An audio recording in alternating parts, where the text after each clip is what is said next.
Chapter 623. After this farce, Tan Siwei brushed off the dust on his clothes and returned to the room. He called for Ning Shu to take a seat. The two exchanged a few pleasantries. After confirming that Tan Siwei was all right, the conversation turned to the case. After hearing the inside story of Yuan Wanting, Tan Siwei sank into endless sighs and disappointment. He lowered his voice and frowned. Although the Supreme Court is not heavily guarded, it has always been an important location in the capital. It has been in charge of countless unsolved cases and countless files. There are more than 3 levels of people in charge. How could there be a fire? There must be something fishy about this fire. Do you think it could be the Empress? Could it be that person? Even if it wasn't the Empress, it was the work of the Chow family. Don't forget who the supervisor of the 200,000 Taels of Silver tribute was. Ning Shu rubbed her temples with a headache. A fire burned all the proofs of the account books, along with the filth hidden in them, until they vanished into thin air. Now, apart from the 2 silver ingots and the 100,000 taels of silver that could not be found, there is no other evidence that can clear the Zhao family's name. Just based on our words, no one in the world would believe us even if we said it. Tan Siwei also knew the ravine. He clenched his fist and said, "The most difficult thing is that the Empress and the Chow family will do anything to bury the truth. When the time comes, we don't know what they will do." Ning Shu sighed. "Yes." Tan Siwei frowned. He got up and walked to the window. He looked at the bustling crowd outside. He looked at the faces that wanted to laugh, but didn't dare laugh. He wanted to cry, but couldn't cry. His face was full of panic. After hesitating for a long time, he finally gritted his teeth and made a decision. He exhaled a long breath, as if he had thrown something heavy out of his chest. He turned back and said, "If you want the account books and proofs, perhaps I have a way." Ning Shu said in shock. The entire storeroom was burned. How did Xiaoqing get the idea? Tan Siwei solemnly said, "Shuer may not know this, but even in the Supreme Court, not many people know about this matter. Only me, Official Feng, Assistant Minister Zhang, and the 4 retired ministers who assisted in the transcription at the time. The reason was that a few years ago, before Lord Feng began to change his interests and hobbies, indulging in the art of wine and beauties, one day, for some unknown reason, he suddenly had a sudden impulse to inspect the old archives. He especially flipped through the old records of some serious cases and found that many of the volumes had been eaten by worms and had become a pile of rotten paper after a few years of emptiness. The old man had an idea and ordered us to choose the most typical case and make a copy of it and put it in the secret storehouse for future generations to refer to if they need it. However, because these old cases involved a wide range of people, after receiving His Majesty's approval, the whole process was carried out in secret, so no outsiders knew. I remember that there was a copy of the Hanjiang Prefecture case in the secret vault. Just you wait, I'll go back to the Supreme Court to open the secret vault and take it out. Perhaps it can help us turn the case around." Tan Siwei was a man of action. He would go if he said he would. "Don't go yet." Ning Shu hurriedly called out to stop him. She frowned and said, "Wait, Xiaoqing, you haven't said anything yet, right? According to you, this secret vault was carried out in secret. In the entire capital, other than His Majesty, only the 6 of you know about it. It has never been announced to outsiders. If you barge in and open the secret vault without permission, you will be greatly reprimanded. Even your safety will be threatened. It's not as easy as you say. Official Tan, don't hide it from me." After being exposed by Ning Shu, Tan Siwei smiled awkwardly. When he smiled, 2 shallow dimples appeared on his round face. He looked as amiable as a ball of cotton, but he said firmly, "I will indeed be punished a little. However, don't forget who my father is. Although he made mistakes, he was once the Tan Qing Tian in the hearts of countless people. Even if it's for his sake, His Majesty and the Empress won't do anything to me. Moreover, 10 years ago, it was my father who went to the Hanjiang Prefecture to take over the case from that year and convicted the Zhao family. As his son, how can I stay out of it?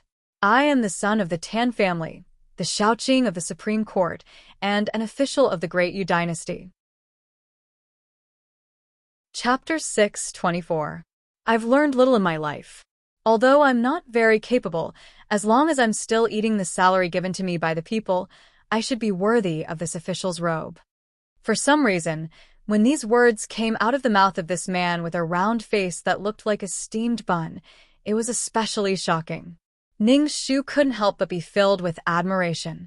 She stood up and took a step back. She cupped her hands solemnly towards Tan Siwei and said, Xiaoqing is righteous, but Ning Shu is particularly limited. Please accept Ning Shu's bow. Tan Siwei's face flushed red. No. Get up quickly. I'm not as good as you say. You're making me look bad. He hurriedly got up and helped her up. However, when he touched her soft arms, he was suddenly hit by a hidden weapon outside the window. Ouch! He cried out and fell backwards. Tan Siwei clutched his chest and cried out, What is it? Is it an assassin? Shu, quickly hide behind me. I'll protect you. Ning Shu took a closer look. The thing that rolled out of his chest was none other than a golden pearl. She quickly stepped forward and kicked it to Zigui's feet. Her eyes signaled for her to quickly hide. Tan Siwei looked at the master and servant's little movements in confusion. Ning Shu hurriedly stepped in front of Zigui. She played dumb and said, It's broad daylight, and we're in a medical center. How could it be an assassin? Her eyes drifted. She picked up a small stone from the corner of the wall and said, It's this stone, isn't it? The children playing outside the medical center must have been mischievous and lost their sense of propriety. They just happened to shoot it in and hit Xiaoqing. The children are young and probably already ran away.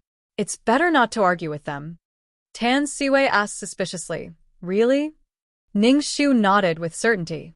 It must be so. She looked out of the window. She wanted to facepalm. It was just an accidental touch. She really underestimated how childish someone could be. Tan Xiaoqing, oh Tan Xiaoqing, I can only apologize to you. Tan Siwei did not doubt her and nodded silently.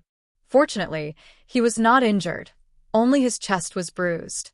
Back to the topic, he untied the thick gauze on his head, put on the official robe, and added, By the way, Shu, when I was here with those beggars yesterday, I accidentally heard Shindafu say that the girl named Wenwen's condition was a bit strange. At that time, she was very dizzy, so she didn't think much about it. Maybe we can ask Shindafu for more details. After he finished speaking, he thought for a moment, then turned back to put on the silk hat and hurriedly walked out.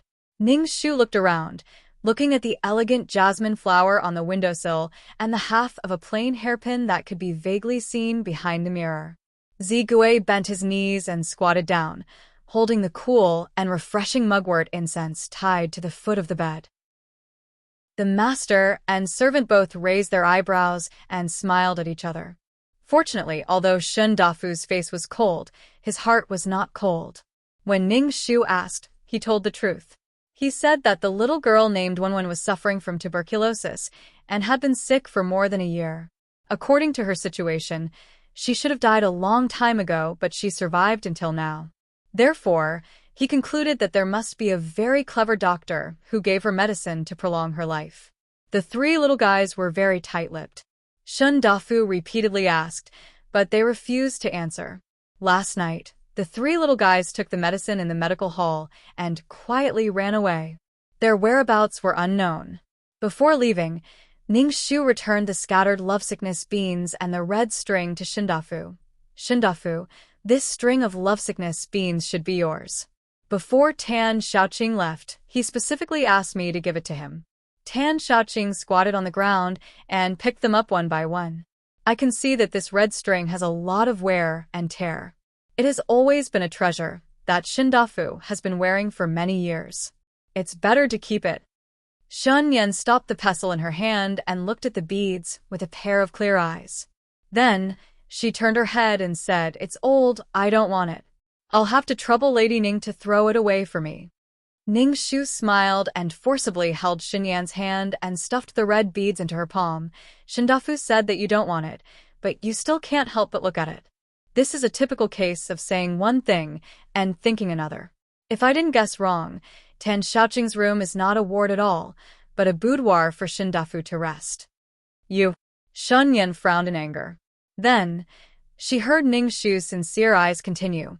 Tan Xiaoqing is a person with a pure temperament and no distracting thoughts. But this is also his weakness. If you don't say something, I'm afraid he won't think in that direction in his life. Instead of waiting for him to take the initiative to open his mind, it's better to take the initiative and take the initiative in your own hands. Maybe there will be unexpected gains. Shun Yan was stunned.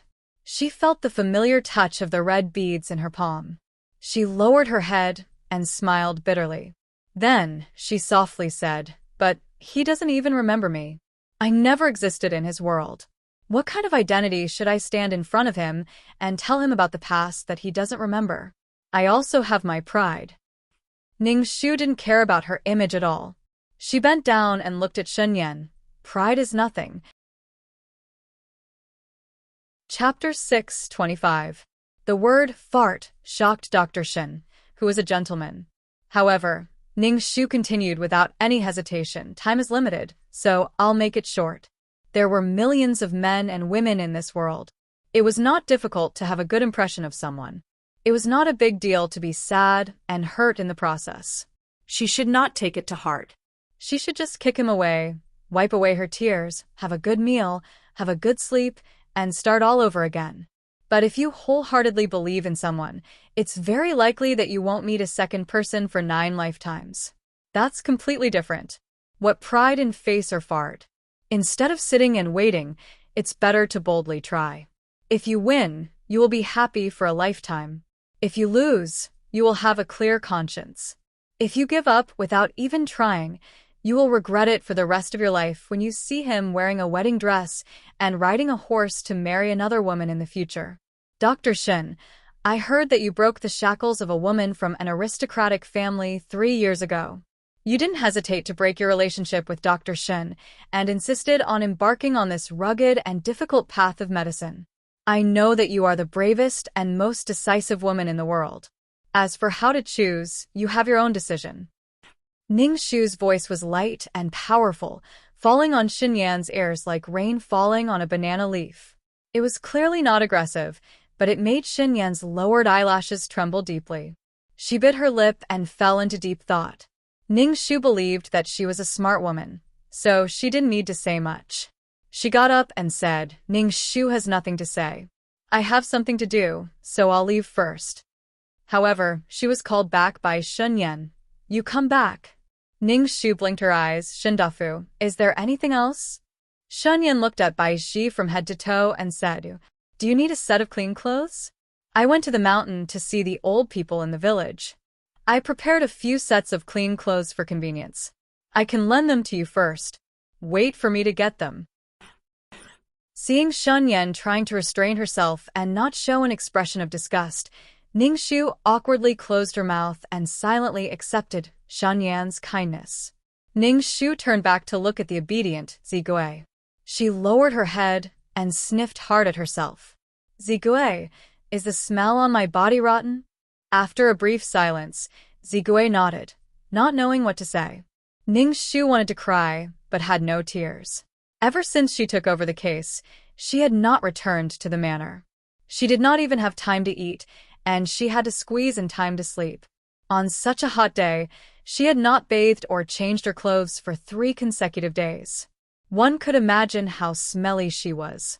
She thought about how she had been running around with this fragrant smell for the past 2 days and met so many people. No wonder so many people stared at her along the way, thinking that she had been recognized. This feeling couldn't be better. When she came out of the clinic, it was already 7 in the morning. There were only 4 hours left before noon. Ning Shu quickly changed her clothes and set off without stopping. According to Shun Yan, Wenwen and the others must have a lot of important things that they didn't tell them, so they ran away in the night. It was very likely that behind this case, there was not only Yuan Wanting and those children, but also a hidden master who could snatch people back from the hands of the King of Hell. In this way, Yuan Wanting could take the initiative to go to the netherworld and leave the rest to that person with peace of mind. However, where were that person and those monkey-like children? The dark clouds in the sky were getting closer, as if they were pressing on the top of her head, making her heart uncontrollably heavy, as if it was filled with a lot of lead. The clothes that she had just changed into were soaked with sweat again. Ning Shu stood in the square imperial city, which was like a huge prison, and felt infinitely confused. In the strange eyes of the people coming and going and the hurried figures disappearing, Ning Shu suddenly remembered a few words recorded in the pile of books. Before Zhao Mingjin was demoted and sent to the Hanjiang Manor, the house she lived in seemed to be near the Jingde Lane. No wonder those little beggars chose that place as their base. There, it must be there. Qinxin, it's time. In a shabby house that was covered with thorns and weeds, the walls were dilapidated, and the corners seemed to be full of ghosts who had died unjustly. A tall and thin man with white hair on his temples put Qian Dongbao, who was heavy in his arms, on the shabby mat in the inner room together with Wang Xiaoxing and the other kids. The kids were motionless and did not react at all, as if they were dead. After the kids were settled, the man clenched his fists and bent down, coughing a few times to suppress his emotions. He walked out and said to Qinxin, Xiaoyuan, and Zimo, who were still standing, "Are you all ready? It's almost time. We should go and prepare in advance." The three teenagers who had just lost their childishness nodded firmly, without any hesitation, with starry eyes. The man looked at them with his old, yellow, and bloodshot eyes. He couldn't bear it but hesitated.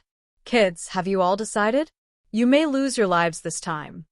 The oldest Xiaoyuan smiled and said, "Then we will lose our lives." It was not that he did not have the fear of facing death. Because of that fear, his face was pale and his fingers were trembling. It was just that the flame hidden in the young man's heart spurred him to surpass the fear, to run, to pursue, to restore the more important belief.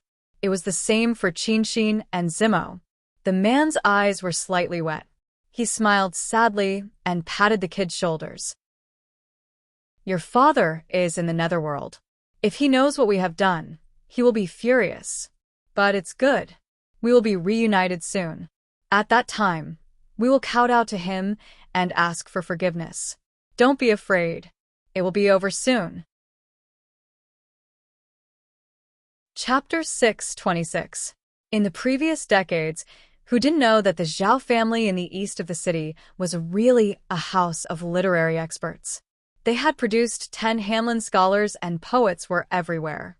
It was normal for the Zhao family's descendants to write poems in 7 steps when they were 5 years old and write dragon calligraphy when they were 8 years old. Even the most useless descendant could open an academy and be fought for by the majority of students to get a place to enter. They were known as the living literary stars in the capital.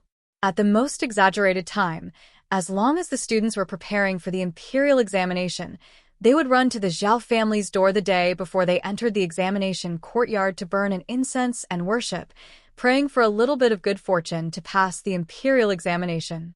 Until later, there was an unfilial descendant, Zhao Mingjin, who caused the Zhao family's master to commit suicide at 80 years old, and the rest of the 9 generations were killed. Overnight, the 100-year-old Zhao family collapsed and disappeared. There was no more sound, only a house full of wandering ghosts. Ning Shu didn't have time to be sad and hurriedly pushed open the broken door of the Zhao family. Before she could find the second person behind, she bumped into a group of guards who were carrying Qian Dongbao and the others in their arms. "Who are you? Put them down." Ning Shu's eyes were sharp. She immediately took a soft sword from Zigui and pointed it at the other party's eyebrows. Seeing that a fight was about to start, a casual voice came from the house. There was a trace of evil in the casual tone. "Put down your swords. Don't you see that this is the Lady Ning that I've been thinking about? How can you be so rude to a beauty?" Ning Shu narrowed her eyes and looked at the evil man in front of her. She frowned and said, "Chao Huayu?" She had never seen this person in this life. She only met this person once at Xiao Yunyi's coronation in her first life. He was definitely not a good person to get along with. This time, their positions were at odds with each other. In addition, in the case of Consort 1 a few months ago, she exposed in public that Chao Huayu had ordered Wan Chong and to almost kill Cloud Leaf, causing him to be grounded for 3 months by the emperor and lose face in the circle of noble families. New enmity and old enmity. This guy was definitely up to no good. Chao Huiyu waved his fan and slowly walked over. He squinted his eyes and looked at her with interest. The fan almost touched her chin. So you are Ning Shu. You really are a beauty. No wonder you can make His Highness the Sixth Prince so infatuated that he almost ruined the overall situation. Your appearance is really bewitching. Enraged by his frivolous tone, Zigui lashed out with her soft whip, but Chao Huiyu dodged it. His eyes flashed, and in an instant, 5 or 6 imperial bodyguards drew their swords and surrounded Zigui, leaving her with no time to care about anything else. Ning Shu watched as Qian Dongbao and the others were taken away right under her nose. She was burning with anxiety. Chao Huiyu, they are all innocent children. What are you doing? Let them go. Peske, great beauty, you misunderstood, didn't you? Who said that this young master wanted to harm them? I just happened to pass by here and coincidentally found these poor children. I pitied them for being used by evil people, so I gave them a helping hand. When I found them, they were already drugged and unconscious. This young master was born with a soft heart, so I specially protected them. In the future, I will personally send them to their parents. This young master is a great good person. Such shameless words and actions almost made Ning Shu's stomach churn and vomit on his face. Since young Master Chao came here by accident, then I ask young master to give these 4 children to me. You must have heard that the Empress gave this case to me a few days ago. I have a letter from the Empress here. Letters? Chao Huiyu gave a cold smile and pinched her chin. My aunt gave you the letter because she wanted you to help her resolve her worries. She didn't want to raise a rebellious person like you, who doesn't know what's good for you. Ning Shu couldn't take it anymore and angrily said, Scram. Scram? All right, then I ask Beauty to scram into this young master's embrace. Last time, you almost harmed this young master, so this interest that I'm getting back isn't much at all. Rather than letting you continue to cause trouble for His Highness Sixth Prince and disturb his mind, it's better to let this young master enjoy you. Chapter 6:27. He was strong, and she was weak. At this moment, the situation was so clear. Chao Huiyu smiled like a poisonous scorpion with its tail out, wanting to touch the sweetest rouge fruit. Then you won't be able to go to Meridian Gate to make trouble at noon. It's really killing 2 birds with 1 stone. Just as his dirty hands were about to touch Ning Shu's face, a string of arrows pierced through the air. First, it was the first arrow that blocked Chao Huiyu's dirty hands, forcing him to continuously retreat in order to save his life. Then, the second, third, and fourth arrows chased after him like lightning, causing blood to blossom from the chests of the guards surrounding Zigui, killing them on the spot. In shock, Chao Huiyu's voice cracked as he shouted angrily, "Who is it?" A rebellious young man's voice accompanied his valiant posture. He flipped over the wall, holding a crossbow and carrying a quiver of arrows, landing beside Zigui in the most elegant posture. He curled his lips and said, "I'm your ancestor." It was the monkey son that she hadn't seen for 3 days, Xian. As soon as he came in front of Zigui, the monkey son who dared to poke a hole in the sky immediately returned to his original form. He shamelessly hugged Zigui's arm and said coquettishly, "My biological son, my good wife, I haven't seen you for 3 days. Did you miss me? I missed you so much.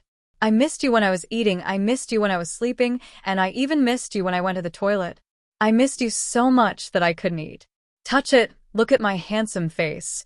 It's become thinner. Hurry up and touch it." Zigui's mouth twitched, and his face was livid. If it wasn't that this guy was still useful now, she couldn't wait to kick this shameless thing out. After the one-sided flirting, Xian, who was full, returned to the topic and said coldly, "Chao family son of a bitch, it was you who sent people to bully my wife and her master. You're courting death. You're from Nanping Prince's mansion." Chao Huiyu was evil, but Xian was even more evil than him. "Yes, my good grandson, there are still a large group of your ancestors outside. If you know what's good for you, hand her over and get out of here. Otherwise, remember this day, this is the day you die." Just a moment ago, he was strong and she was weak. In an instant, the situation was completely reversed. Chao Huayu's face was livid. The broken fan in his hand was almost broken by himself. He gritted his teeth and was extremely angry. In the end, he admitted that the situation was stronger than him. He squeezed out word by word from his teeth. "Give those little bastards to them." The sleeping children finally returned to them safe and sound. Ning Shu let out a long sigh of relief. Chao Huayu's scorpion-like eyes stared coldly at Ning Shu for a long time before he turned around and left with his men. The moment he urged his horse to leave, he used his internal energy to leave behind a string of venomous laughter. "Ning Shu, oh Ning Shu, don't be happy too early. So what if I let you take these children away today? Do you think you can change anything? Let me tell you, at this moment, your mother is hanging on a beam of the Meridian Gate Tower. Her whole body is tied up and she can't move. Her slender neck is wrapped with a snow-white satin. Her pair of sentimental eyes are revealing sad tears. Perhaps her heart is only thinking about you, your younger brother, and your benevolent and useless father. You listen to me, Ning Shu. Today at noon, as long as you dare to appear at the Meridian Gate and ruin my Chao family's business, then wait and see how your good mother will be buried with my Chao family."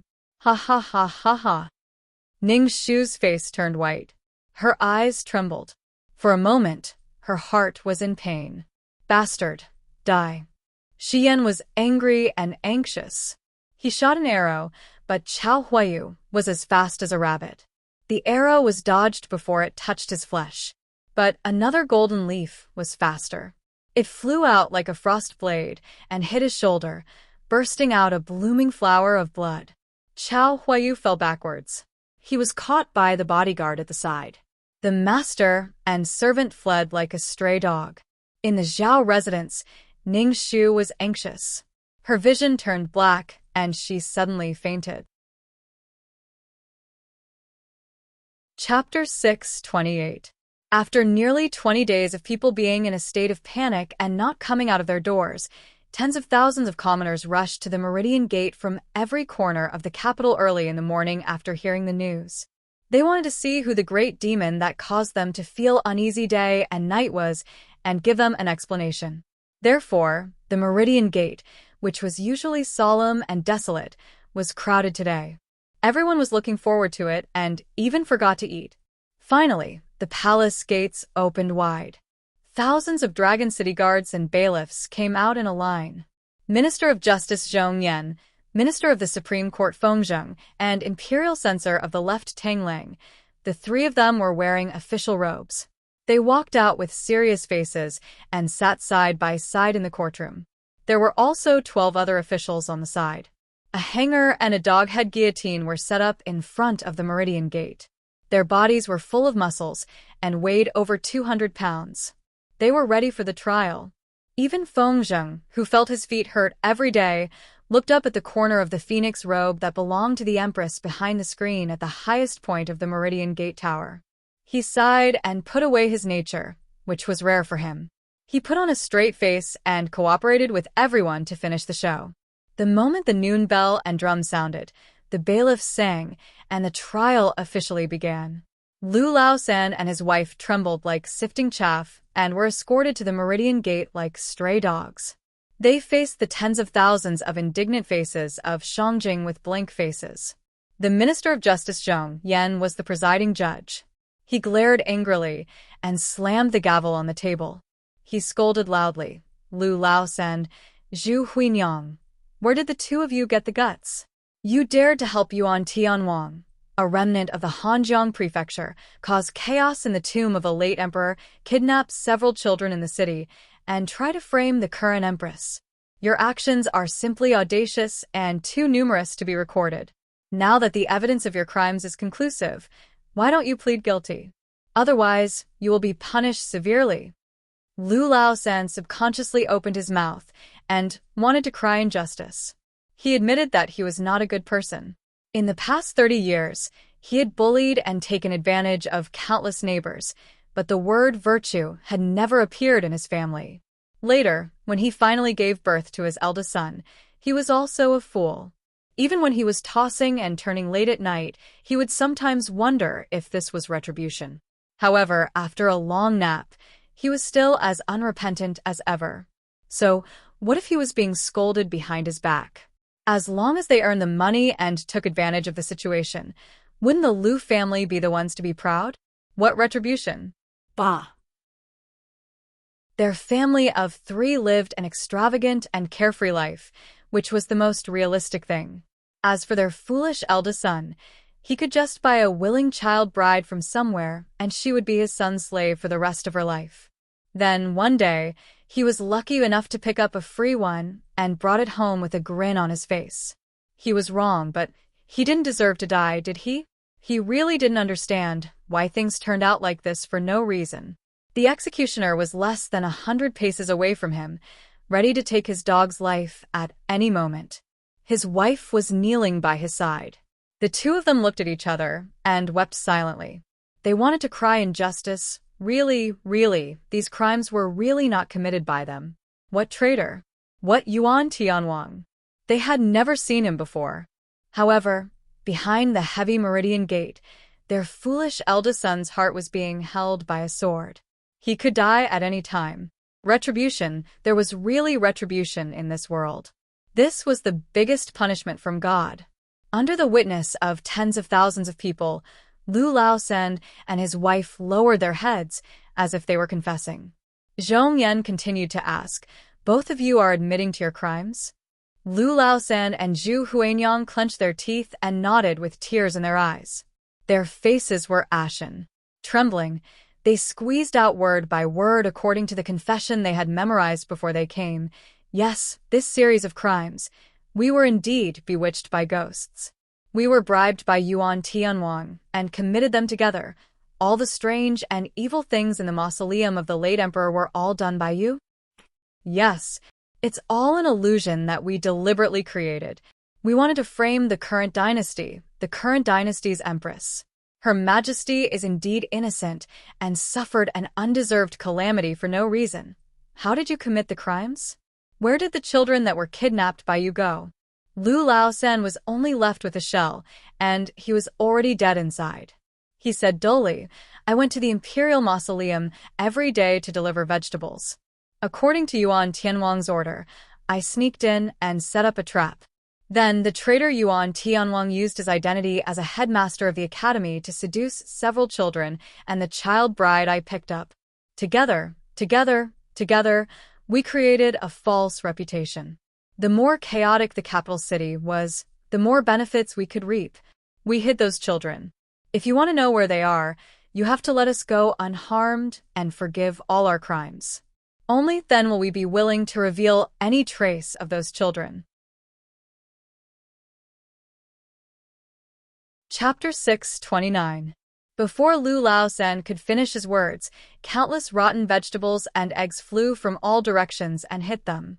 Lu Laosen and Zhu Huanyang lowered their heads as if their tongues had been cut off. They lost all ability to speak when their son's bloody tongue was squeezed out of his mouth last night. When the people were almost done venting their anger, Zhong Yan received Chao Guojiu's signal. He raised his hand and ordered the officers to pretend to stop them. The gavel was slammed again. Zhong Yan was not angry, but he was powerful. He confirmed their crimes. "You husband and wife admitted that this case was done by you and Yuan Tianwang, right?" "Yes. Traitor Yuan Tianwang knew that his crime was exposed and he was too ashamed to face the world, so he committed suicide to avoid punishment, right?" "Yes. Someone. Bring the confession to Zhu Mo and let them sign it." When Lu Laosen and Zhu Huanyang voluntarily pressed their red handprints in front of tens of thousands of eyes, countless shouts and roars were heard.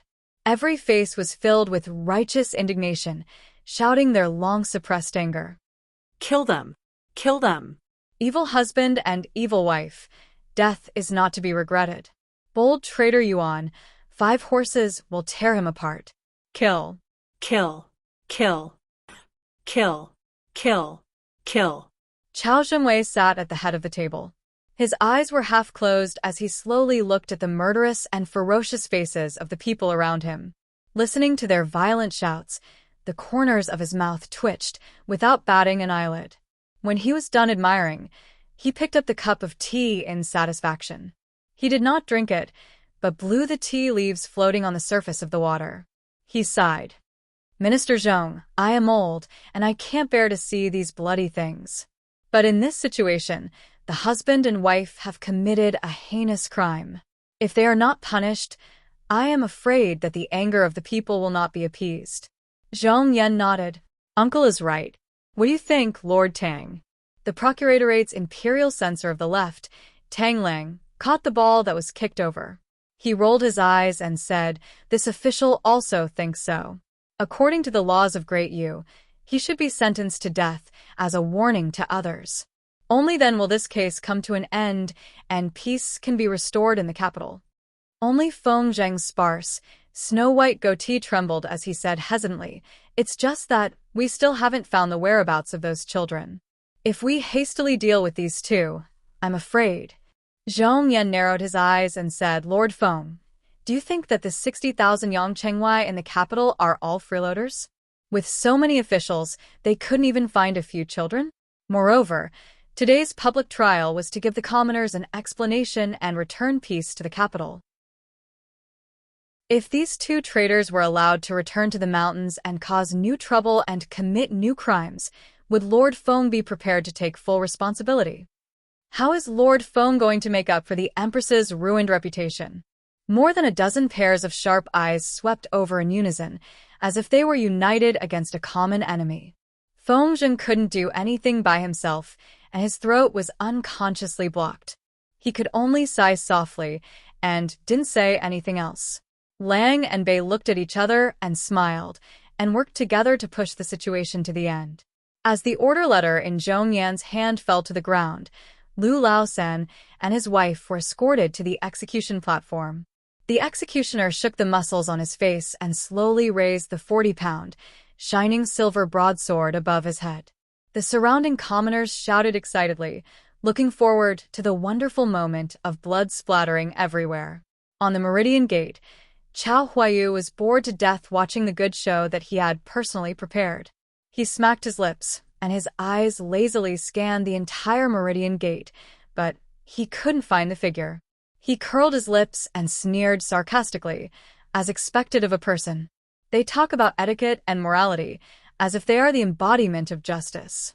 But when it comes to the end, they still can't escape the phrase, every man for himself. In front of their own family, the life and death of others and justice are nothing more than a fart. Ning Shu, oh Ning Shu, you are nothing more than this. He bent down towards the bright yellow phoenix robe and laughed in a low voice. Aunt, you promised you will. Ning Shu and Xiahou Qing will not appear here today to be an eyesore to Aunt. This matter has been settled, and it is not interesting. Aunt, you will respectfully send you back to the palace, so that the stench of blood will not stain your phoenix appearance. Empress Chao smiled gracefully and gently turned the jade thumb ring that was inlaid with 8 kinds of peerless treasures. At least that girl surnamed Ning knows the situation and doesn't dare to be enemies with this empress. Since the matter has been settled, then let's go back to the palace. His Majesty is still waiting for this empress to go back and take care of him. This empress can't be absent for even a moment. She reached out her hand and unhurriedly walked down the Meridian Gate with Chao Huayu's support. When she finally caught a glimpse of the white figure hanging from the roof beam, she suddenly remembered that there was still such a living person. She raised her eyes and sneered. This consort forgot that Xian is still here. Then let her hang on the roof beam for a while. Remember, leave her with the breath of life, and then give her to that cheap girl.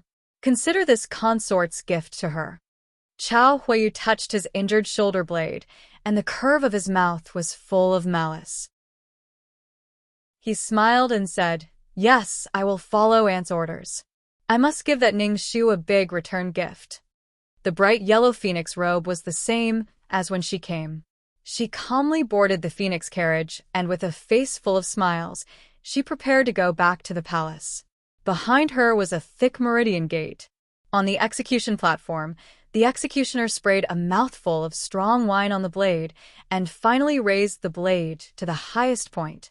He was about to raise the blade and bring it down. Suddenly, in a corner of the sky, no one knew where a few large bird-like things came from. They opened their stiff wings and floated in the dark sky. In front of the countless common people, they swayed and landed on the highest ridge of the Meridian Gate Tower. It stirred up waves of screams. The common people raised their heads and shouted, "Look! What is that?"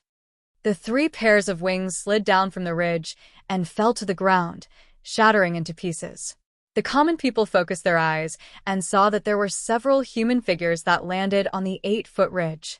This sudden change messed up the chessboard that was originally the last chess piece. Even the executioner stopped in the air. Qiao Zhengwei's face suddenly changed, and the teacup in his hand fell to the ground. A sharp-eyed common person quickly recognized, "Children. It seems to be 3 children. Oh my God, these 3 kids have climbed so high up. What do they want to do?" Ah. I know. Aren't these the faces of the beggars on the government's gate? Weren't they kidnapped by Thief Yuan and Lu Laosan? How can they be standing so high up? What are they doing holding hands? Could it be that they want to jump down? Chapter 630. Under the astonished gazes of the crowd, the children clasped their hands together tightly. 3 pairs of clear eyes looked down at the densely packed black dots under their feet.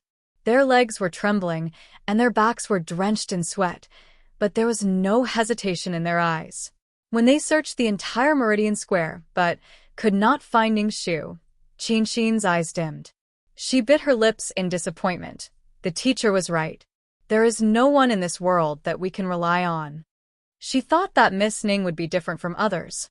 In the past few days, they had been secretly watching her every move, watching her racking her brains to investigate this case day and night, watching her desperately trying to rush into the fire to save them that night, watching her risking her life to fight against all kinds of assassins, the Dragon City Guards and the Chow family. She naively thought that Miss Ning was different from those people who fished for fame and compliments, who spoke righteous words but were dirty behind their backs. Perhaps they could believe her for once. That was how they persuaded the headmaster to give her the 2 ingots of silver. However, in the end, he still misjudged the person. Xiao Yuan smiled and shook his head. "It's okay. Even without her, we can do it ourselves." Zimo said, "Yes. We have waited for so many years. Isn't it for this day? The teacher used his life to set up this trap. Now it's our turn. Qinxin, Zimo, are you scared?" Qinxin said in a low voice, "A little." They held each other's hands tightly. They were the most unbreakable fortress in the world. Don't be scared. We have always been together. The truth is more important than life and death. The 3 half-grown youths, because they had been starving for a long time, had been hiding from place to place. They were much shorter than other children of the same age, but when they raised their hands and spread out their bodies, their hemp clothes full of patches fluttered in the wind, as if they were the largest birds in the world. The birds spread their wings, and a piece of white silk that was several times larger than their bodies rolled into the wind, piercing everyone's eyes. On it were 9 large words written in blood-red cinnabar. Under the dark sky above their heads, each word was soaked in blood. It was a shocking sight. If the demon empress is not eliminated, the country will be overthrown. The dust that was about to fall to the ground was instantly swept up by the wind. The fire hidden in the wind fell into a pot of oil. It instantly boiled the doubts of those who remained silent. The mob that was in a bloody carnival suddenly opened their eyes wide, as if they had just woken up from a dream. The whole square erupted into a shocking commotion. Even the executioners subconsciously put down their weapons. Empress Chow's smile that had not completely disappeared froze in a flash. It turned into a ferocious anger. She did not care about her manners. She stood up from the phoenix carriage and said to Chow Huayu, "Huayu, how did you promise me? Why are these little bastards here?" Chow Huayu's face, he was stunned. Empress Chow's heart. "Where are the archers? Shoot those 3 little bastards down for me." Chow Huayu anxiously said, "Aunt, you can't. If we kill them on the spot in front of so many people, I'm afraid it will make the people even more suspicious and cause more trouble in their lives. At that time, rumors and slanders will be rampant, and everything we've done today will be for naught. He finally understood why that person surnamed Yuan was willing to come out after hiding for 10 years.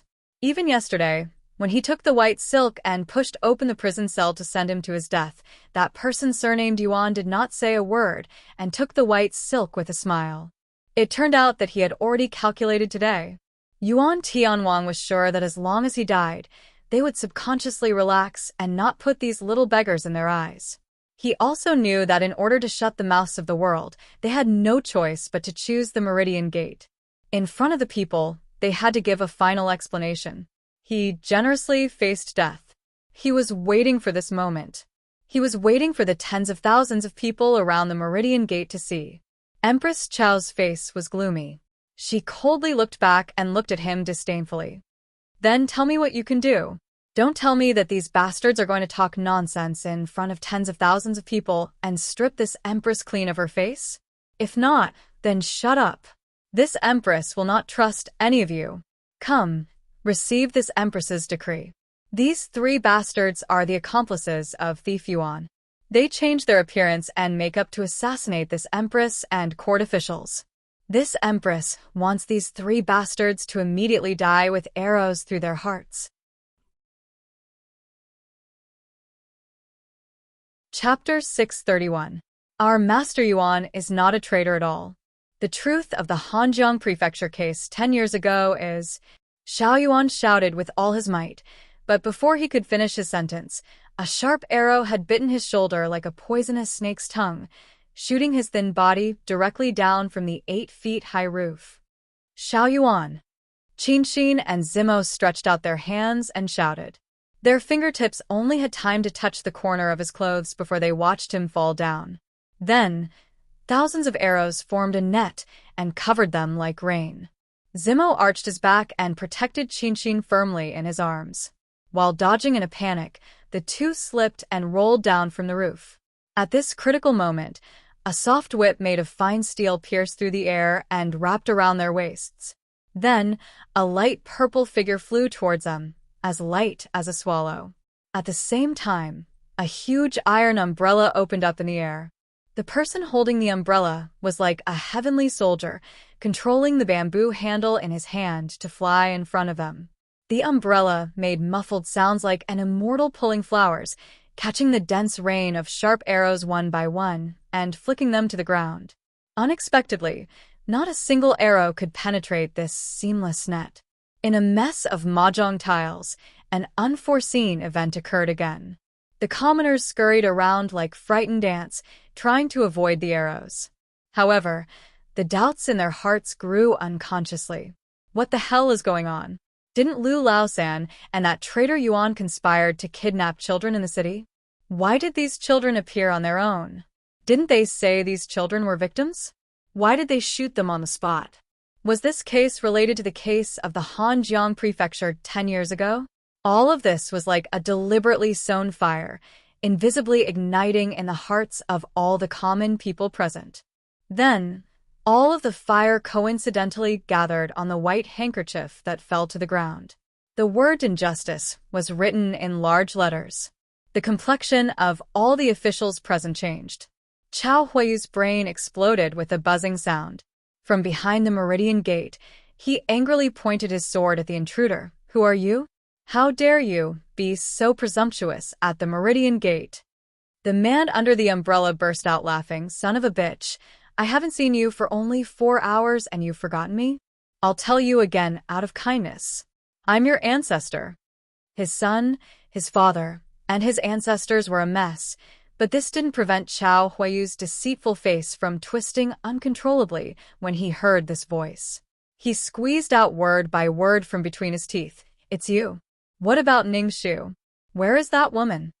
When the huge iron umbrella flashing with silver light fell, several figures appeared in front of everyone.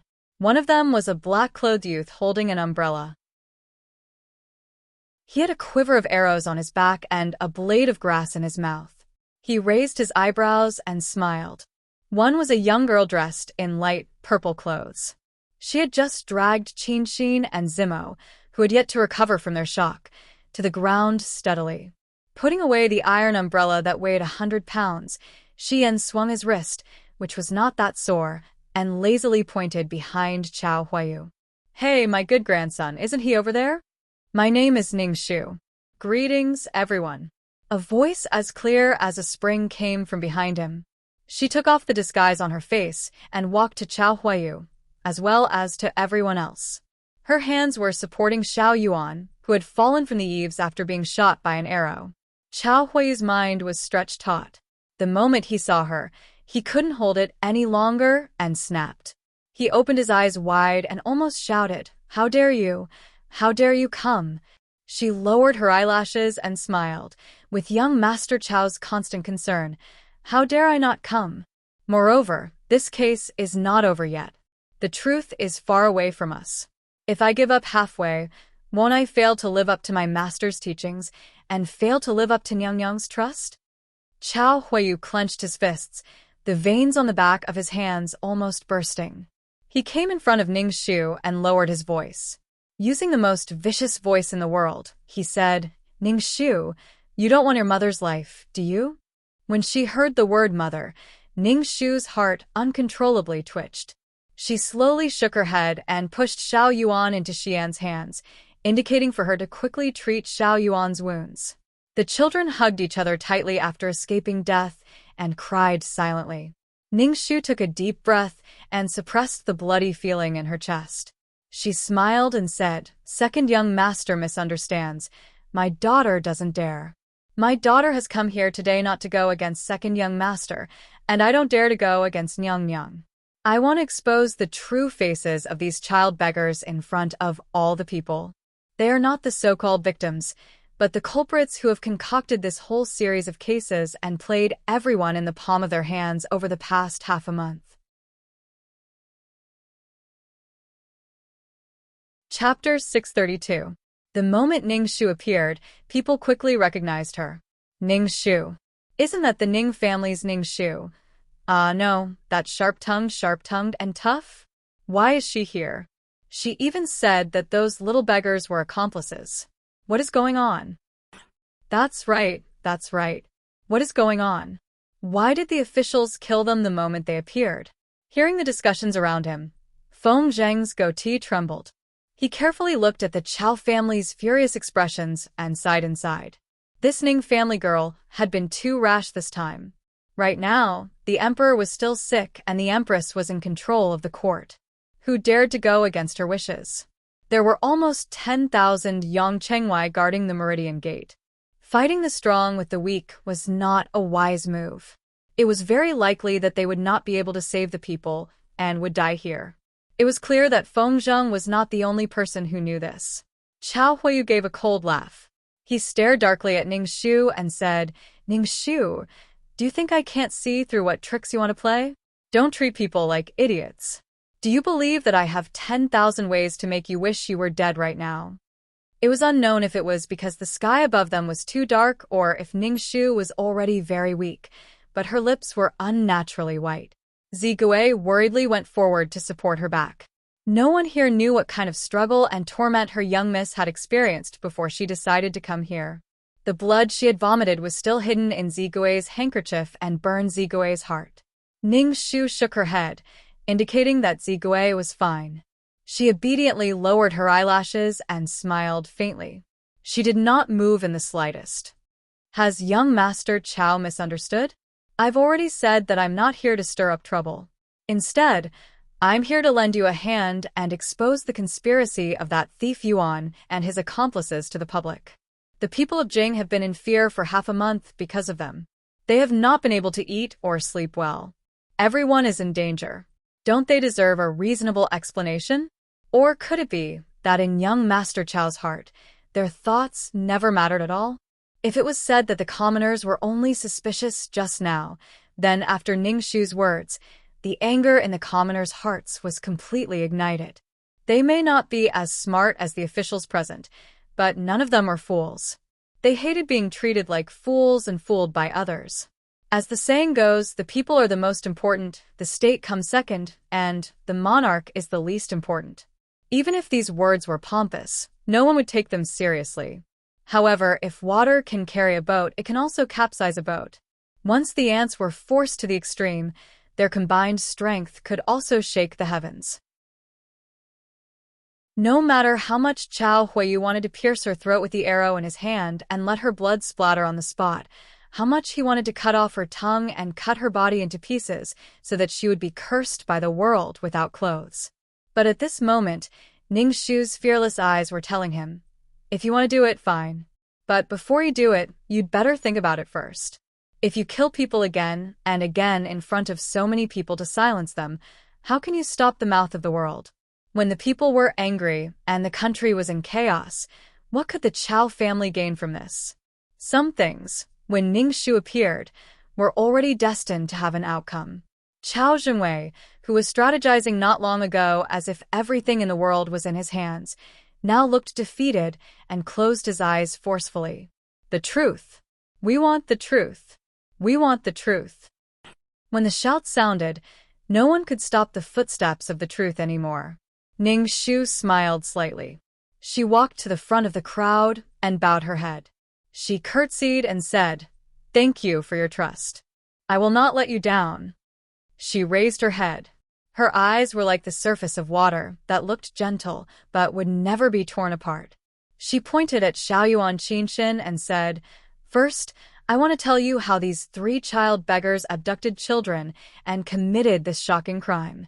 The commoners were surprised. Wasn't it said that it was done by Thief Yuan? Ning Shu took a deep breath and looked back at Qinshin and the others who were crying silently. She shook her head and said, "Actually, it wasn't." Chapter 633.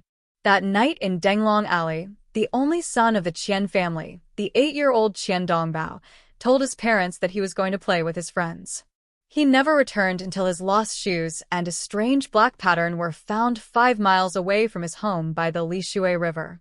Then Wang Xiaosheng, who quarreled with his parents, and Zhao Mianer, who had a sensitive mind and relied on his 70-year-old grandmother, all disappeared one by one. The next was the orphan Ling, who was picked up by Lu Laosan and Zhu Huanyang halfway up the mountain. Until the night before yesterday, there was a huge fire in front of hundreds of people. It helped these 3 child beggars escape, forming these 5 shocking serial disappearances. At first, I also suspected that it was done by Thief Yuan, especially since Qian Dongbao was a student of the academy and had a close relationship with him. It was extremely convenient to trick him. But what about the other children? We carefully investigated his daily movements. He was either drinking and going crazy at the academy or shaking his head to fool the other children. The furthest place he went out every day was the wine shop 2 streets away from the academy. He pestered and coaxed to exchange a painting for half a bottle of new or Hong. And these children lived in 5 different areas of the capital city. How could he wander around the streets every day without attracting attention?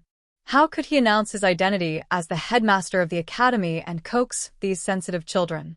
Rather than implying that it was him who did it, it would be better to say that from the beginning to the end, he used himself as a clear flag to deceive and attract all of our attention to him. And let us forget, within the millions of people in the capital, who is more legitimate than the child beggars who walk the streets and alleys all day without a roof over their heads, who can walk the streets and alleys of the capital without arousing any suspicions. Their identity as a child beggar made them suffer a lot, but at the same time, it also brought them great convenience. Qian Dongbao, 8 years old, has a cheerful personality and loves to help others. His classmate once bumped into him fighting with a hoodlum in Chang'an Alley and smashed his opponent's head with a brick. After that, we found the 2 hoodlums. According to their confession, it was because they were drunk and wanted to tease a little beggar girl. They were seen by Qian Dongbao, so they got into an argument. If I'm not wrong, that little girl is you, right, Qinshin? Ning Shu's eyes were like a handful of melted snow that fell on Qinshin. Qinshin bit her lower lip hard, leaving a bloody mark.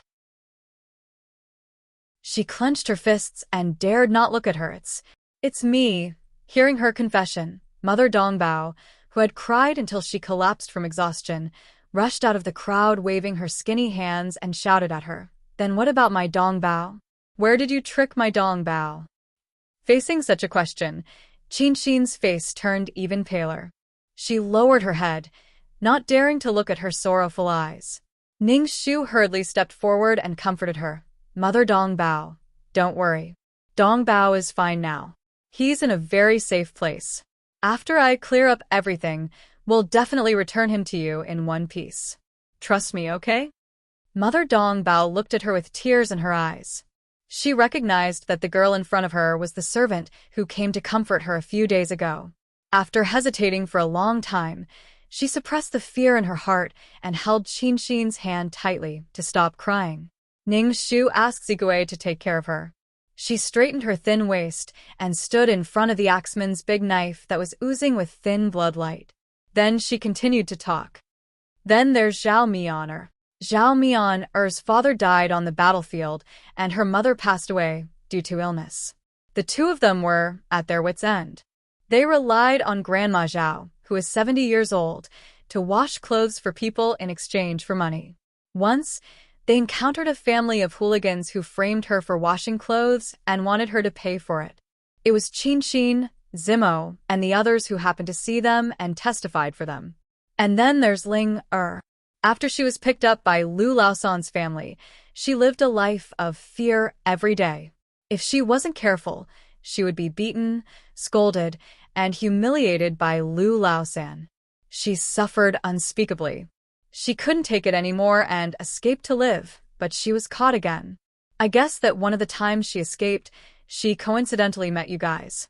The headband that she left behind in the grass was tied exactly the same way as the one on Wenwen's clothes. If one didn't look carefully, no one would be able to discover this detail. Chapter 634. And my Xiaosheng. Although my Xiaosheng is naughty, the one we take care of every day is the one we take with us when we go out to work. How could he have the chance to meet a beggar? The one who spoke was Wang Xiaosheng's mother. Her eyes were swollen from crying these days. Ning Shu slowly said, "May I ask where you husband and wife work?" Little Sheng's mother's lips trembled as she said, "In a small restaurant in the east of the city. I clean and tidy up the restaurant. My husband is a waiter in the restaurant. Although my Xiaosheng's temper is a bit stubborn, we made him obediently play and study in the backyard and never run out of the restaurant. He has never sneaked out before. If I'm not wrong, the restaurant you're working for chose a vegetable merchant named Liu, right? I think it's that name. I remember now. Yes, it's him." Ning Shu nodded and said, "That's right. You may not know, but this person secretly cooperated with Lu Laosan in order to earn big profits. So the people who delivered food to the restaurant every day were not his subordinates, but Lu Laosan and the others. Ever since Lu Laosan picked up Ling Er, he ordered her around as a servant. It was during the process of delivering food that the two of them inadvertently became friends. I think it was through Ling Er that Xiaoyuan and Xiaosheng had an indirect contact." Xiaoyuan, who had been silent all this time, hid his hands in his sleeves and covered his wounds. He said with a pale face, "Yes, we heard about this warm-hearted and loyal Xiaosheng from Ling Er. At that time, our plan had just been set. The other partner that we had chosen suddenly caught a cold and could not cooperate with us, so we had no choice but to find him. And he was indeed a kind child. When he knew of our intentions, he agreed without thinking, 'Lady Ning, you are wrong about one thing. The teacher is not our partner at all. This case was planned by us from the beginning to the end.' The teacher did not agree at all at first. It was only when we insisted on carrying it out that he found out that we had no choice but to tell him everything, including the matter of the previous emperor's tomb. It was all done by us." When Xiaoyuan finally nodded and admitted to all the crimes, the crowd was in an uproar. Even Zhong Yan, who had been in charge of countless cases, couldn't help but be dumbfounded. The mausoleum of the deceased emperor had two consecutive strange phenomena that shocked the entire court, causing the current empress to be wary of taking action against the rat for fear of breaking the vases and almost destabilizing her position as empress. Yet it was actually the work of these brats. It was simply ridiculous, laughable, and the biggest joke in the world. But that was the truth. A resounding slap landed on all of their faces, causing them to convulse with laughter. Ning Shu could not bear to see him like this. She walked up to him and held his hand that was hidden under his sleeve. She made it known to the world and hurt countless people's eyes. Yes, it is indeed you. Otherwise, how could your headmaster bear to see you cut off one of your fingers and use it as bait? Yuan Wanting, the always sloppy Yuan Wanting, in order to protect the safety of all the children for the past 10 years, he gave up his ambitions, his self-esteem, and his hot-bloodedness. He turned himself into a pile of mud that everyone looked down on. How could he bear to put these children in danger for the sake of revenge? Xiao Yuan's eyes were red. His pale lips trembled as he wanted to continue speaking, but the injuries on his body made him incomparably weak. Qinxin wiped away the tears on her face and patted his hand. She took the initiative to speak for him. Since you all want to know, then there is no need for us to hide it anymore. Ling, we intentionally got close to her.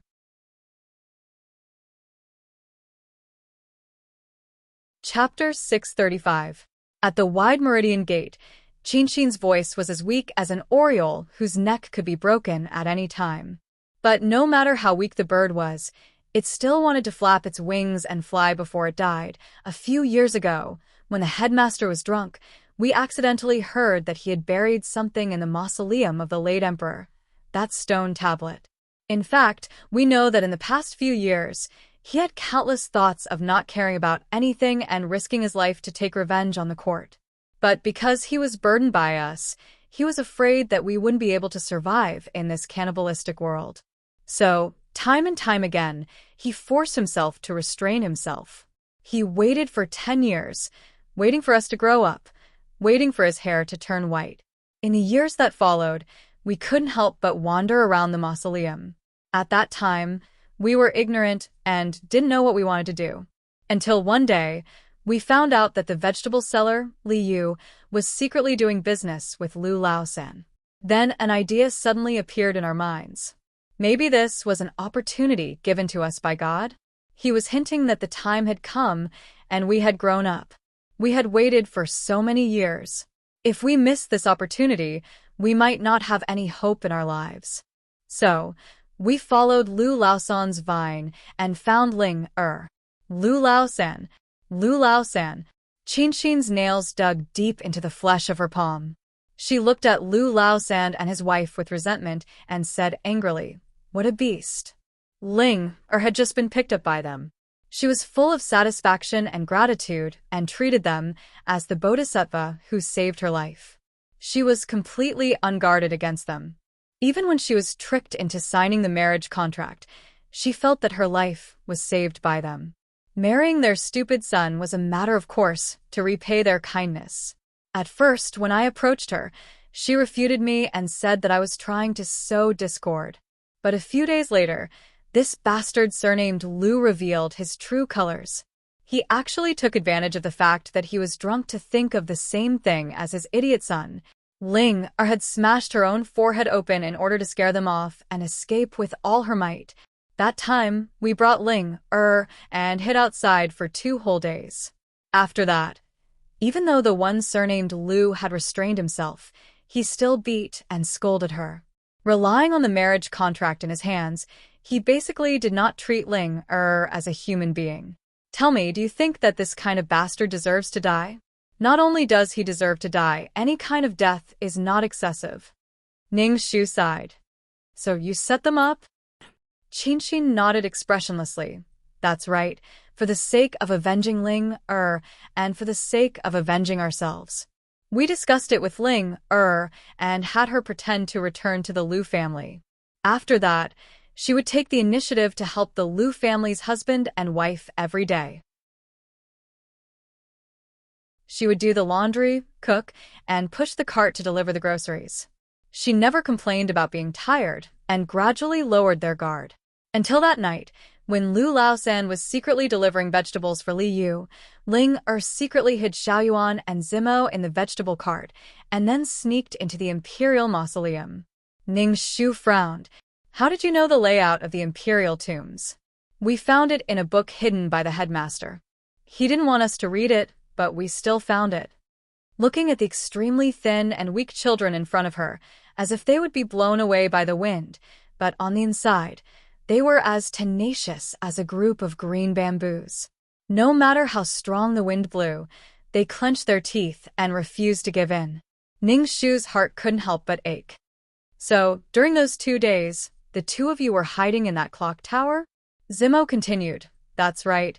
The light at the top of the clock tower was dim. Our bodies were small, so as long as we lay there motionless, no one would discover us. Feng Zheng, who was sitting on the judge's seat and listening attentively, couldn't help but stroke his goatee. He asked doubtfully, how did you copy the handwriting on those blood letters? That's exactly the same as the previous emperor's calligraphy. Zimo said disdainfully, Xiaoyuan is very powerful. He was as smart as the headmaster since he was young. As long as he saw the words, he would be able to copy them. In these years, we have traveled all over the capital and looked at the stone tablets, plaques, and other handwriting left behind by the previous emperor. Xiaoyuan easily pieced together those words. Ning Shu's puzzlement was finally answered. For a moment, she didn't know what expression to make. If the previous emperor, whose handwriting was so ugly and unique, and who especially liked to leave peerless masterpieces everywhere, knew that he had been schemed against by a few half-grown children so many years after his death, how would he be so surprised that he would vomit a big bucket of blood? However, when she looked at Xiaoyuan's right hand, which could no longer hold the brush steadily after his index finger was cut off by her own hands, she felt a sharp pain in her heart and was filled with endless regret. She lowered her voice and said slowly, Aren't you afraid that if you are discovered, you will die? Not to mention the guards surrounding the imperial mausoleum.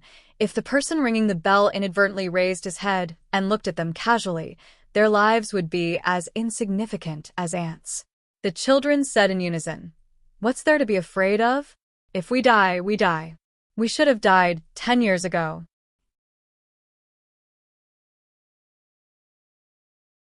Chapter 636. When they blurted out the keywords 10 years ago, Chao Huiyu's face suddenly changed. Like a cornered beast, Chao Huiyu bared his fangs and was ready to pounce on them and bite off their necks and die together with them. Chao Zhengwei, who had been silent with his eyes half closed, sighed after a long time of silence, as if he had aged 20 years in a very short time and accepted an unavoidable fate. He raised his hand and waved it at Chao Huiyu, indicating for him to restrain his emotions and step aside. Then, under the astonished gazes of everyone, he slowly raised his head and asked with his eagle-like old eyes, Who are you people? The light in Qinxin's eyes swayed. The girl's eyes were red, like a vast ocean that had been suppressed for 10 years and finally couldn't control it anymore. She breathed heavily and stepped forward step by step, squeezing out the greatest courage in the world from the deepest part of her heart and staring at the high-ranking official in front of her with the most resentful eyes in the world, as well as the people who were dressed in official robes. 10 years ago, Zhao Mingjin of the Hanjiang Prefecture. Do you still remember this name? Are you? Chao Zhengwei hesitated for a bit, then immediately squinted his eyes and denied with a sneer, Impossible. All the descendants of the Zhao family are dead. Zhao Mingjin committed a heinous crime that year, and His Majesty personally ordered her whole family to be executed. After her death, the corpses were checked one by one, and I personally led people to check the corpses. There can't be such an oversight. Qinxin wiped her tears and sneered, Have you forgotten that the Zhao family had a little daughter who was drowned in the lotus pond not long after she was born? Those memories covered in dust, spilled blood, and decayed were forced to recall in his mind. Chao Zhengwei's eyes flickered for a moment. Then he clenched the armrest of the chair and said, No, even if that child was swapped by Zhao Mingjin, your ages don't match. If that child is still alive today, she is only 10 years old. Qinshin's tender voice was full of sarcasm. I didn't expect that a scumbag like you could still remember her. You are right, it really wasn't me. If it was me, or any of us, how good it would be. If father had agreed to the headmaster's suggestion and swapped one of us with his own child, maybe there could still be 1 or 2 descendants of the Zhao family. Unfortunately, he didn't. He arranged for us to die first, and abandoned his own family. The tears on her face were still flowing down, as if they were accumulating into a pond that could never be filled. That year, I was 3 years old. Not long after I was picked up by my father. I was small and hid in the bamboo forest, watching with my own eyes as you wolves burned, killed, and looted the courtyard. You laughed as you beheaded Uncle Su and Auntie Lu, and pierced Brother Lan's chest with a sword. I was scared silly. I lay on the ground and slid into that little rabbit hole. I couldn't say anything. I watched as Madame held my newborn sister and kowtowed to you, begging you to spare her sister's life. She kowtowed until her head was covered in blood. But what about you beasts? Why did you have to stab her sister's soft little body in front of her until she couldn't cry anymore? In desperation, Madame held her sister and fell into the pond. In this life, the next life, and forever, I will never forget that blood-soaked pond. I will never forget you evil ghosts who should go to the 18th level of hell. After Qinshin finished speaking, she couldn't control her emotions and almost fainted from crying. Zimo hurried forward and hugged her, patting her back to comfort her. Xiaoyuan wiped the blood from the corner of his mouth and staggered in front of them. He stood in front of them and stood in front of them. His pair of youthful and sharp eyes faced everyone here without fear. Even though there was fear in his heart, he still went forward. Don't you want to know who we are? Let me tell you. All of us standing here, including Wenwen and Jun who didn't come, have different blood flowing in our bodies. But we all have the same surname, Zhao. We are all the descendants of Zhao Mingjin. He is the best person in the world. Today, on behalf of our father, we will seek justice from each and every one of you.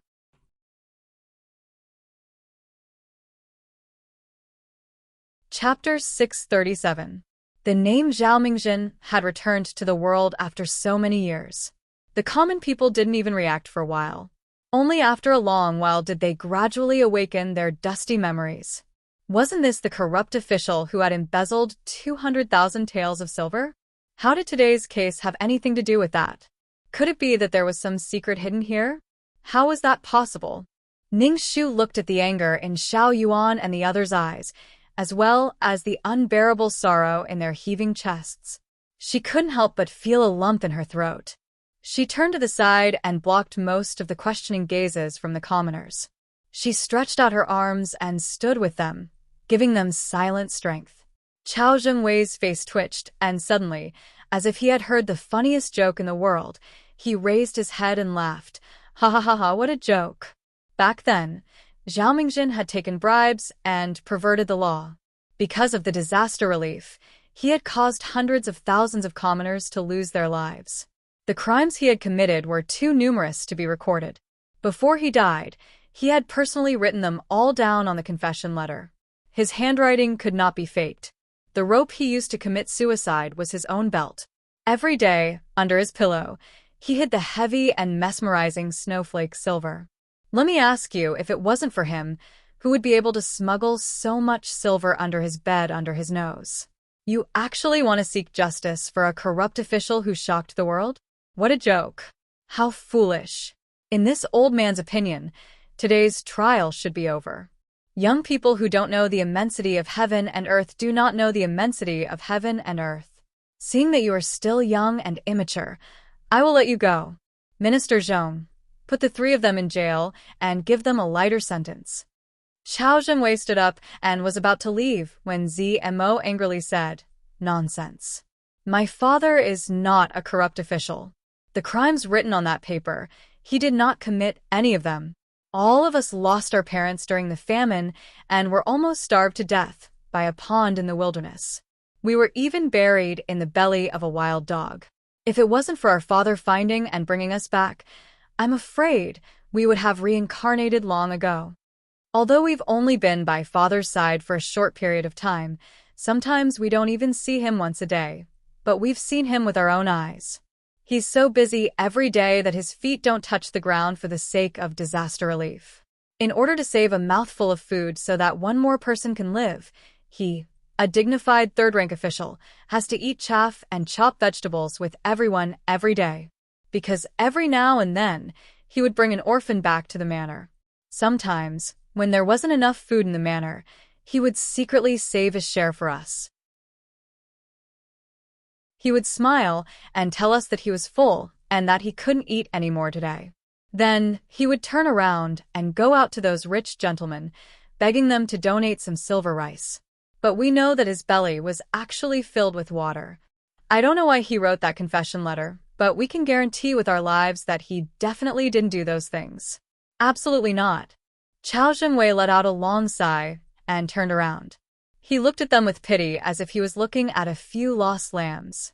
With both hands on the armrest, he stood up and slowly walked in front of them. He bent down and said to them, "Children, you're all too young and inexperienced. I'm afraid you've been deceived by him. In this world, there are always some evil spirits who like to wear human skin and secretly hide in a crowd with a compassionate face. At first glance, you would think that they are living bodhisattvas, but in reality, they have done all kinds of evil things in the world. That Zhao Mingzhen is such a sinister person. The so-called adoption is actually to use you. On the surface, he pretends to be a great philanthropist and adopts you ignorant children. He casually raises you for 3 to 5 days, and when the imperial court investigates his disaster relief measures, he can openly push you out and claim that he is merciful to the people. This way, it will be more convenient for him to secretly gather wealth and harm the people. After you've used him, do you think he will still care about your life and death? If the imperial court didn't find out in time, you would have been thrown away and buried by him. The Hanjiang Prefecture's citizens have accused him of bullying the common people and forcibly seizing their property. If you see him, this old man can immediately order people to summon those people to the capital and bring them to you. Poor children, your parents died in his hands, but you still recognize the thief as your father. AI. How sad. How sad. Being distorted by him, Zimo was so angry that his whole body trembled. He roared, "You're talking nonsense."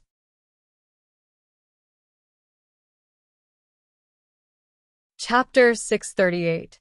Because of his excessive anger, every bone in Zimo's body was fighting. From his 5 viscera, from his 6 bowels, from his pores, he was roaring from the bottom of his heart. He clenched his fists and said, "Those so-called denunciations were all written by the local tycoons. Back then, my father begged them to open the granary out of benevolence to save the villagers who were about to starve to death, seeing that saving a life was more meritorious than building a 7-floor pagoda. However, those rich gentry didn't care at all. They even took advantage of the shortage of rice and wantonly hoarded and raised the price of rice to make a fortune, forcing more villagers to die. My father was so angry that he ordered a group of unscrupulous merchants to be executed. Only then did the price of rice stabilize, but they also bore a grudge against him. After that, my father walked on the path of no return, and these people jumped out to add fuel to the fire. These despicable people should all go to hell in the future. So this is how Zhao Mingzhen deceived you. Chao Zhengwei said bitterly, "It's true that merchants value profits, but they are not idiots. How could they not know that no egg can remain intact when the nest is overturned? If they force the people to die, where could they go to do business? It was clearly your father who wanted to extort and blackmail, but failed, so he used this as an excuse to seek revenge. Even if it was, as you said, that Zhao Mingzhen executed a group of tycoons, then how could the family property that he collected disappear in the blink of an eye without a single mention in the accounts? It's obvious that he embezzled it." Chao Zhengwei continued, "I wonder if there are any people who were brought here from the Hanjiang Prefecture?" Soon, 3 to 5 people in the crowd responded, "Yes. Yes. We were brought here by the Hanjiang Prefecture to make a living." Chao Zhengwei staggered back and bowed to the few people. "I heard that the first batch of disaster relief from the imperial court arrived in the Hanjiang Prefecture, but it was not distributed to the people. The people finally became suspicious, so they banded together to demand an explanation from Zhao Mingjin. However, they were beaten and suppressed by him. Is this true? The few people were furious. It is true. Back then, my uncle was involved. He was beaten up by Zhao Mingjin and was locked in prison, almost dying. Zhao Mingjin had personally said that the life of an ant was not worth mentioning. Since he dared to clamor against a celestial, his death was not to be regretted. It was because of these words that a few of his loyal followers rebelled and released the innocent people locked in prison. This saved my uncle's life. Zhao Mingjin is truly shameless. The other people echoed in agreement, and the people on the Meridian Gate, who had just started to waver, leaned back to their original position when they heard this. Qiao Zhenwei sneered. His shrewd eyes fell on Zimo and the others again. Holding his crutch with both hands, he raised his chin and sighed. So, children, you have been deceived. It's not too late to mend the pen after the sheep is lost. Repent and be saved as soon as possible. Nonsense. Nonsense. The three children were so angry that they were trembling all over. Blood surged up from Xiao Yuan's wounds again, but in the face of such a vicious Qiao Zhenwei, other than the pale and powerless word nonsense, they could not refute with a single word. They could only let more and more evil intentions come from all directions and completely drown them. Rotten eggs and cabbages were smashed from the revelry crowd. Bastard, shut up and get lost. Shi Yan frowned in pain and raised his hand to wave the umbrella, protecting the children who were about to collapse behind him. Before the evil carnival was about to begin, a round of applause sounded from under the iron umbrella. The voice of the person under the umbrella was like jade hitting copper, crisp and clear, deafening. Uncle Qiao is indeed a man with iron teeth and copper teeth. You can turn black into white, the truth into a lie, and the dead into a living thing. No wonder His Majesty once praised Uncle Qiao as a national treasure and a pillar of the country. Ning Shu really admires you. Qiao Zhenwei narrowed his eyes and looked at the little girl in front of him, who was a few years younger than his daughter. His face darkened as he said, "What? Did I just say something wrong? Or do you suspect that I have colluded with the people of the Hanjiang Prefecture and colluded with them?" Ning Shu shook her head and said, "Of course not. Otherwise, there would be another person of the Hanjiang Prefecture who would immediately expose this lie. Uncle Qiao, the loss would outweigh the gain." So, the people were indeed injured by Zhao Mingjin's order, and those cruel words did come from his mouth. Qiao Zhenwei immediately sneered. Then what nonsense do you have to say? Ning Shu met his fierce eyes, without fear. Her eyes were shining like obsidian, showing her sharpness. But who says that what you see with your own eyes must be true, and what you say must be true? What seems to be true can't be false.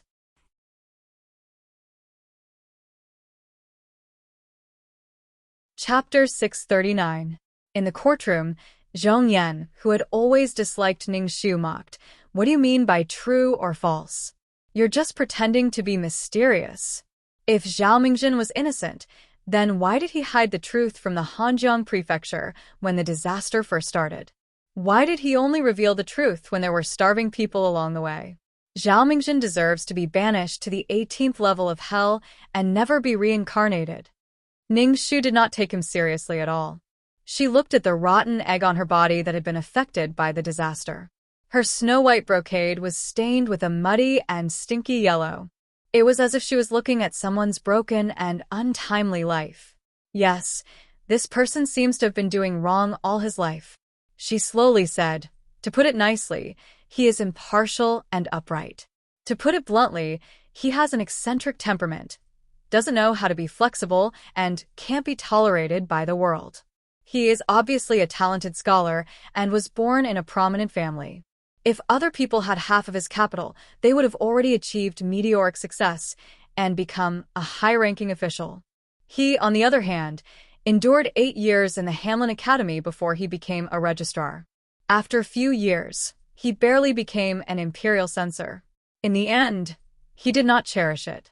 In less than half a year, He offended all his peers in the court and was sent to the remote and desolate Hanjiang prefecture to be a magistrate. This is the first big mistake. After arriving at the Hanjiang prefecture, he still did not know how to put away his edge and keep a low profile. In order to stimulate the people's livelihood, he ate and slept in the open all day long. Not only did he slap the previous magistrate's face, he also shut out a group of interest groups and cut off countless people's source of income. He once again made a string of enemies for himself. Later on, when the disaster worsened, he looked up and saw that he was alone and helpless.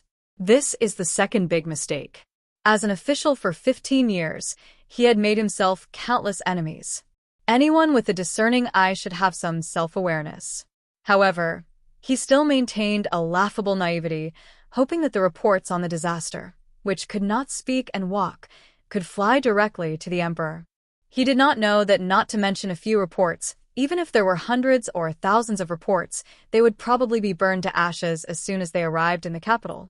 This was the third mistake. After a few days of hard work, he finally received the relief funds from His Majesty. He was as happy as a fool, but he did not expect that there would be a mistake as soon as the life-saving money landed. The 200,000 taels of silver disappeared overnight. The huge secret behind it made his hair stand on end. He clearly had the opportunity to go to the emperor and prove his innocence, removing himself from this matter. But when he saw the people he regarded as his eyes starved to death, one after another, they kept running to death. The soft-heartedness in his heart defeated the safety of his family.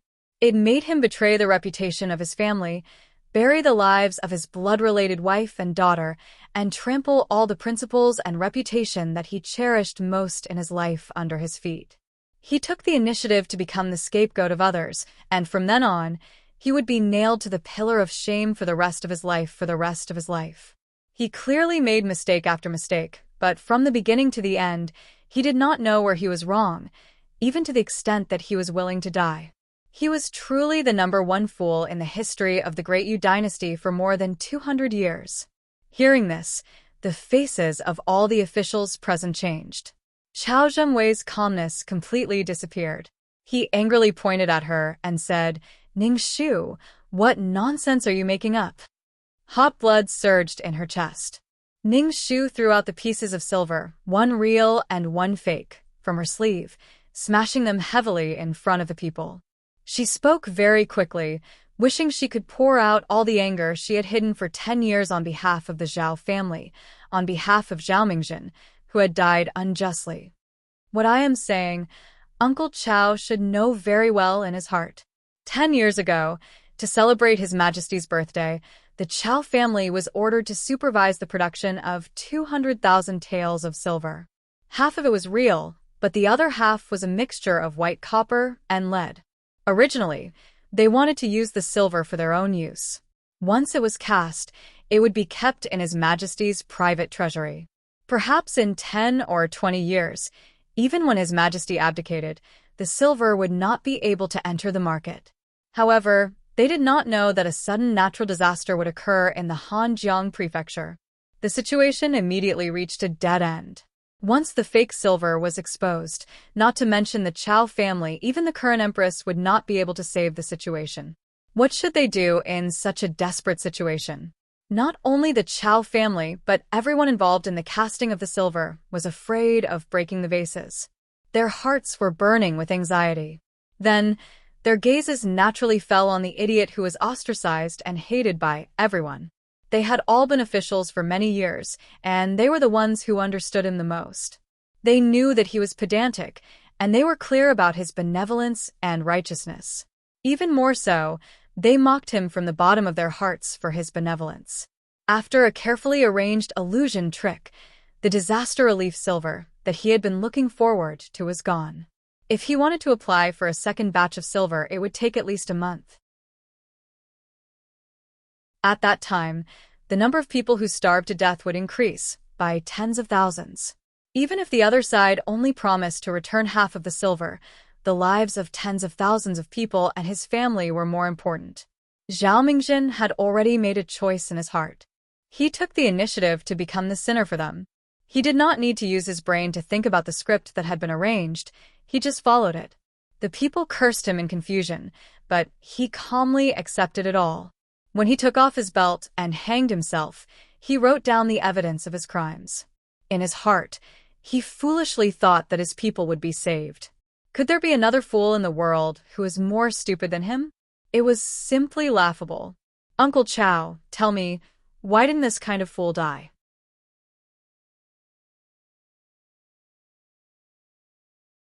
Chapter 640.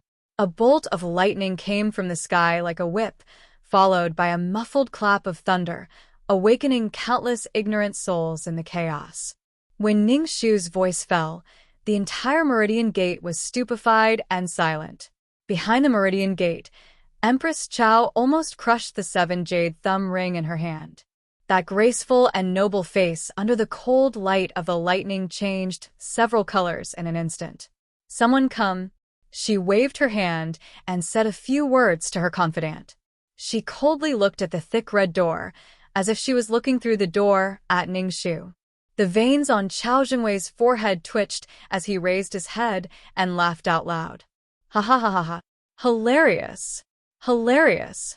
I really don't know where you got your imagination from. How could you come up with such an ingenious story to pin me on the pillar of shame? You said this old man made the fake silver. This old man was the mastermind behind this shocking injustice. This old man persecuted the loyal. Girl, open your eyes wide and look. Under the shocked gazes of the officials, Chao Jingwei threw away the crutch in his hand and took off his official robe, revealing a black and skinny upper body covered in scars. I, Chao Jingwei, have been in the military for my entire life. For the great Yu Imperial Court, and for the people of the world, I have suffered so much and suffered so many injuries. How many scars do you think a little girl like you can count on this dying old body? Let me tell you, there are a total of 17 scars. 14 of them are blade wounds, and the remaining 3 are arrow wounds. Each of them almost took my life. These scars were from when the previous emperor was still alive. The southern Yen dogs invaded. This old man was ordered by the previous emperor to wipe out the enemy with old Prince Yu. Unfortunately, we fell into an ambush. This old man was stabbed 6 times and was covered in blood. This one was from the 3rd year of the Heaven's Choice. The remnants of the demon empress Zhou did not give up and tried to assassinate the emperor. It was this old man who blocked the fatal arrow for the emperor. The most serious one is the one on my chest. 24 years ago, the emperor had just ascended the throne for less than a year. The situation in the imperial court was not stable. The war hounds and the southern Yen were eyeing us covetously. It could be said that there were internal and external troubles. In order to disturb the political situation, the war hounds repeatedly infiltrated the court to assassinate the officials. Many old officials were scared and returned home, but this old man did not believe in evil. I was ambushed by an assassin on the way to the imperial court. The arrow passed right through this old man's chest and pierced right through it. At that time, this old man only had a single breath left, but this old man knew that if even this old man wanted to retreat in order to survive, then what would the civil and military officials of the imperial court think of me? Thus, I relied on this last breath to force myself to the palace.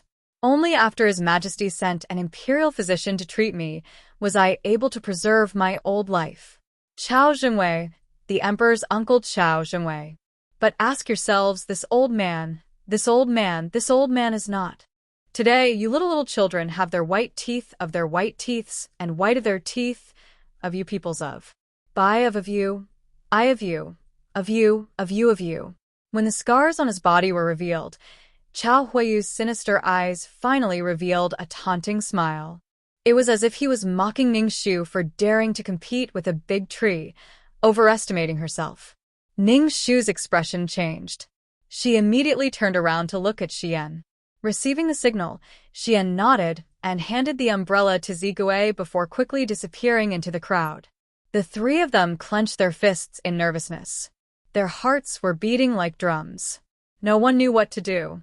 The weather was hot and humid. It was like everyone had been placed in a giant steamer. Ning Shu's forehead was covered in sweat. She knew that standing in front of her was an unprecedented enemy. His strength surpassed everyone she had met before. But because of this, she could not retreat. She silently straightened her back, which was not heavy at all. She was like the only stalk of orchid in this vast land, slender and unbending. Because in this silent tug-of-war, the one who first showed fear was destined to lose.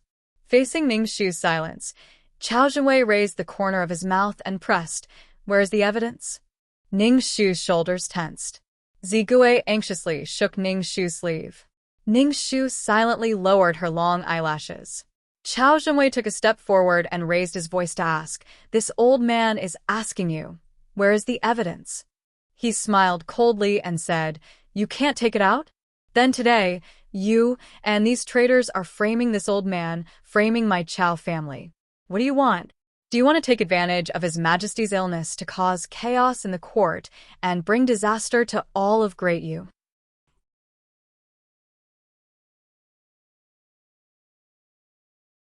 Chapter 641. But I've heard of a secret.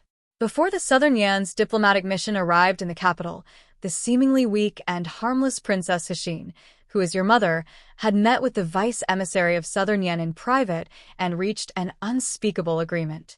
Could it be that your Ning family has already been bribed by Southern Yan and has become a traitor? Guards. Bring in the witnesses.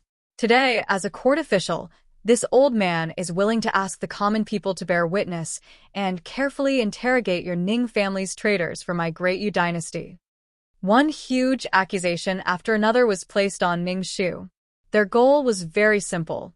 They wanted to push Ning Shu and the Ning family into a dead end and eliminate her in one fell swoop. When the prepared witnesses were brought in, the situation was completely reversed. The common people were in an uproar. Careless. Ning Shu's heart suddenly stopped. She raised her head and saw Empress Chao leisurely appear on top of the Meridian Gate Tower. She looked down at her with a smile, as if mocking her for overestimating her own capabilities. This empress has been in charge of the 6 palaces and has been the mother of this world for 25 years. Do you think this empress is a vegetarian? If you want to be a good person who sets things right and can even throw away your own mother's life, then this empress has many ways to make you lose everything. If you sympathize with that stupid Zhao Mingjin, then this empress will fulfill your wish and let you be the second him. Have a taste of what it is like to be a good person. Zigui stood in front of Ning Shu and shouted. She used her eyes to beg her to quickly retreat. She used her life to help her escape, but was pulled back by Ning Shu. Ning Shu gently shook her head. She looked around. Several hundred guards had already pulled out their bayonets and surrounded them. Chao Zhenwei wildly shouted, "Audacious Ning Shu, quickly put down your weapons and admit your guilt. If you are willing to kneel and kowtow to this old man 100 times and admit your crimes, then this old man may be kind enough to ask Her Majesty to leave your Ning family's traitor with an intact corpse." Ning Shu was extremely angry, but her heart was calm. She quietly looked at Chao Zhenwei as if she wanted to see through his twisted human skin and his ugly heart. It was said that ghosts were frightening, but she had been in the underworld for 300 years. She had seen all kinds of demons and ghosts, but in the end, the most frightening thing was still the human heart. Chao Zhenwei's eyes were bloodshot, and it was as if he had fallen into a frenzy. "You still refuse to admit to your crimes? Men, break this witch's legs for this old man. This old man wants her to kneel at the Meridian Gate for 3 days and 3 nights to beg for forgiveness. I want her to kneel until she dies." Under such frightening pressure, Ning Shu seemed to have heard the funniest joke in the world. Her lips slowly curled into a smile as she raised her eyebrows and said, "My daughter's status is low, so kowtowing 100 times isn't a big deal. However, is Imperial Uncle sure you can accept it?" "What do you mean?" Ning Shu looked in a certain direction in the distance and smiled faintly. "Nothing much. It's just that Imperial Uncle kept asking my daughter for evidence just now. I'm afraid that you thought you had already destroyed all the evidence from back then. Even the last bit of evidence hidden in the Supreme Court storehouse was burned to ashes yesterday. However, there is a saying that goes, 100 secrets can lead to an oversight. I don't know if Imperial Uncle has heard of it before. My daughter is inexperienced, so I'll tell you about it. This saying means that one is arrogant and conceited, thinking that everything is under one's control. There is also a saying that goes, the net of heaven has a long arm, but it never escapes. This saying means that the Tao of heaven is like a large net. Although it doesn't seem to be tight, it will always inadvertently miss some small fish, allowing people to fish in troubled waters and think that they can manipulate the will of heaven. However, in reality, the eye of the Tao of heaven has always been silently watching from the blue dome of heaven. Perhaps it came a little late, but as long as someone has done evil, it won't let a single one go. The evidence you want is here. Following her gaze, a seemingly weak figure with a bandage wrapped around his head staggered to the Meridian Gate under the protection of Xian. He was sweating profusely, and his clothes were messy. His appearance as he desperately squeezed through the crowd while protecting a bag full of documents was particularly comical. He looked like a woman who had just become pregnant and was holding her belly in fear. However, one could see that his eyes were as sincere as stars, shining with the brightest and cleanest light. The moment he saw him, Feng Zheng, who was sitting on the judge's seat, suddenly felt a pain in his teeth and sighed. However, he heard Tan Siwei raise the bag full of documents above his head and shout in the loudest voice he had ever used in his life, "All the documents of the Hanjiang Prefecture case from 10 years ago are in my hands. All the signed confession statements and fake account books are living evidence."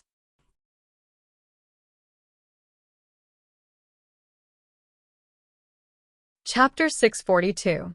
When this thick bag of documents appeared, Chao Zhengwei's turbid eyes widened as if he had been slapped in the face. The flesh on his face trembled as he gnashed his teeth and said, "This is not possible." Ning Shu retorted sarcastically, "Uncle Chao, what you want to say is that you personally sent people to burn these documents, including the entire warehouse. Why are these things still here? This is what I meant by 100 secrets have a flaw." A few years ago, under His Majesty's instructions, the Supreme Court had secretly set up a secret storehouse to make copies of all the old and important cases over the years. This was done in secret throughout the city. Other than His Majesty and a few officials involved, no one else knew about it. Fortunately, the files of the Hanjiang Prefecture were among them. This was originally done on a whim and was not targeted at anyone. Who would have thought that it would help us so much? Uncle Chao, don't you think this is interesting? Zhong Yan, who was sitting at the head of the court, immediately said angrily, "Tan Siwei, as a junior minister of the Supreme Court, you should know that stealing documents is a crime of treason." Because he had run too fast, the fresh scars on his head were soaked with sweat. He did not bother to wipe them and said seriously, "I know that according to the laws of the Great Yu, if an official does not have the approval of his superior to steal documents, he will be stripped of his position and demoted to a commoner. The most serious punishment is exile for 3,000 li and not allowed to set foot in the capital for 100 years.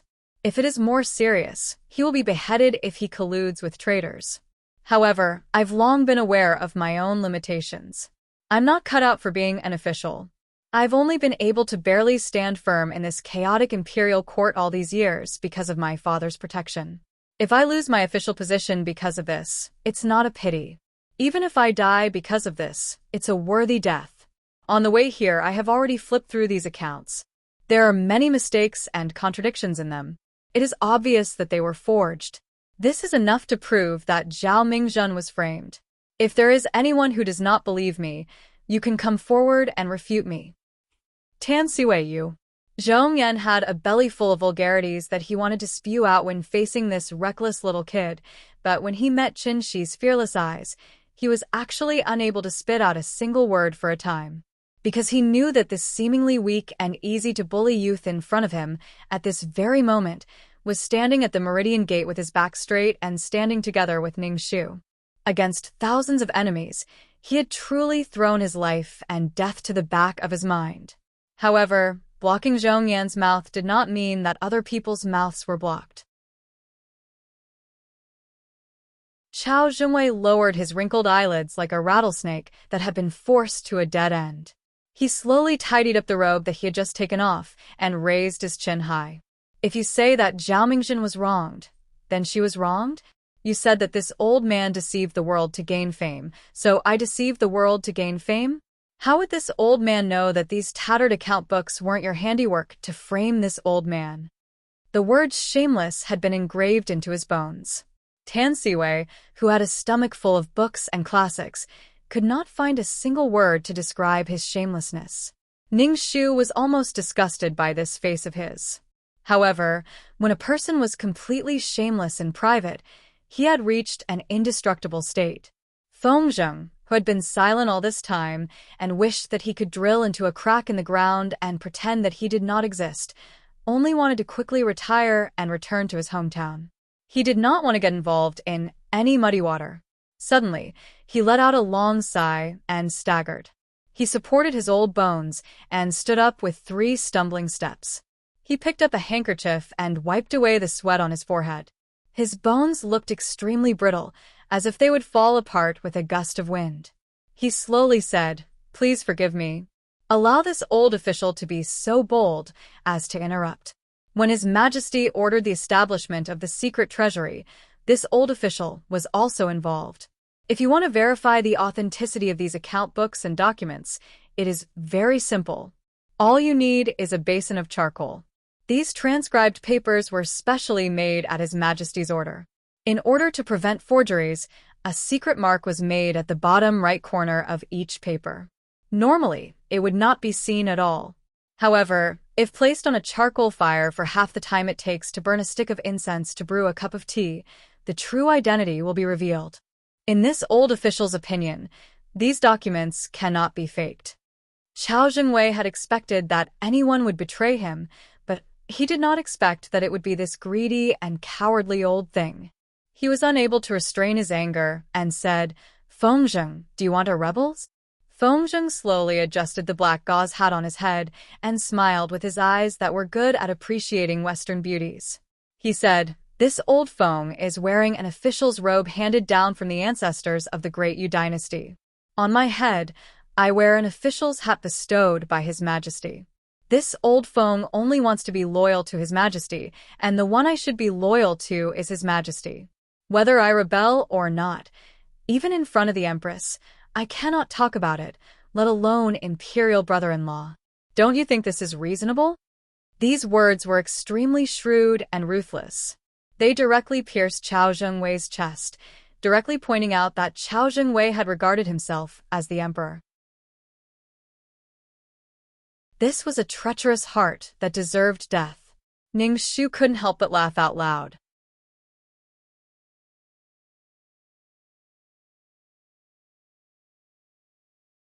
Chapter 643. As expected, a despicable person had to be dealt with by a despicable person. To deal with this kind of shameless jackal, one had to be an experienced old fox. Ning Shu raised her head to look at the dazzling yellow light hidden on the city gate tower. Her lips curled. Calculating it, the time had come. Enough! Sure enough, when both sides had their own opinions and were arguing fiercely, the situation was becoming more and more chaotic and out of control. Empress Chao, who had been hiding behind the scenes, had her expression change when she heard the palace maid's report. "What did you say?" That evil creature dared to take advantage of this consort's absence to bring people into the inner palace to steal His Majesty? How bold of him! She roared as she looked at the mess below the city gate tower. Her sharp nails dug into the vermilion railings, almost snapping off her jewel-studded nails. She finally couldn't hold back her anger and roared. This consort said enough. This consort just watched this entire trial from the city gate tower. You have both witnesses and evidence. This consort will believe that Zhao Mingjin was framed. Just by relying on a fake account book that no one knows who instigated, you want to push the suspicion onto the imperial uncle? Even if you flip through all of the legal records, there's no case of such a hasty conviction. Unless you bring out the real account book, today's farce will end here. There are many suspicious points in Zhao Mingjin's case. Postpone the investigation. This consort guarantees that the wronged official, Zhao, will be cleared. Everyone at the Meridian Gate is to immediately disperse. If anyone dares to stay and talk nonsense, this consort will punish them for serious crimes. Seeing that Empress Zhao was impatient and wanted to cover up this matter, Ningxu sneered in her heart. It seemed that the impatient fourth prince had taken action. That's right. Who would easily let go of such a great opportunity? Every prince that coveted that throne had a giant beast that could swallow everything in their hearts. Empress, you want to leave now? It's too late. You want to cover up this matter in a hurry and find a scapegoat to take all of the blame for the Chao family. Everything will be over, and the Chao family will be able to sit back and relax. This is truly a good plan. However, you're underestimating all of us here. Since we've decided to carry out this plan today, we must play this show to the end. Ningxu said in a clear voice, Empress, please wait. We do not know where the real account book is, but there is one thing that we do know where it is. Empress Chao's patience had reached its limit. She couldn't wait to cut Ningxu into pieces. What else do you want to say? Ningxu's eyes seemed to be burning with a raging fire. At this moment, she had no fear, only the persistence to pursue the truth. That is the other 100,000 taels of fake silver that disappeared back then. Before my master died, he taught me a principle. Anything that has existed in this world will leave behind traces. 200,000 taels of silver was equivalent to 20,000 caddies of weight. Even if they wanted to carry it out and throw it away, it would be equivalent to the weight of 100 living people. Half of it was later found under Lord Zhao's bed, while the other half was still missing. Back then, Prime Minister Tan had led people to search the government offices and residences no less than 10 times, but they still couldn't find any trace of it. They even drained all of the water in the pond and dug up every inch of the ground, but they still couldn't find a single clue. This subject has always thought, was my master wrong? Was there really a way to hide everything in this world? It wasn't until 2 days ago that this subject experienced a smokescreen and suddenly realized that perhaps the missing 100,000 taels of silver had never left. Without waiting for Ningxu to finish speaking, someone impatiently said, "Where is it? Quickly say it." This kind of secret that had been hidden for 10 years, other than the person who set it up, who knew how many times, had been curious. There had even been people who had snuck in from far away, hoping to find a trace of it. Even if there were 10 or 100 taels of silver, it would be enough for a person to live a life without worry. Moreover, there was such a big secret involved. It's in the wall of the treasury.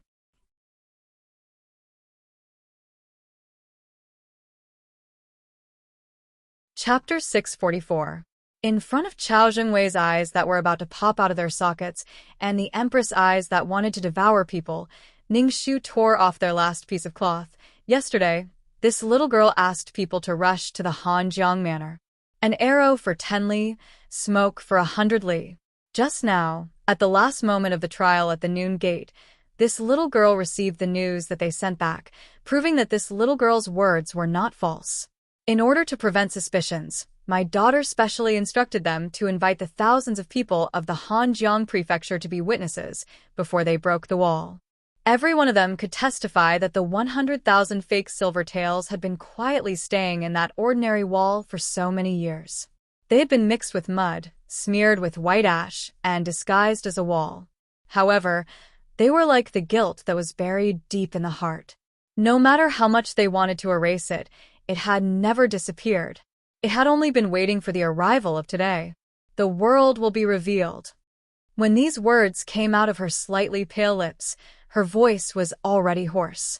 With every word she said, she tasted blood in her throat.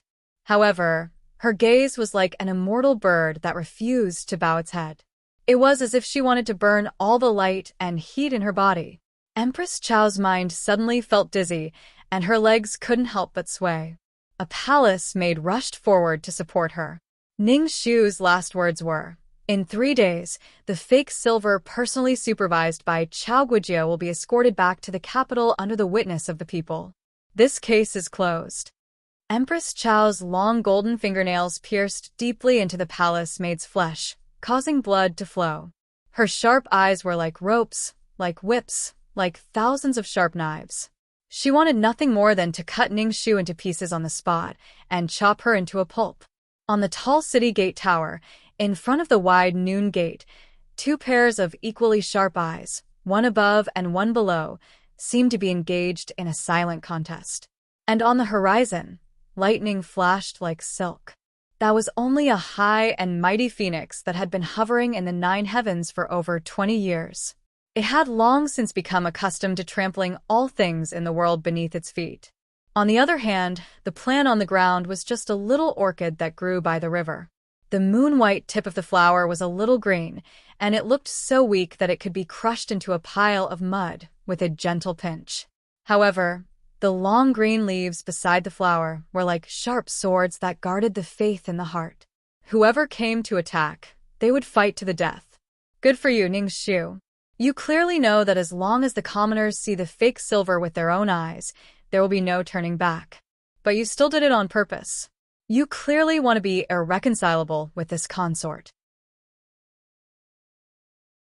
So what if he is? What was the point of being born if one could not redress the grievances and turn a blind eye to injustice? What was there to fear in death? I reincarnated 7 times and returned to this life, not to be a piece of trash. Then you don't want your parents and brothers anymore? Of course, if I can't live with them, then I'll die with them. That way, I'll be able to look after them on the road to the Yellow Springs, and I'll die without regrets. The orchid raised its head and looked at the ashen phoenix. It slightly bent its knees and said, "Empress, you are the mother of the nation." A huge slap ruthlessly landed on the Empress's face in front of tens of thousands of commoners. It slapped her so hard that she had no face left. She was so angry that her entire body was trembling. Ever since she had worn the imperial crown for 25 years, no one had ever been able to force her into such a situation. The noble phoenix was finally forced to lower its head for the first time. She looked at the gray and defeated eyes of her brother, who was born from the same mother. She also looked at the tens of thousands of burning eyes below the city gate tower. Her voice was squeezed out from her throat. The former magistrate of Hanjiang, Zhao Mingjin, was indeed framed by someone and suffered an unjust injustice. Today, this consort has specially issued an imperial decree to redress the injustice and choose a day to bury the entire family. In addition, 10 years ago, Imperial Uncle Chao Zhengwei failed to supervise the production of the tribute silver. There is no way to refute this. Quickly confess the truth of your crimes.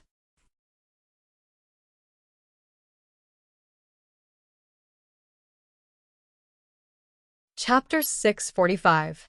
This old official pleads guilty. Chao Zhengwei's Iron Maid knees finally collapsed. Along with his bent knees was his once insufferably arrogant self. Now that things had come to this, it was too late to take back the spilled water. Whether it was one person or the entire Chao family, both the Empress and Chao Zhengwei had made their final decision. Chao Zhengwei cried, "That 100,000 taels of forged silver is indeed related to this old official. This old official cannot absolve himself from the blame. This old official has let down His Majesty, let down Your Highness, and even more so, let down all my colleagues and the people here. This old official no longer has the face to live in this world. Please, Your Highness, on behalf of His Majesty, grant this old official the death penalty. I only ask that Your Highness allow this old official to plead before you cut off this old official's head." Although this old official was involved in the forging of the silver, this old official was too busy to pay attention to it due to the relapse of my old injuries. I was deceived by a scoundrel and only found out about the twists and turns today.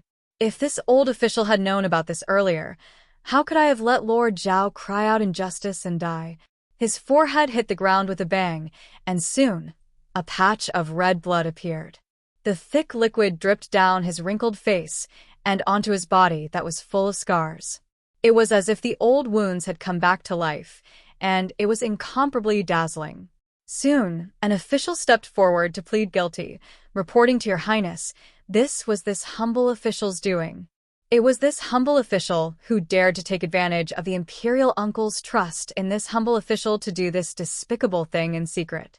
Later, I was afraid that the case would be exposed, so I killed Lord Zhao. The imperial uncle was kept in the dark from beginning to end and had no idea at all. This humble official has been suffering from inner torment these past few years and has not been able to eat or sleep well. This humble official does not dare to hide this any longer and will atone for his crimes with death today. After he finished speaking, he actually took the sword from the guard's waist and placed it horizontally in front of his neck. In front of the tens of thousands of people, the scarlet-red sword fell to the ground. Blood splattered everywhere as he spat out a mouthful of blood. His body twitched as he breathed his last. Empress Chao sighed and said with grief and indignation, "So that's what happened. Imperial uncle, oh imperial uncle, how could you be so foolish and let this subordinate deceive you until now? Now that the main culprit is dead, the case is closed." However, imperial uncle's negligence cannot be refuted. Even if you are this consort's elder brother, this consort cannot forgive you. Today, this gong will place righteousness above family, strip you of your position as deputy prime minister, and remove you from your position as a relative of the emperor. From now on, you will be demoted to a commoner and exiled to Jingzhou, never to return to the capital again. Do you have any objections? Tears streamed down Chao Jingwei's face. This old official thanks your highness for your mercy. Chao Huayu's eyes were red, and he was about to rush out to plead for mercy, but Chao Jingwei gave him a sharp look and shook his head to persuade him to stay back. He clenched his fists unwillingly and stepped back to his original position. As Empress Chao raised her hand, several Dragon City guards stepped forward and took off Chao Jingwei's official hat, stripped off his official robe, cut them all in half, and threw them into the crowd, which led to a burst of cheers. Seeing Chao Jingwei unharmed being taken away by Yang Chengwei and about to be exiled, Ning Shu's eyes widened in shock. She couldn't believe this fake farce, and her stomach churned. A scapegoat that came out of nowhere and with a few words of demotion and a few drops of crocodile tears in front of tens of thousands of people, it was actually so easy to resolve this grievance that even the heavens had been wronged. From now on, the coffin was closed and there was no more talk about it. Even the place of exile was deliberately chosen to be the place where the Chao family had risen to power 100 years ago. This kind of perfunctory, this kind of shamelessness, was this world's justice, in the eyes of this group of people, just a joke. What did the hundreds of lives of the Zhao family count for? What did Zhao Mingzhen's lifetime of integrity count for? What did Yuan Wanting's 10 years of waiting and generously dying count for?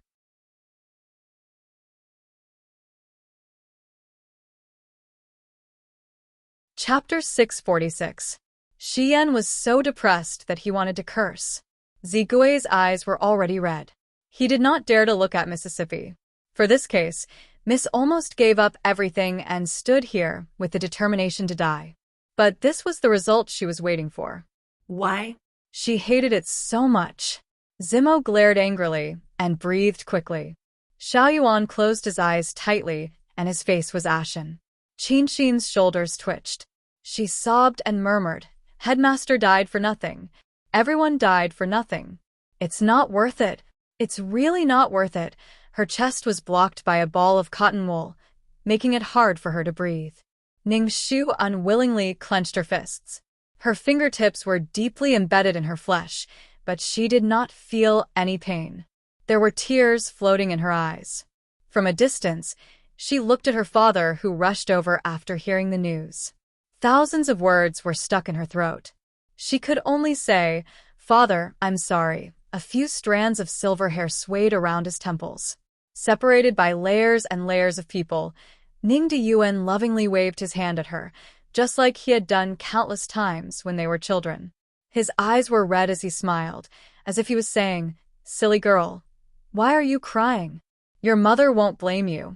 Even if we go to hell together, what is there to be afraid of?" Ning Shu's eyes shook. Finally, a drop of tear fell from the corner of her eye. She was not reconciled. She really could not swallow this. She had done everything she could, but she could not control the outcome. Was there really no other way? Was there really no other way? When Yang Chengwei pretended to put the shackle on Qiao Jingwei's neck, he slowly got up and deliberately walked past Ning Shu. At the moment when he passed by, Qiao Jingwei raised his drooping eyes and coldly glanced at her. It was as if he was mocking them with extreme disdain. He was laughing at them for running around for days, and even risking their lives. In the end, wasn't it all for nothing? He was laughing at them for trying their best. In the end, what could they do to him? Setting things right was just a joke in front of the ultimate power. Ha ha ha. Ning Shu's heart surged and her blood boiled. After Qiao Jingwei finished mocking him, he still lowered his eyes and put on a regretful face. Under Yang Chengwei's custody, he slowly walked back to the Meridian Gate. Just as the Meridian Gate opened, a deep and cold voice suddenly came from the sky on a spinning mechanical kite. Along with the person's fluttering black silk clothes, the person slowly descended to the mortal world. That voice was cold and languid, and it carried boundless arrogance as it entered into the ears of everyone present in an unstoppable manner. Wait, this king hasn't arrived yet, so how can you say that this case is closed? Before the several thousand Yang Chengwei could even raise the bows in their hands, the late guest had already lightly tapped the ground with the tip of his foot and landed lightly on top of the city gate tower. He stood 10 zhang away, facing the Empress from afar. Then, he cupped his hands slightly and said to the Empress, "Xiahou Qing, Crown Prince of Nanping, greets the Empress." Behind him, Jiu Si and the others flew down from the other 2 kites. They held their blades in both hands and surrounded Xiahou Qing in the middle, protecting him tightly. It's him. She didn't see wrong. He really did come. The moment she saw that figure, Ning Shu's gaze couldn't help but be fixed there. It was hard to look away. "Xiahou Qing, you didn't tell me in advance that you were coming." But her heart calmed down quietly, and her lips curled up into a smile that was as smooth as spring. She knew that he wouldn't let her face these demons and monsters alone. He would fight alone. When she saw him, Empress Qiao could no longer maintain her last mask and almost tore it apart. She leaned to the side to avoid Wan Min's curious gaze. She looked at him with a poisonous gaze and said, "Xiahou Qing, you also want to shed all pretense of cordiality with this Empress." Xiahou Qing chuckled. After a few flashes of lightning and thunder, the dark clouds above his head that had been brewing for a long time finally drew their curtains. Wind came from the 9 heavens, lifting the black satin in front of Xiahou Qing like a pair of wings that were about to fly. He said calmly, "I'm just a little crown prince. How could I dare to shed all pretense of cordiality with the Empress? It's just that I heard that the Meridian Palace case was really hard on your highness, and I just happened to catch someone who is deeply involved in this case. How could I not bring him to share your highness' burden? This person is the mastermind behind today's missing children case, and is also an important witness in this case. I really can't not see him. Sir Duan, please." Jiu Si and the others parted to make way for the person with the bamboo hat at the very back. When the hat was taken off, his hair was stained with frost and dried tree bark was revealed. Ning Shu was shocked. It was actually an old acquaintance of theirs, the godly Dr. Duan Chongfeng, who had once saved her life. Duan Chongfeng's old eyes, which had been muddled by the wind and sand outside the Great Wall, looked around at Xifeng City. First, he saw Ning Shu and the children below the city gate tower. He smiled slightly, then looked away and coldly looked at the others. He opened his mouth and said, "The way of the world is evil, evil like ghosts." In the past, when I said this to my old friends, they laughed at me for being too extreme. Mingzhen, Mingzhen, now that you open your eyes and look, there are demons everywhere. Demons everywhere. You will regret it. He tore off his gray robe, revealing his shriveled body and the hundreds of fireballs tied around his waist. He laughed wildly and said, "Do you see this? What are these on my body?" Back then, a total of 346 people from the Zhao clan died. Now, I have 346 Thunderfire pills strapped to my waist. I only need to lightly light a spark, and everyone standing within a radius of 3 li will follow me to the underworld to see Mingzhen, whom I haven't seen for a long time.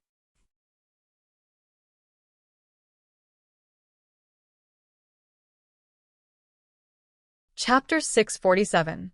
Originally, I wanted to perish together with you, but you should really be glad that someone dispelled this idea for me.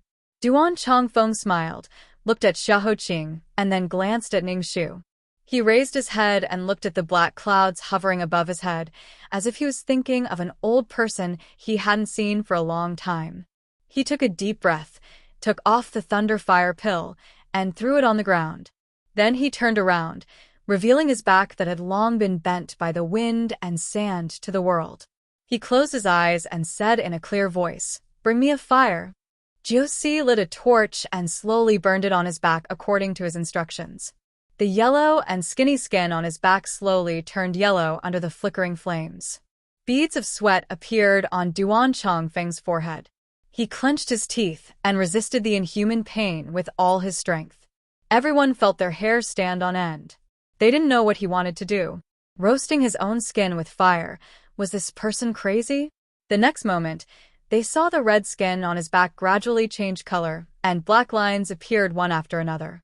More and more black lines appeared, and they gradually connected together to form a dense set of words. Ning Shu looked at this scene in shock, and her heart was filled with mixed feelings. She couldn't bear to look away.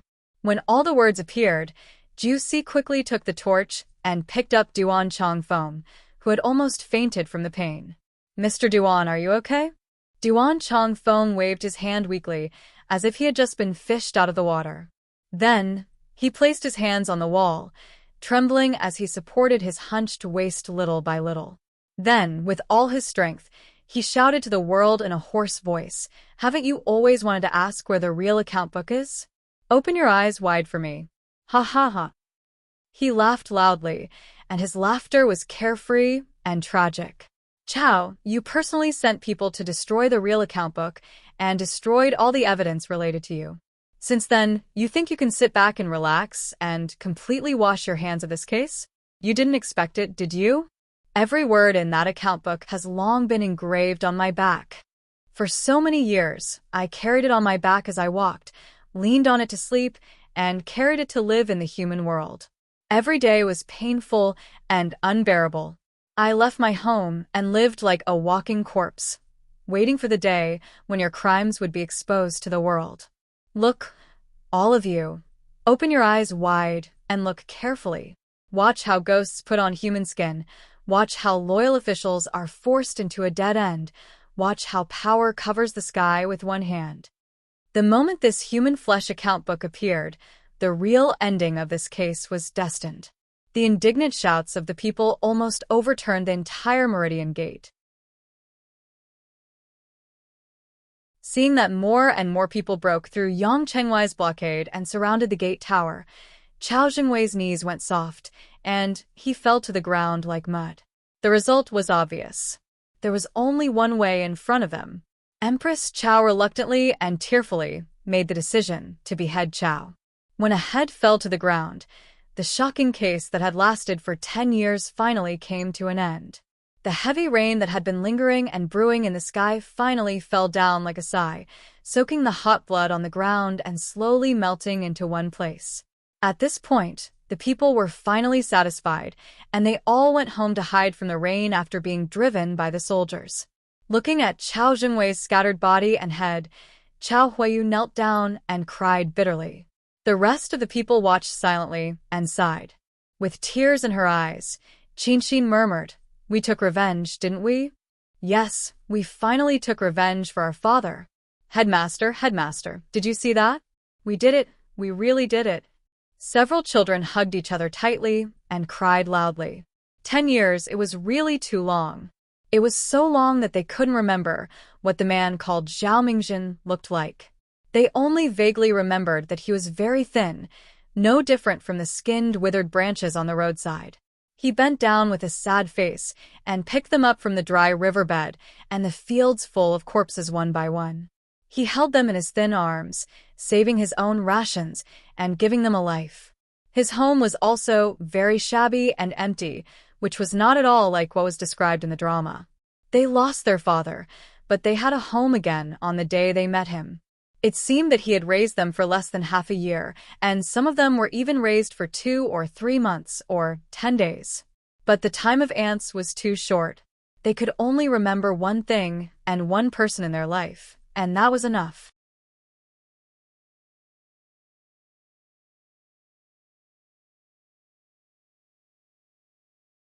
Chapter 648. It was a heavy rain, even heavier than the day the imperial mausoleum collapsed. It was so heavy that the entire capital was floating on the surface of the water. The people who had witnessed the entire show licked their lips as the rain fell. They held their heads in their hands and left in groups, calling out to each other. Lu Laosan and Zhu Huanyang, who thought they were going to die, were stunned for a long time. They hugged each other and cried with joy. They pulled their silly son and ran for their lives. However, they were knocked over by the crowd, and their arms were broken. They rolled on the ground and cried like wild dogs. It was like a farce. When the people dispersed and the song ended, Empress Chao looked at the head soaked in the dirty water. She closed her eyes and said in a low voice, "Are you satisfied? Now that my only brother is dead, are you satisfied?" Go. Ning Diyuan was anxious and subconsciously pushed Ning Shu out. "Father." Ning Shu's heart tightened. She hurriedly signaled Zigui and Shi Yan to escort the children away. However, it was too late. Empress Chao opened her eyes again. Her eyes were as violent as a devil's. Come, surround this place. "If you want to leave, you must die." 6,000 Yongchengwai obeyed the order and sealed the Meridian Gate. They surrounded Ning Shu and the others like dragons and snakes. They pointed their swords at them. Thousands of archers quickly climbed to the top of the gate tower. They drew their bows and aimed at them from all directions. They really couldn't escape even if they had wings. Hundreds of arrows pierced deep into her eyes. Ning Shu's heart beat like a drum. She raised her arms to protect the trembling Xiaoyuan and the others behind her. "Empress, you can't." Today, the reversal of the Meridian Gate case shocked the world. In a few days, it will spread throughout Jiuzhou. If we clear Zhao Daren's name and lose our lives here, you will become a terrible person in the eyes of the world. Then your action of putting righteousness before family will be completely wasted. Empress, please reconsider. However, Empress Chao had fallen into extreme anger. She lost all reason. She angrily said, "Who said I can't? Just now, you used the tens of thousands of commoners as your support, used their mouths and eyes to oppose this consort. You forced this consort to personally order the execution of her own brother. Do you know how much pain that was? Seeing my own blood relative being beheaded and dying in the Yellow Springs, my internal organs are dripping with blood and my flesh is being cut off. Ning Shu, Xiaoqing, why did you force me to this point? Now that everyone is left, the sky above the Meridian Gate is empty and quiet. We are the only ones left. Ben Gong will let you all experience what it feels like to see your loved ones die tragically on the spot. Ning Shu, Ben Gong will be the first to start with you." Men, strangle Princess Hsien for this consort. Kai Bin, the Empress' trusted maidservant, accepted the order and immediately removed the screen in front of her, revealing the frail and weak figure that had been hanging on the beam long ago in front of Ning Shu. Her eyes were closed, her hands were hanging down, and there was a white silk around her neck. Apart from the slight rise and fall of her chest, there was no other sound. Only her feet were supported by someone. There was no doubt that once the last bit of support disappeared, He Xian would die on the spot. The moment he saw He Xian, Ning Diyuan's eyes turned red. He pulled out the old sword that hadn't seen blood for more than 10 years and crazily rushed into the crowd. "You dare! Let go of my wife, let go of my daughter. This old man will fight you today."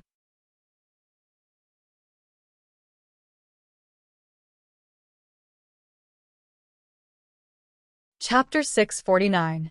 Even if Ning Diyuan was skilled in martial arts, how could a single person fight against an army of 10,000? Even if he had Xiahou Qing's help, there were too many people. Too many.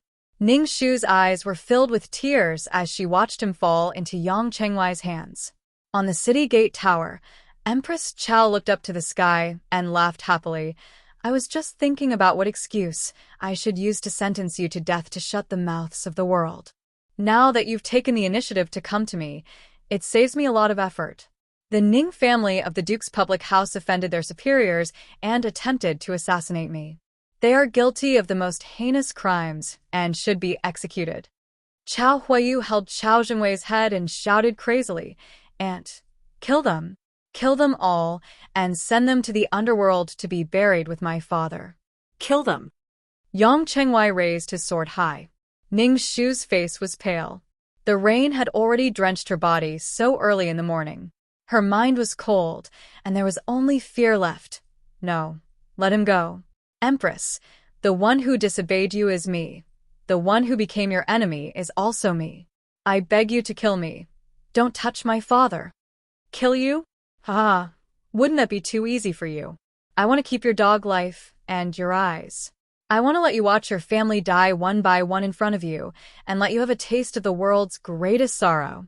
Empress Chao waved her sleeves and was about to execute them on the spot when she saw her trusted aide, Kai Kun, whisper a few words in her ear. Empress Chao's eyes changed, and she suddenly changed her mind. She laughed with great interest. That's an interesting idea. I'll listen to you. Guards, bring the traitor Ning Diyuan up. She stood on top of the tall city gate tower and looked down like a ruthless god of death. She smiled coldly and maliciously. In consideration of the matter 25 years ago, your mother also made a great contribution, so this empress will be lenient towards your Ning family. Ning Shu, watch carefully. Right now, standing on the left side of this consort is your father, and on the right side is your mother. Between the two of them, this consort must take the life of one of them.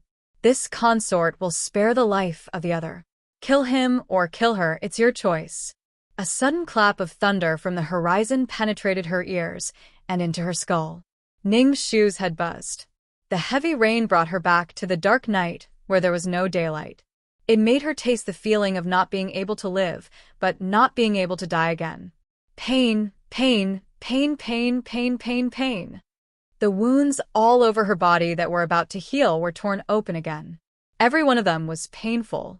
It was so painful that her limbs were numb. She fell into the muddy rainwater. She held her temples and shook her head furiously. No. She couldn't make a choice. She didn't want to make this choice.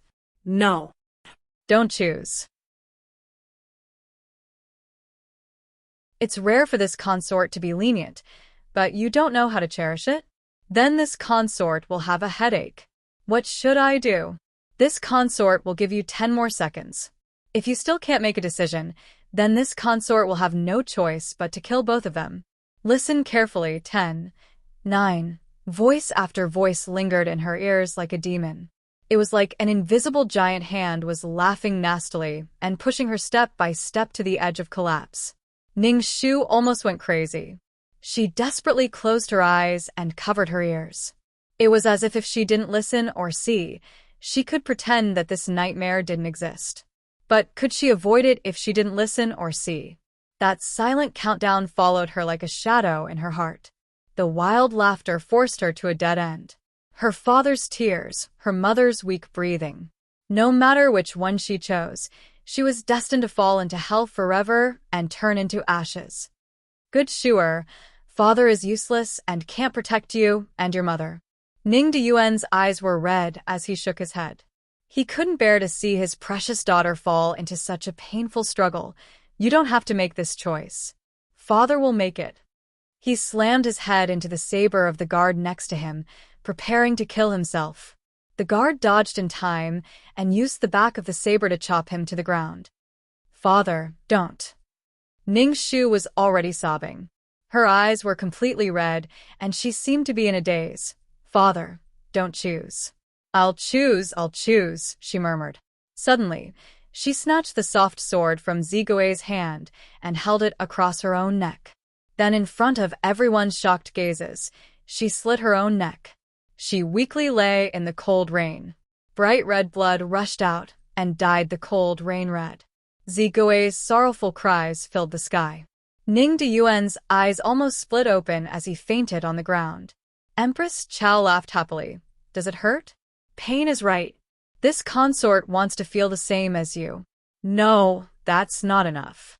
This consort wants you to feel pain 10 times, 1,000 times, 10,000 times. Come. Ning's Shu is dead. Kill the Ning couple as well. Go to the underworld to be a pair of Mandarin ducks with the same fate.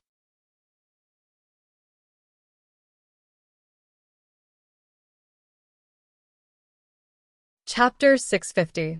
When the second piece of white silk was hung on the beam, several guards were working together to hang Ning Deyuan up. However, there were several flashes of silver light. The guards only had time to widen their eyes as a line of blood appeared on their necks.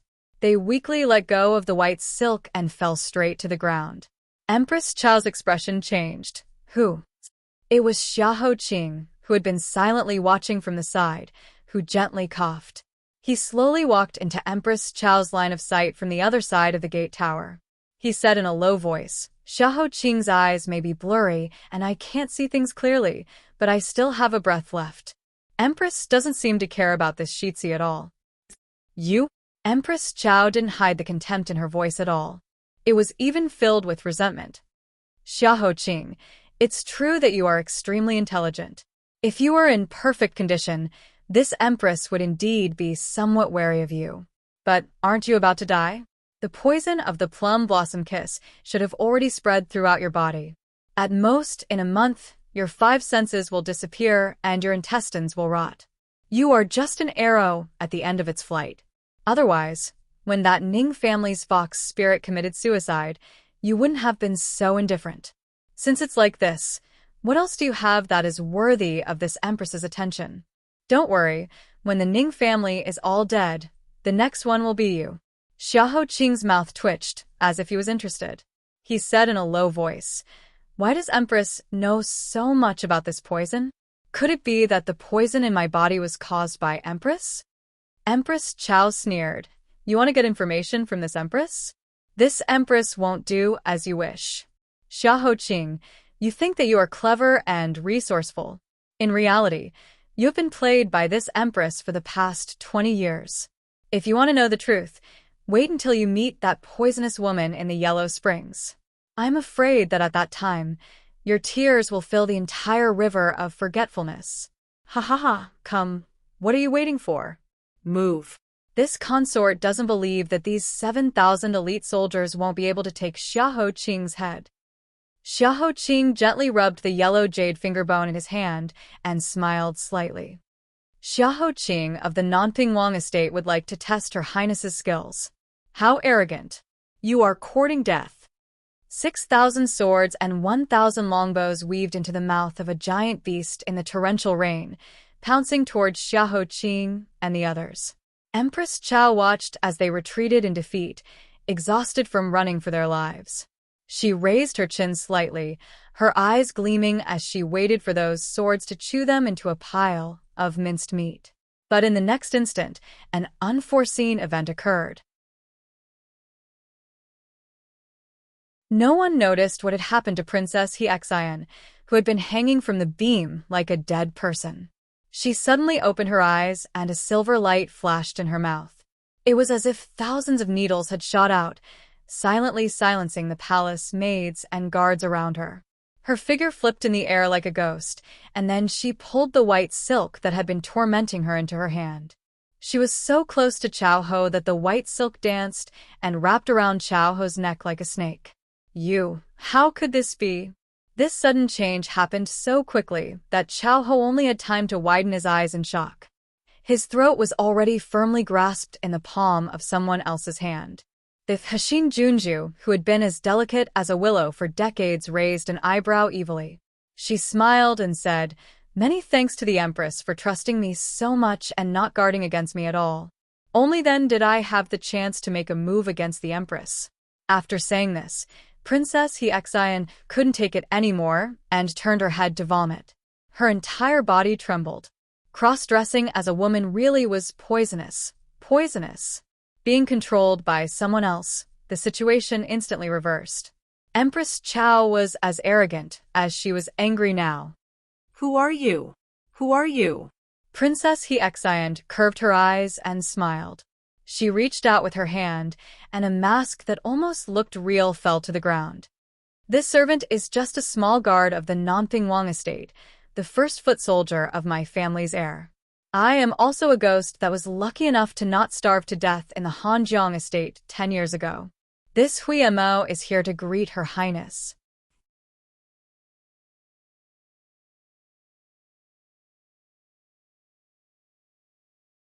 Chapter 6:51.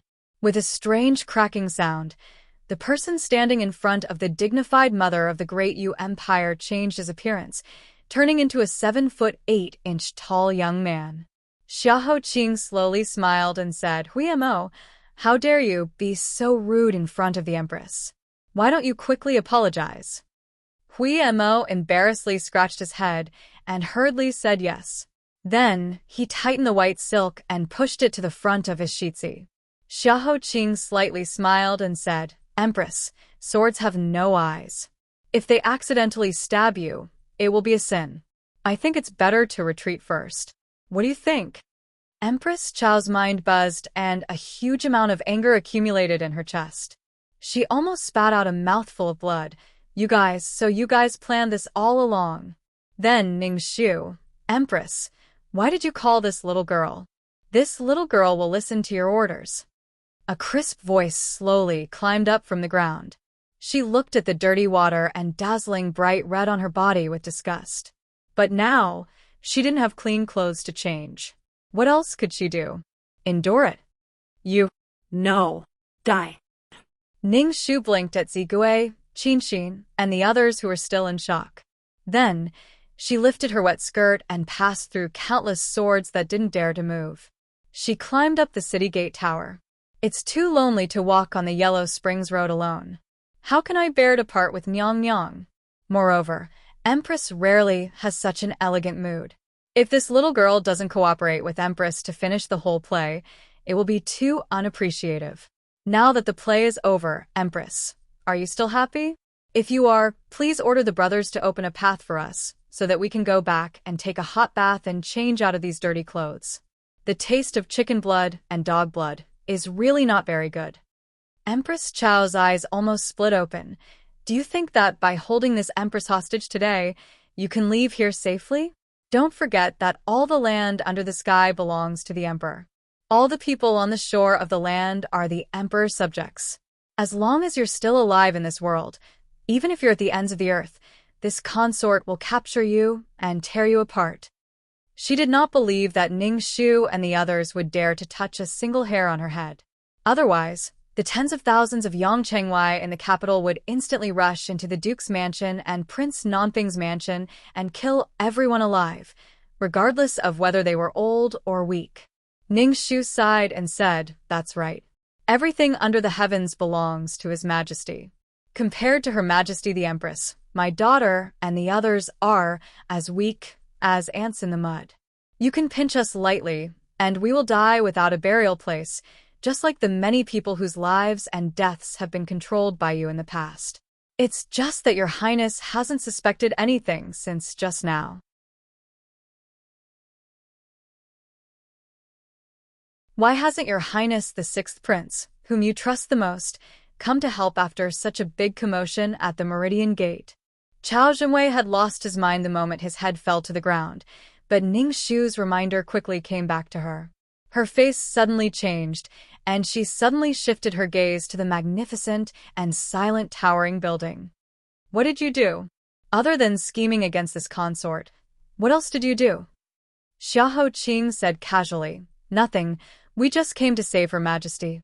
The tip of his ears moved slightly, as if he heard a distant sound. The corner of his mouth curved slightly. It seems that someone will come to summon Your Highness back to the palace later. Please, Your Highness. As expected, after a short and long time, a red horse galloped out of the palace, carrying a freshly made bright yellow imperial edict and the anger of the Emperor, who had just woken up. He said in a clear voice, Empress Chao deceived her superiors and concealed her mother's family, causing a great disaster. She even wanted to do harm to the true dragon and bring disaster to the country. Empress Chao is immediately escorted into the palace to await your majesty's punishment. This insufferably arrogant mother of the nation's feet swayed, heavily leaning against the wet railing at the side. Her most precious phoenix hairpin accidentally slipped out of her piled-up black hair, smashing into the muddy rainwater 30 zhang below, breaking into two halves. Demon Empress brings disaster to the country. These 4 words were engraved on the stone tablet for 10 years. It seemed illusory, but it turned into a curse in the dark. After waiting for so many years, it finally came true today.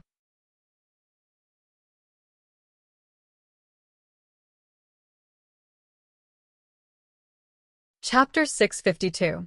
When the 6,000 swords and sabers hesitantly fell, the iron knees knelt down one by one and lowered their proud heads. The corner of the bright yellow phoenix robe completely disappeared from the meridian gate. The messed-up abacus returned to its original position. Everything finally returned to the right path. Qin Xin and the others looked like they were laughing and crying at the same time. Xiao Yuan's wound was soaked by the rain, and he fainted. Duan Chongfeng hurriedly helped him up and found a place without rain to treat him. Under the meridian gate, Tan Siwei silently raised his head to look at the 2 incomparably matched figures on the gate tower. He then lowered his head to look at his useless hands that couldn't even truss up a chicken. From Chao Ho's revolt until the dust settled, not only did he fail to protect anyone here, he had completely become a burden to Ning Shu and the others. So even though he was hot-blooded, he was still a useless scholar. How could he take over Xiahou Qing's task of taking care of Shu? Not worthy, not worthy. He laughed self-deprecatingly and shook his head. He gave Duan Chongfeng a hand, and together they carried Xiaoyuan to the corridor. Separated by a distance of 3 zhang, Ning Shu stared unblinkingly at Xiahou Qing in front of her. Counting her fingers, it had only been a few days since she last saw this person, but she suddenly felt as if it was a lifetime ago. His figure was deeply reflected in her amber eyes. Looking at his jade-like face and the warmth on his lips, she felt a wave of anger in her heart.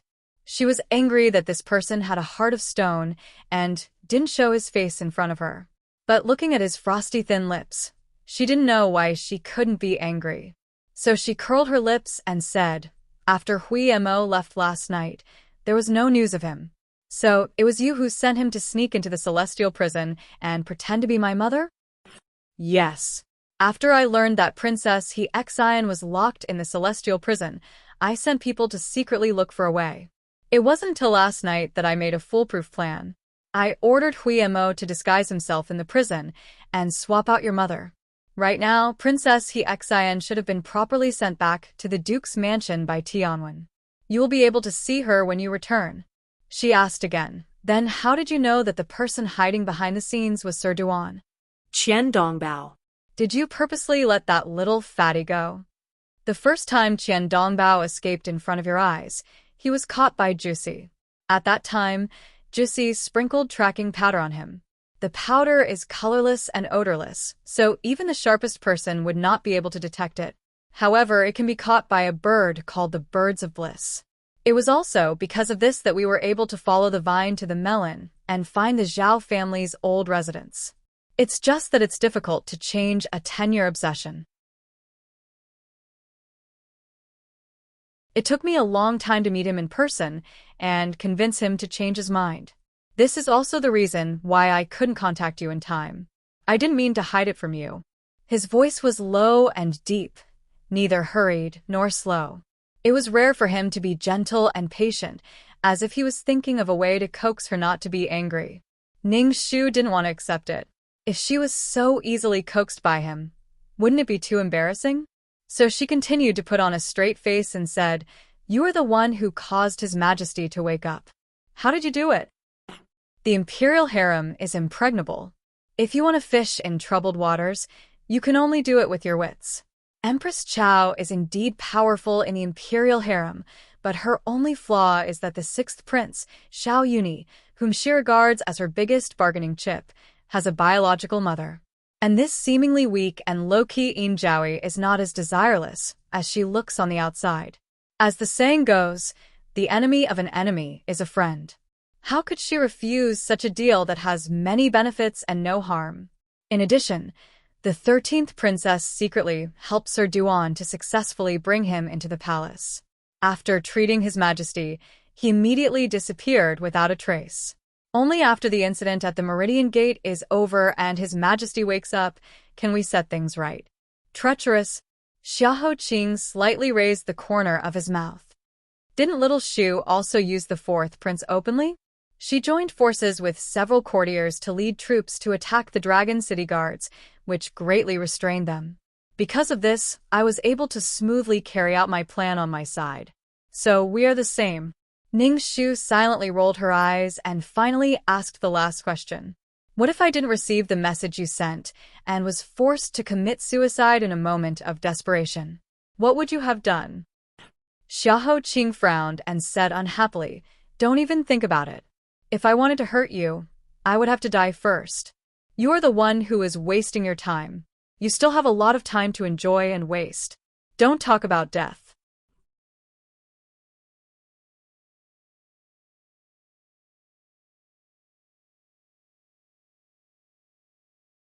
Chapter 653. Pleased by Xiahou Qing's obvious anger, Ning Shu curled the corners of her mouth. The awkwardness in her heart dissipated by half. She crossed her arms and snorted.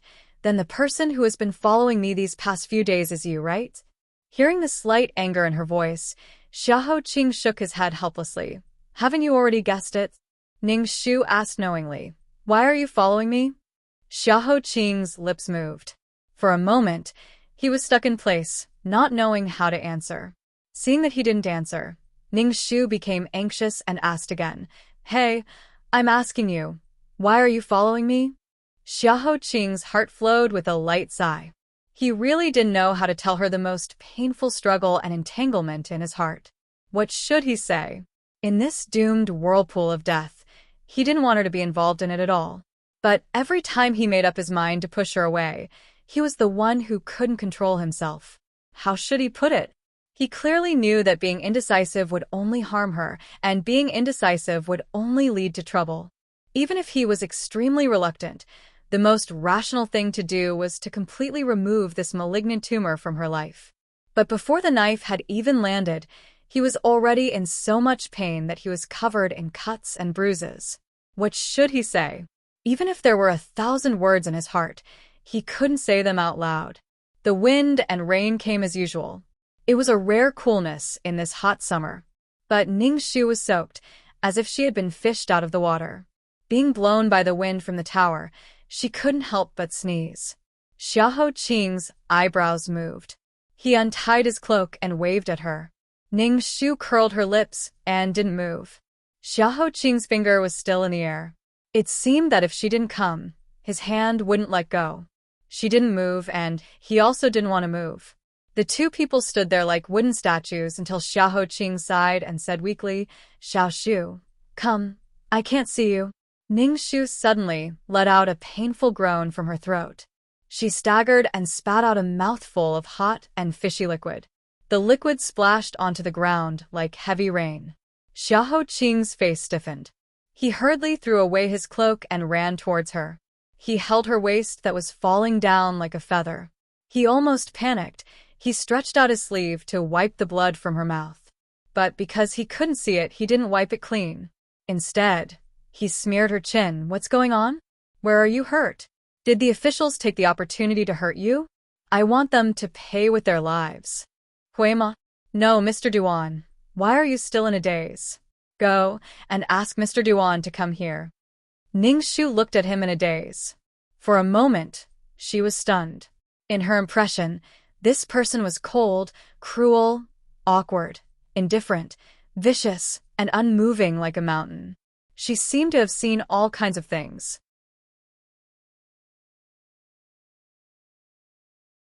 But now, it was the first time she saw such a loss of self-control. Even his hands were trembling. If his eyes could see, they must be covered with blood vessels. Hearing Jiosi's hesitant expression, Ning Shu woke up and realized that her joke seemed to have gone too far. She hurriedly confessed, No, no, I'm fine. It's really nothing. This is not my blood. It's the bag of chicken blood that you sent to me to act. I wanted to use it to scare you. It's a joke, a joke. As his face changed, her voice became lower and lower. She muttered, "Who told you not to tell the truth just now? Scare me?" Xiahou Qing's jade-like face froze. His face turned from white to green. "Ningshu, how old are you this year? How can you make such a joke? You're simply—" He was so angry that he wanted to raise his hand to slap her. His hand was already in the air, but in the end, it didn't fall down. He pulled back his sleeve and left her on the spot. He turned around and left. Hey, hey, don't go. Ningshu called. Xiahou Qing didn't look back. Ningshu said angrily, "If I don't do this, how would I know that you still care about me?" Xiahou Qing's footsteps stopped in the air.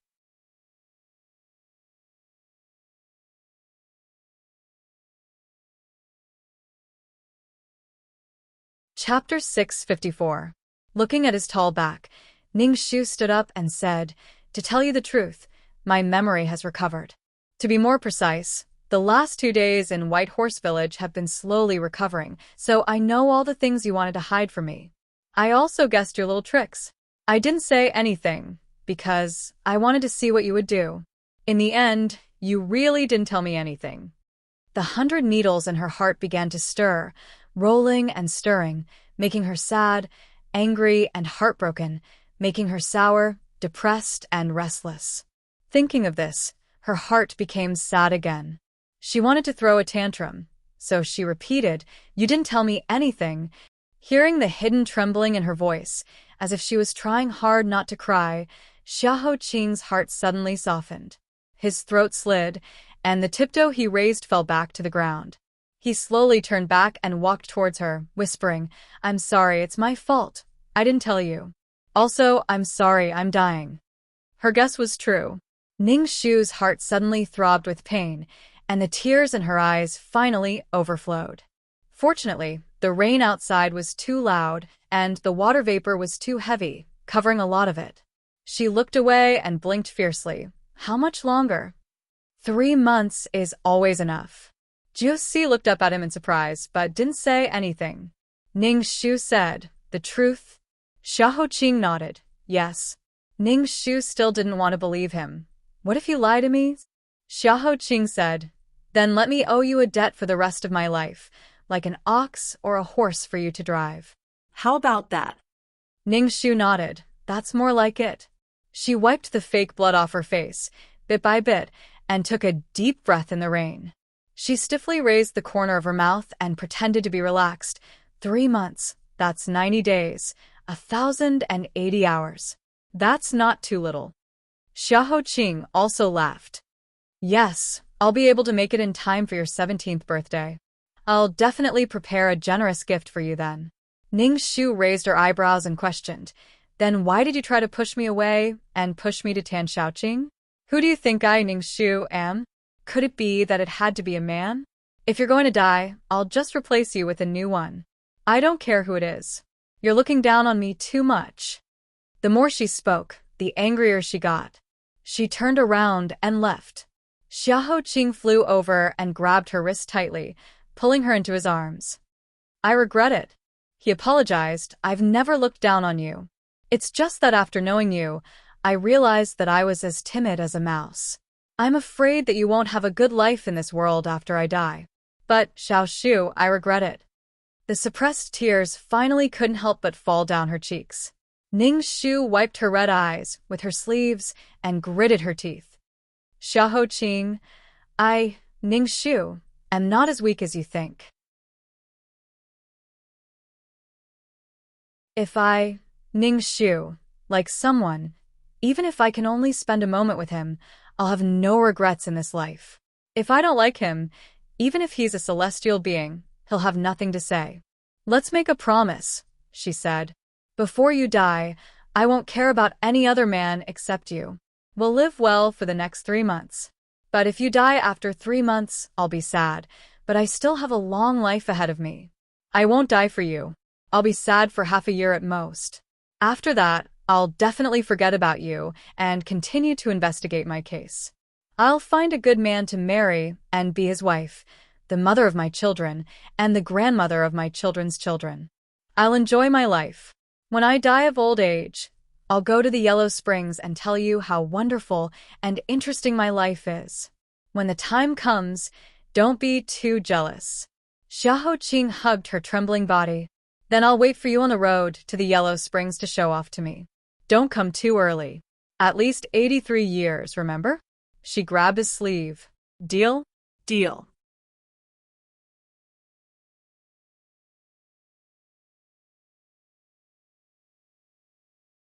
Chapter 655. Inside the Funing Palace, the heaven-choosing emperor, who had been bedridden for half a month and almost caused chaos in the imperial court, finally woke up and returned to the golden dragon throne. His face was pale, and his eyes were filled with disdain. He coldly looked at Empress Zhao, who was 10 meters away from him. His face was pale, but his eyes were bloodshot. He glared fiercely and said, "My good Empress, during this period of time, I was seriously ill and bedridden. It was all thanks to my good Empress's careful care that I was able to recover from my illness. You are truly worthy of being my first wife for several decades. How can I thank you, Empress?" Empress Zhao stood alone in the middle of the empty Funing Palace hall. Imperial bodyguards armed with swords surrounded her in the center as per the emperor's orders. Her trusted aides had all been taken away before she entered the palace. This kind of Empress Zhao no longer had her former majesty, grace, and insufferably arrogance. Instead, she actually showed a bit of frailty. She lowered her head and murmured, "First wife, so your majesty still remembers that I married into the prince's mansion at the age of 16 and cut off a section of my hair to be entangled with you for the rest of our lives. More than 30 years. Originally, this concubine became your wife, became the imperial concubine, and then became the empress of this great Yu dynasty. It has been so long that you have also become old, and I have also become old. It seems like this lifetime is about to pass. Don't put on such an act in front of me. For so many years, Jean has cared about our old friendship and tolerated you time and time again. No matter what you did, Jean still turned a blind eye to you and gave you preferential treatment. But what did you do? Tell me, what did you do?" The jade cup in Heaven's Choice Emperor's hand was forcefully thrown to the side of her feet. Countless shards flew up and cut the back of her hand. His chest heaved up and down violently, and his eyes were so red that he wished he could tear her into pieces. "You drugged me, controlled the court, sheltered your relatives, and plotted a rebellion. You're a hen in charge, disgraceful and deranged, and destroyed my Xiao family's empire. These crimes should be enough for you to die 1,000 times, but you even killed Qi Su." "Killed Qi Su?" "Chizu?" Empress Chao's face twitched in astonishment. Her footsteps faltered, and her eyes were filled with sorrow and hatred. It was as if she had finally realized that she was a fool who had been kept in the dark for many years. She raised her head mockingly, as if she was crying and laughing at the same time. "I thought that your majesty had abandoned that crazy woman, Madame Jiang, in the cold palace for so many years. You didn't even go to see her once and never mentioned her to anyone. I didn't think that it was all fake. It was all fake. All of this was a show you deliberately put on for me to see, right? Is that so? It's funny that I thought you had already let go of her. It turns out that you were lying to me. All these years, you've been thinking of ways to protect that bitch." "Shut up." Heaven's Choice Emperor angrily pointed. "This emperor will not allow you to humiliate her like this. Guards, if the empress dares to slander Jiang Fei again, immediately slap her 50 times." Empress Chao was completely enraged. She sneered and said, "You won't allow me to humiliate her, so I will humiliate her. What can your majesty do to me? All these years, how many times have I humiliated her? Why did your majesty not say a word all these years, but now you're making decisions for her? Who are you putting on this show for? That bitch has already gone to the Yellow Springs. I want to ask your majesty, since your majesty is calling that bitch's name so intimately, does your majesty still remember this concubine's name?"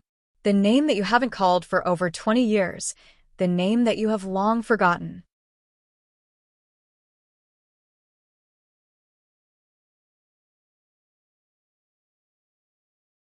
Chapter 656. She thought that when the man in front of her heard her question, he would at least be moved. Even if it was just a tiny bit, it would at least make her stubbornness for so many years not seem so laughable. Unfortunately, there was none. This man who had once shared a bed with her and whose life was intertwined with hers impatiently said, "Empress, don't take Zhen's patience as indulgence. Zhen did not directly kill you because of our past friendship. If you continue to speak nonsense, don't blame Zhen for being ruthless." Friendship? Empress Chao smiled bleakly. She felt cold from the inside out, leaving behind only sorrow. What friendship? It's all bullshit. Do you think I don't know? Back then, you only married me for the sake of Empress Xiao Zhou to control the court. The Zhou clan had no rivals at that time, and my Chao clan was the only clan that could help you. Thus, you clearly didn't like me, but you still wanted to marry me and worship me in the Wang Fu as a Buddha. I knew everything, but I was stupid. I fell in love with you, so I deliberately covered my eyes and ears and acted like a fool. In fact, I knew that the one in your heart had always been her, Jiang Chizu. Thus, after you finally ascended the throne, the first thing you did was to invite her into the palace as a concubine to accompany you. Night after night, you spent so much time in bed with her that you forgot about home. Even when she and I were pregnant at the same time, you made that absurd suggestion that whoever gave birth to the eldest son would be the future crown prince. Simply laughable. The Great Yu dynasty had existed for 300 years. Which emperor would come up with such a preposterous idea when the empress was still pregnant and had not lost her virtue? You even secretly ordered the imperial physicians to concoct some tonic to help the fetus grow faster, so that she could give birth to a prince before me. Xiao Mingcheng, do you think I, Chao Wenyu, am a fool with your actions? The Heaven's Choice Emperor's expression suddenly changed. The topic that he had avoided for more than 20 years was finally brought to the surface. He clenched his fists, feeling as if his heart was being cut by a knife. "So you knew all along. If you were dissatisfied, why didn't you say it at the time and secretly did those things? In the end, it caused me to lose two princes. Two princes." The Empress's eyes were red and filled with hatred. "The reason is simple. After knowing what you did, my heart that was covered with lard was finally washed clean, and I recognized you. You wanted to climb to the highest position by stepping on me and my child's bones? I won't let you have your way. We admit that we do favor Chizu, but your son was stillborn. Even if you take your anger out on others, you can't change this fact. Your son is not destined to be a dragon son. Chizu has never done anything to him." Empress Chao's cheeks were wet, and her bloodshot eyes were filled with endless hatred. How do you know she didn't move? If she hadn't deliberately sent someone to send me a message, how would I have been able to hear the intimate whispers and plans you guys had in bed? If it hadn't been for your messy matters, how could I have suffered such a huge blow when I was about to give birth? So much so that I was forced to give birth prematurely? That was the bloodline that I looked forward to day and night. That was a piece of flesh that was separated from my body and connected to my heart. It was ruined just like that. She fiercely clutched her chest and gasped for breath. Therefore, that unfilial son of yours, I must kill him. I want Jiang Chizu to suffer the most painful torture in this world. I want her to cry miserably in front of the railing of the cold palace every night. Shocked by her undisguised madness, the Heaven's Choice Emperor stood up in disbelief and looked at her as if he was looking at an evil spirit. You, Chao Wenyu, you are simply a lunatic. Someone come quickly. Empress Chao has been diagnosed with insanity. She has repeatedly committed treason and attempted to assassinate the emperor. From today onwards, she will be deposed and demoted to a commoner. She will be banished to the cold palace and will not be allowed to take a step out until her death. You want to cripple me? The fact that I didn't kill you is already my greatest benevolence. You want to cripple me? You actually want to cripple me? Ha ha ha. You put me in the cold palace to use the same method to take revenge on me for your true love, right? Ha ha ha. My good emperor, you really are the most infatuated emperor in this world. Empress Chao suddenly raised her head and laughed. She laughed until her face was full of tears. She laughed until the entire palace was creeped out. Then, her throat slipped and she suddenly spat out a mouthful of blood in front of the Heaven's Choice Emperor. A few drops of blood splashed on his face. The Heaven's Choice Emperor ordered people to wipe it clean in disgust.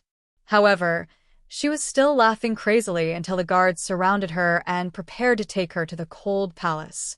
She finally stopped laughing and slowly wiped it off with her sleeve. When she lowered her head again, she changed back to the always smiling and invulnerable Empress Zhao. It was as if the previous loss of self-control was just an illusion. When the cunning rabbit is killed, the hound is cooked. Right now, the blood of my Chao family has been squeezed dry by your emperor. All the talents that can serve you have all died in the past few decades.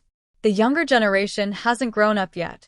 So your majesty wants to get rid of the donkey after it has outlived its usefulness? Let me tell you, this is impossible.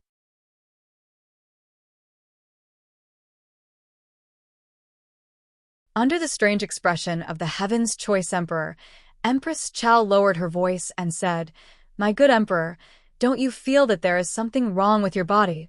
Heaven's Choice Emperor suddenly felt uncomfortable. His 5 viscera and 6 bowels seemed to be on fire, burning his temples to the point of pain. His vision suddenly turned dark and he fell back onto the dragon throne. On the side, the head eunuch Xiaobin rushed over to support the emperor. However, when he saw a blood-red plum flower petal on the side of the emperor's neck, he was startled and fell to the ground in horror. "What's wrong? Say something. What happened to me?" The Heaven's Choice Emperor opened his eyes with difficulty. Through the hazy shadow on the dragon throne, he saw the thing that suddenly grew on the side of his neck. He suddenly froze. "Chao Shi, how dare you?" Empress Chao leisurely tidied up her loosened hair into a phoenix shape. Then, she lifted her bright yellow skirt and unhurriedly walked in front of the Heaven's Choice Emperor. "You didn't expect this, did you? For so many years, this thing has been in the hands of this concubine. Originally, this concubine didn't have the heart to use it on your majesty. Unfortunately, my husband, you forced me to do this."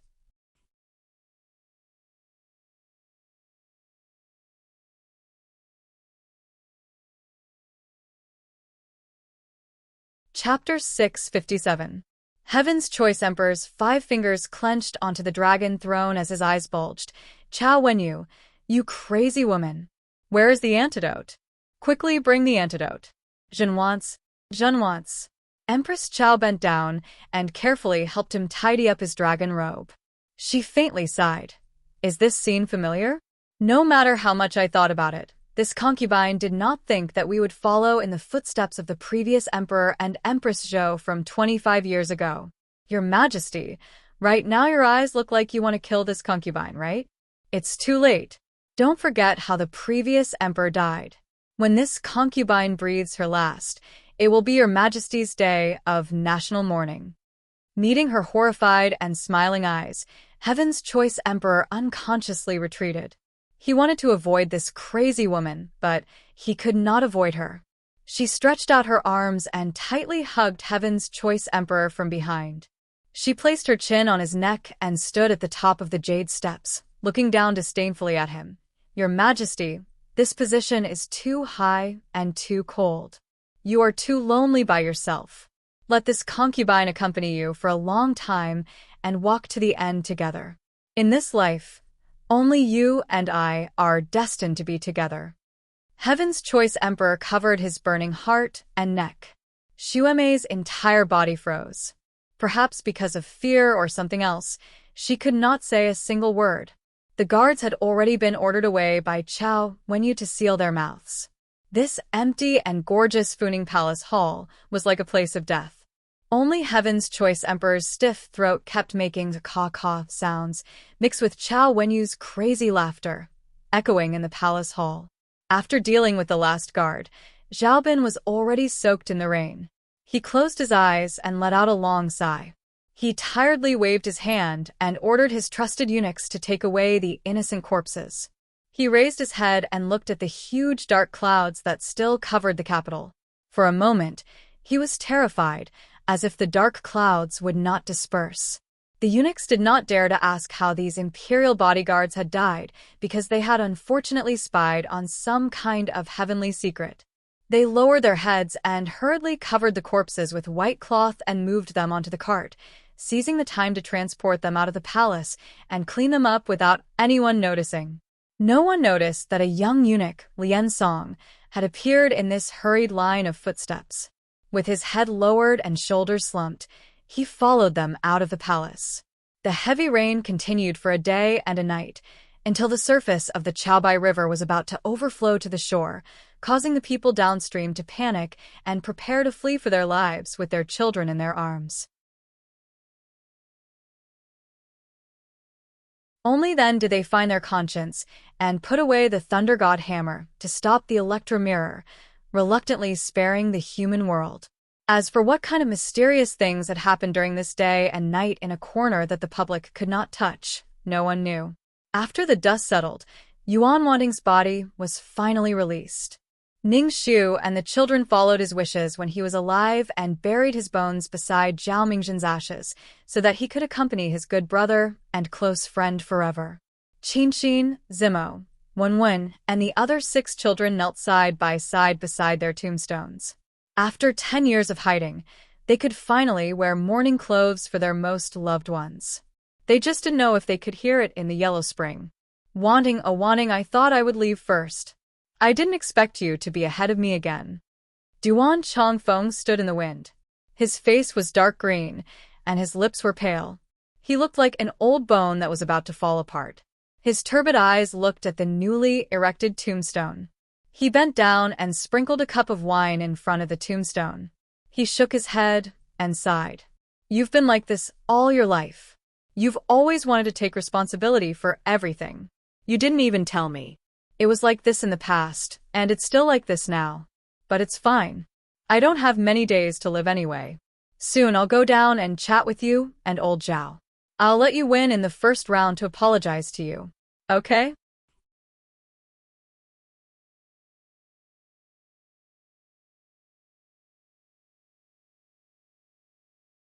Chapter 658.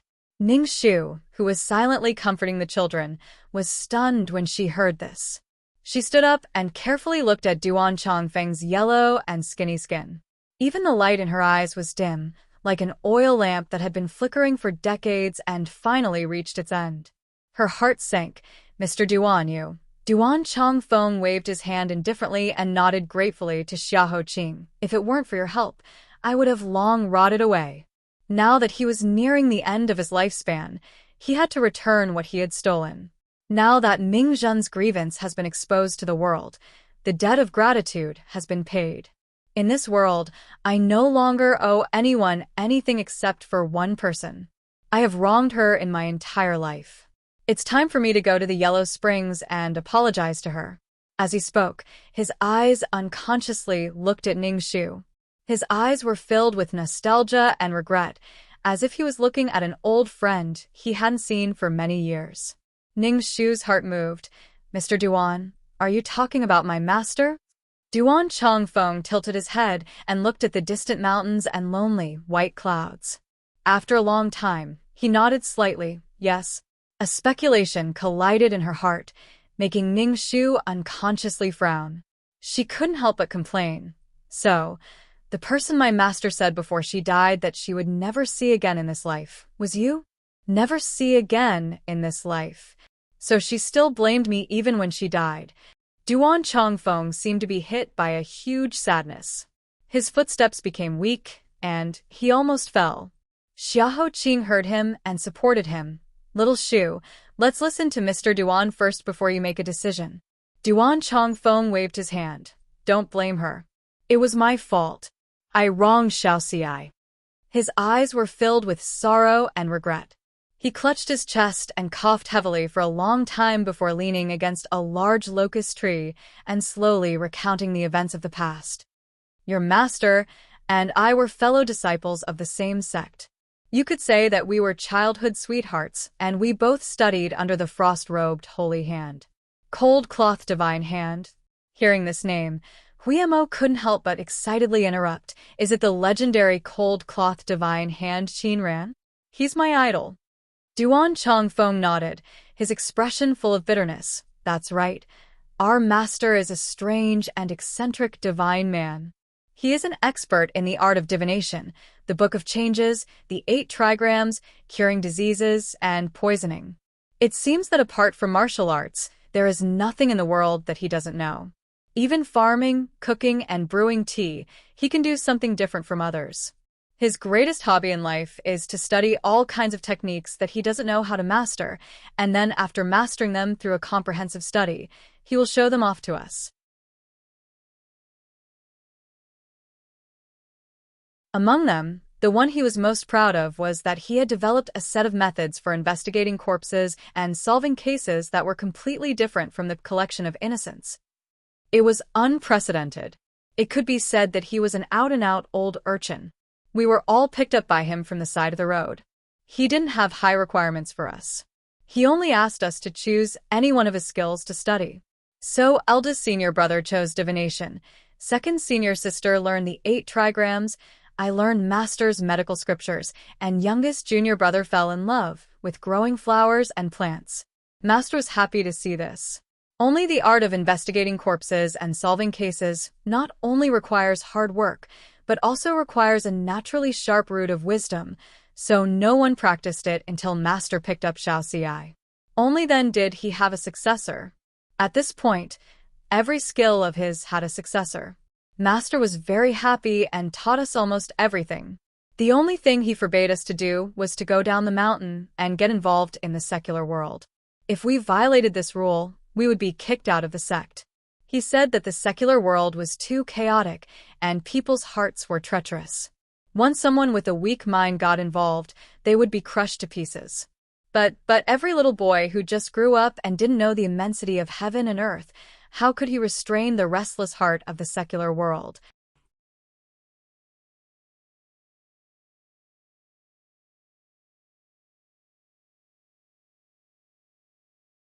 Chapter 659. Thinking of the past, Duan Chongfeng's eyes lit up. It was as if every dying person couldn't forget and couldn't bear to look back on the young man who used to be as bright as the sun and wanted to compete with the sky. Seeing that the eldest brother and second sister had gone down the mountain one after another, my junior sister and I couldn't help but yearn for it. So we quietly left without saying goodbye and left the sect hand in hand to explore the world.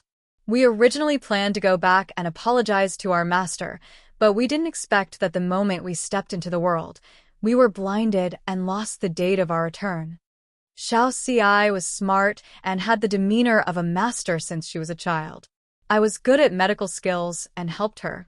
Not long after we went down the mountain, we became famous by solving a strange case.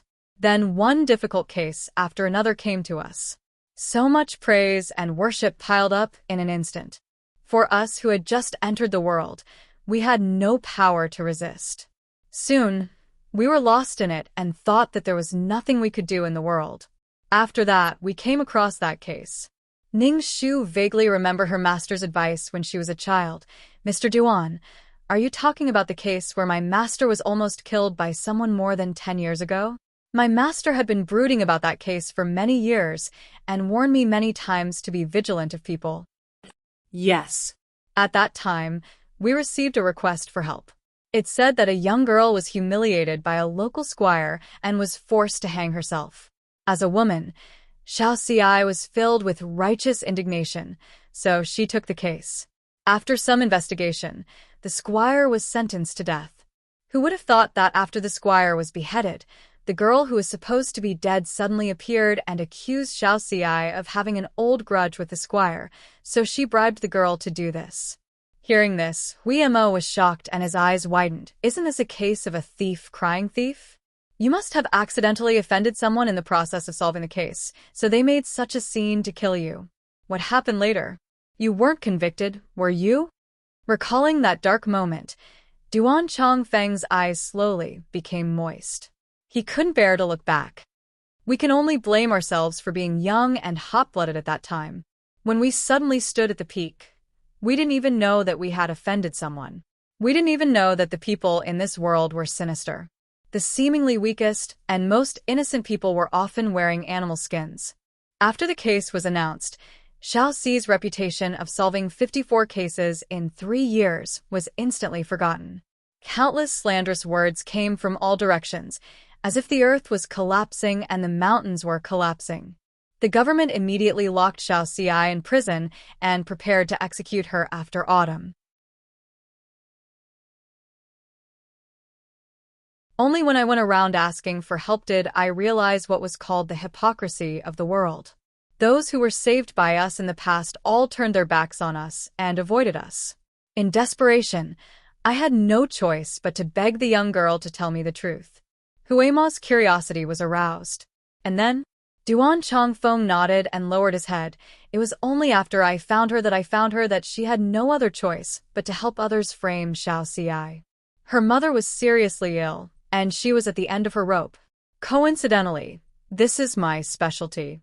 After curing her mother, she finally changed her mind. However, she was worried that she would be retaliated after telling the truth. She was also afraid that we would get even with her after we got out of trouble, so she forced me to make a deal with her. She wanted to marry me. Hui Mo's eyes widened. You didn't agree, did you? Ning Shu listened quietly from the side, silently clenching her fists. Seemingly aware of her low mood, Xiahou Qing silently walked to her side, stretched out his hand and touched her red palm for a moment. He opened her red palm and gently rubbed it. Duan Chongfeng reluctantly turned his head away. At that time, the day of execution was imminent. I had no way out.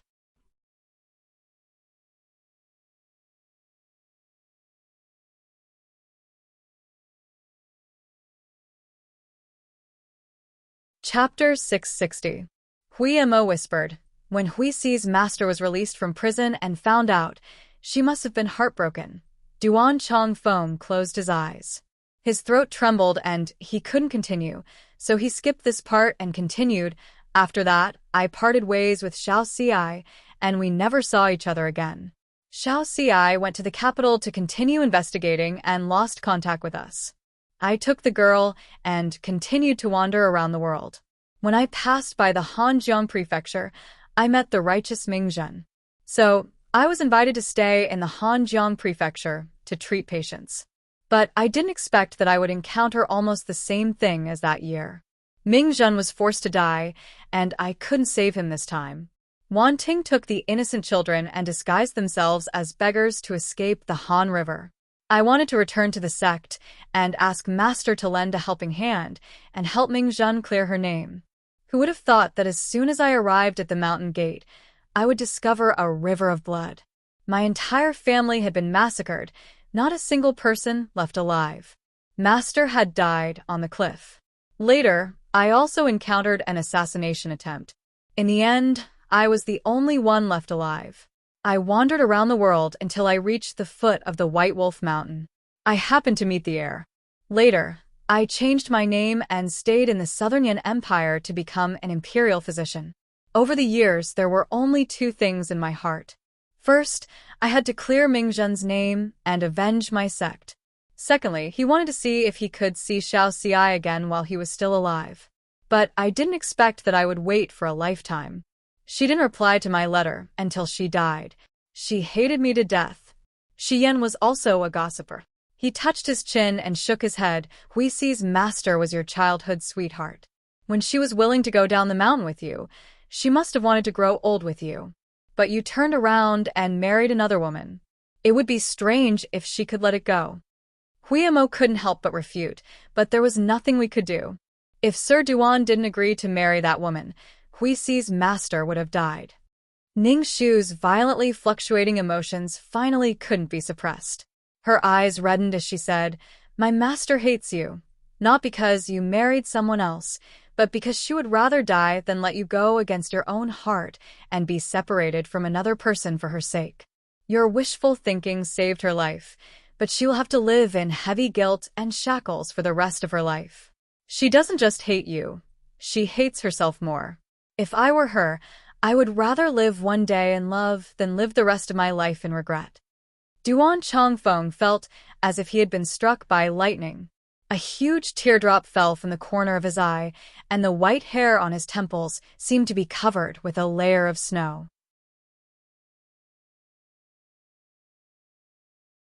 No wonder when I parted with her that year, I gave her a life-saving item. I could have used half of my life to exchange for her life, but she didn't use it until she died. So that's why. I have known her all my life, but I have never understood her. In the end, I have wasted my life. Ning Shu thought of the nights when her master was still alive, and the melancholy that was like a fishbone stuck in her throat and could not be expressed in words. She knew that she should not blame Mr. Duan, but in the end, she still could not calm down. In silence, she felt a slightly cold hand spread open her 5 fingers and tightly grasped her. He could understand the sadness in her heart, and he could also hear the regret in her heart. He and she would bear everything in this world together, and each of them would share half of the burden. Now that fate had ended, the incense in front of the grave had burned to the end. The children cried until they were exhausted. In order to survive, they had hidden here and there for many years, and now they had lost their closest teacher. They looked around and found no relatives, and only Duan Chongfeng was left to rely on. Fortunately, the injustice of the Zhao family was redressed, and the ancestral home could be recovered, so they temporarily settled there. Before leaving, Duan Chongfeng thought of something important, so he stopped and said, "Heir, there is something that may be related to your life. I must tell you the truth. A few years ago, when I heard that Xiao Xi died of illness, I secretly returned to the Central Plains. After paying my respects to her grave, I returned to the sect to organize my master's belongings. I suddenly discovered a secret. Perhaps the massacre of my sect was not only because of Mingzhen's case, but also because of another possibility, the kiss of the plum blossom."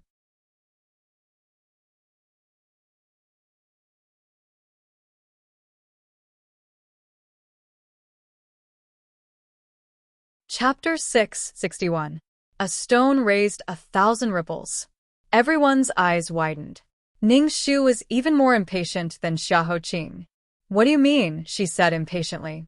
"Please enlighten me, Sir Duan." Duan Chongfeng said, "I only guessed this not too long ago. At that time, I was afraid that my whereabouts would be exposed, so I didn't look at it in detail. I only recalled the past when there was no one around and repeatedly pondered over my master's notes. I mentioned before that my master's greatest hobby was to study all kinds of arts that he didn't understand. He would then master them to a higher level and show them off to us. According to the records, before he accepted us as his disciples, there was a period of time when he was very curious about the witchcraft of the southern border. He even deliberately wandered in the southern border's thousands of miles of confusing land for 2 years and brought back 2 pairs of very magical goo worms.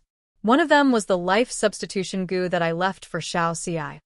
Zigui's heart skipped a beat, and he subconsciously looked at his Mississippi. Ning Shu's eyes flashed, and she asked, "Is the other pair the plum blossom kiss?" My master's notes didn't actually mention it in detail. He only said that these 2 goo worms were very mysterious and strange, especially the second one that he didn't want to talk about. My master named it the plum blossom goo. It uses blood as bait and flowers as its shape. It is dangerous and ruthless. It can control life and death from 1,000 miles away. It is the most insidious thing in the world. If it falls into the hands of someone with ill intentions, it will bring disaster to the world. I accidentally refined this thing and regretted it. Therefore, I deliberately destroyed it in hopes of saving the heavenly river. However, I accidentally lost one on my way back to the mountain. I still don't know where it is. I beg the gods to take pity on the world. If the world is in turmoil because of me, even if I die 10,000 times, I won't be able to absolve myself from the blame. It's definitely it." Ning Shu's mind flashed. After many days, she finally understood the hidden meaning in the bedding that old princess consort you left them. There were countless plum blossoms, and one of them was dyed with blood. It was the method of poisoning by the plum blossom kiss. Human blood, It was human blood. With her heart in the air, Ning Shu subconsciously asked anxiously, then can Grandmaster's notes record what to do if he accidentally got poisoned by this goo? Who would have thought that the mystery that had been bothering them for so long would finally find its origin at this moment? Did that mean that Xiahou Qing didn't have to die? Isn't it? Isn't it? The excessive nervousness caused her palms to be covered in sweat, and her heart seemed to have stopped beating at this moment. She had never been so expectant of an affirmative answer, so expectant of some hope. However, Duan Chongfeng couldn't face their eager and expectant gazes. He lowered his gaze and shook his head. There is no solution. That's why I hesitated for a long time, not knowing whether I should tell you or not. Because he knew that compared to knowing nothing, it was crueler to have hopeless expectations. Lu Li, who was in midair, fell to the bottom of the valley. The light in Ning Shu's eyes shattered in an instant. Xiahou Qing held her cold hand and gently squeezed it, indicating that she was fine. Instead, he comforted her, saying with a faint smile, if there was a solution, presumably Senior Han Yi wouldn't be so remorseful as to want to destroy it. It's just that there are many diseases in this world that can't be cured and many things that can't be done. Being able to understand the ins and outs of this poison before I die can be considered a pleasant surprise, eliminating one of my regrets. Little Shu, don't take it to heart. But he made it sound so simple. Who could really not take it to heart? Before leaving, Duan Chongfeng stood behind the locust tree and coughed heavily for a long time before standing up and solemnly saying, "This Duan will remember Mingzhen's injustice in my heart thanks to your help. This Duan knows that his death is near, but before I die, this Duan promises the two of you that he will do his best to research the solution to this goo. If he is lucky enough to figure it out, he will immediately inform the two of you. Please give me some time. In addition, I would like to ask the two of you for a favor. This Duan knows that his time is near, and his abilities are limited. If possible, please help me continue to investigate the whereabouts of the Plum Blossom Goo. I want to know if the destruction of my sect was caused by it, and who is the executioner behind it."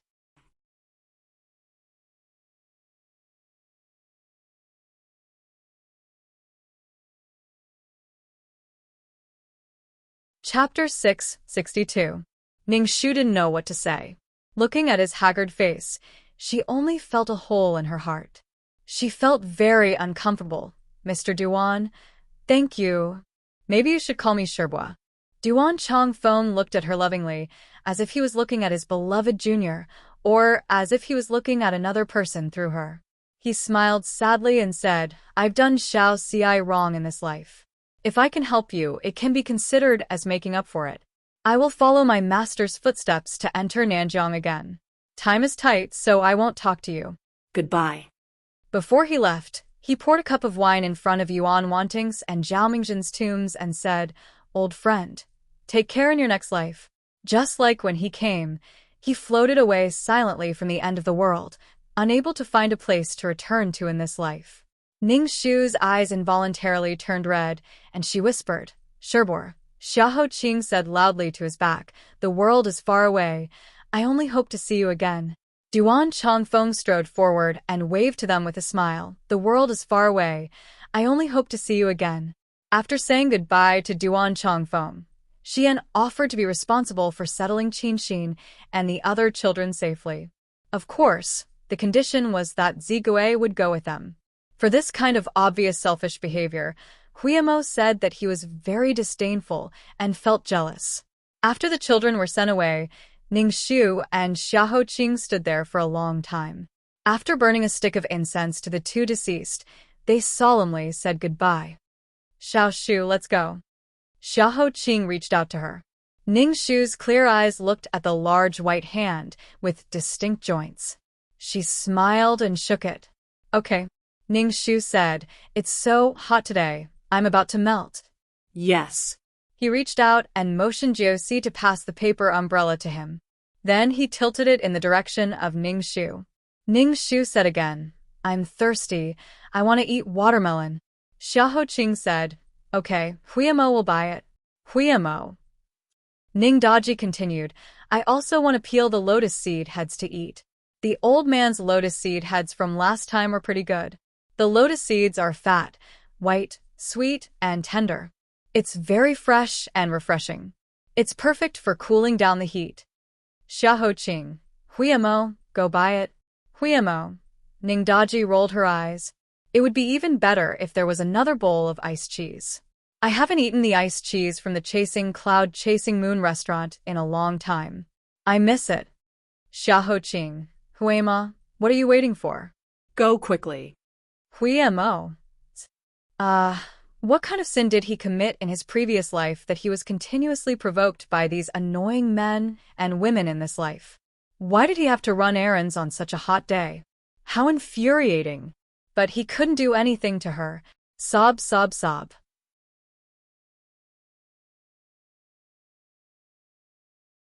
He could only lower his head and listen to King Yu of Zhou's order, working like a cow or a horse to make Bao Si laugh. Ning Shu couldn't help but laugh when she saw that he was so angry that he couldn't beat her. Xiahou Qing said softly, Are you happy now? Ning Shu raised her head and looked at the person who was holding the umbrella for her. It was as if someone borrowed a cloud from the sky and asked her to step on it under her embroidered shoes. Then she floated up to the sky. There was a hand gently plucking the strings of the zither. The sound of the zither filled her heart. She couldn't hold back her smile anymore. Yes, I'm very happy. Huimo's efficiency was not bad. Soon, he brought a watermelon for them to taste on the way. After cutting the watermelon, Huimo smiled enthusiastically, but he was actually gritting his teeth. He said to Ning Shu, Lady Ning, taste it carefully. Then he continued to work hard to buy another watermelon. Ning Shu didn't hold back at all. She enjoyed it with a smile. She ate 2 pieces and gave one to Xiahou Qing. She was very happy. After this case, the reputation of the Chao family fell to the bottom. His Majesty has woken up. He must be very angry. Chao Ho should fall from power.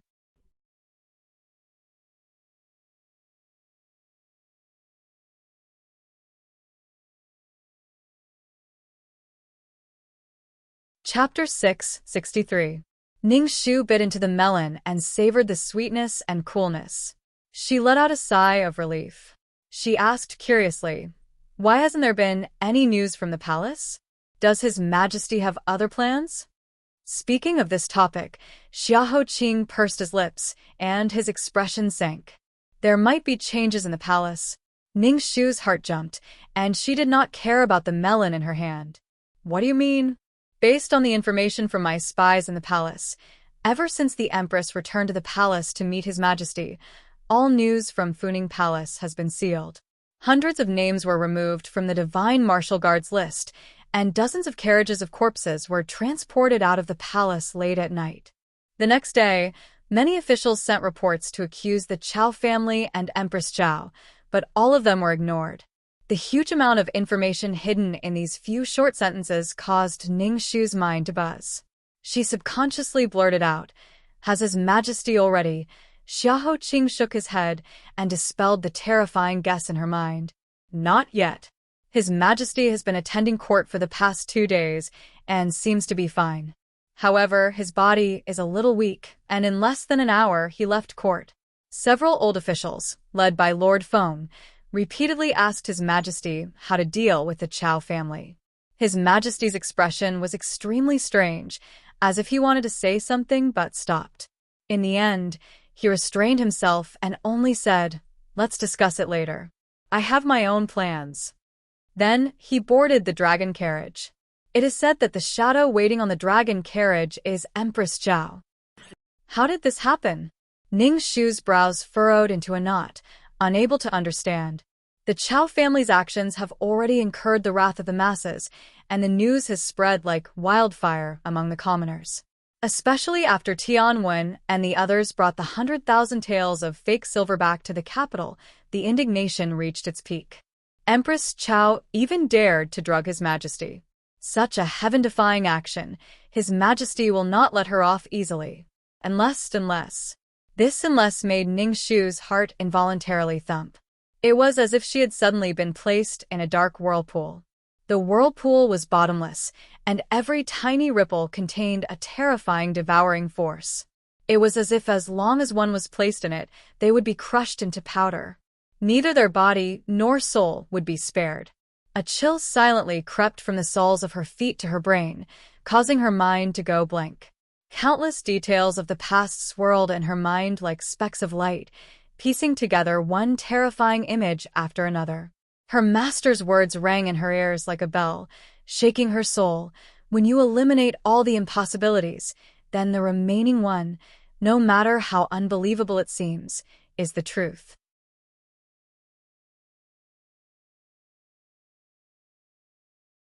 She began to tremble uncontrollably, and the watermelon in her hand fell onto the table with a thud. It was only when her other hand caught it firmly that she managed to regain her lost strength. She turned her head and pressed her other hand on the back of his hand.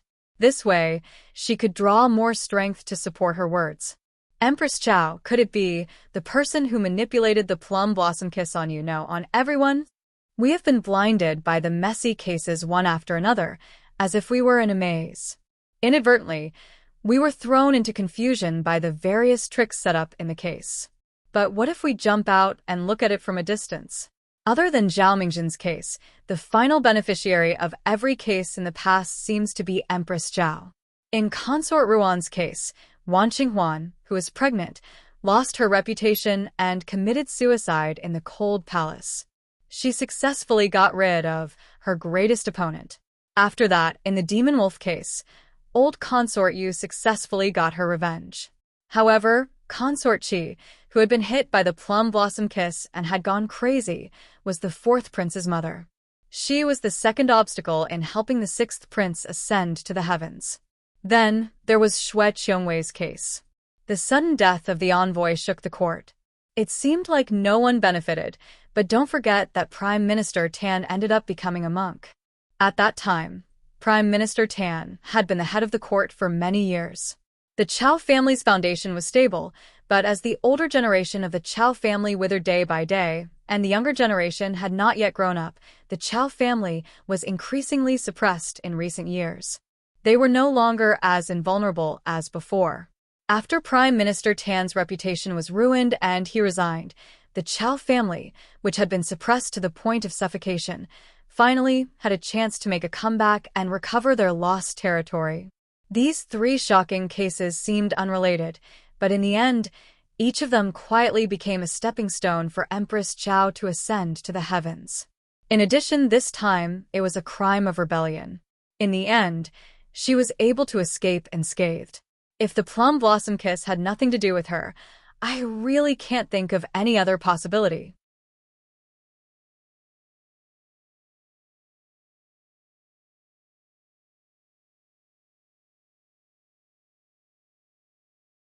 Chapter 664.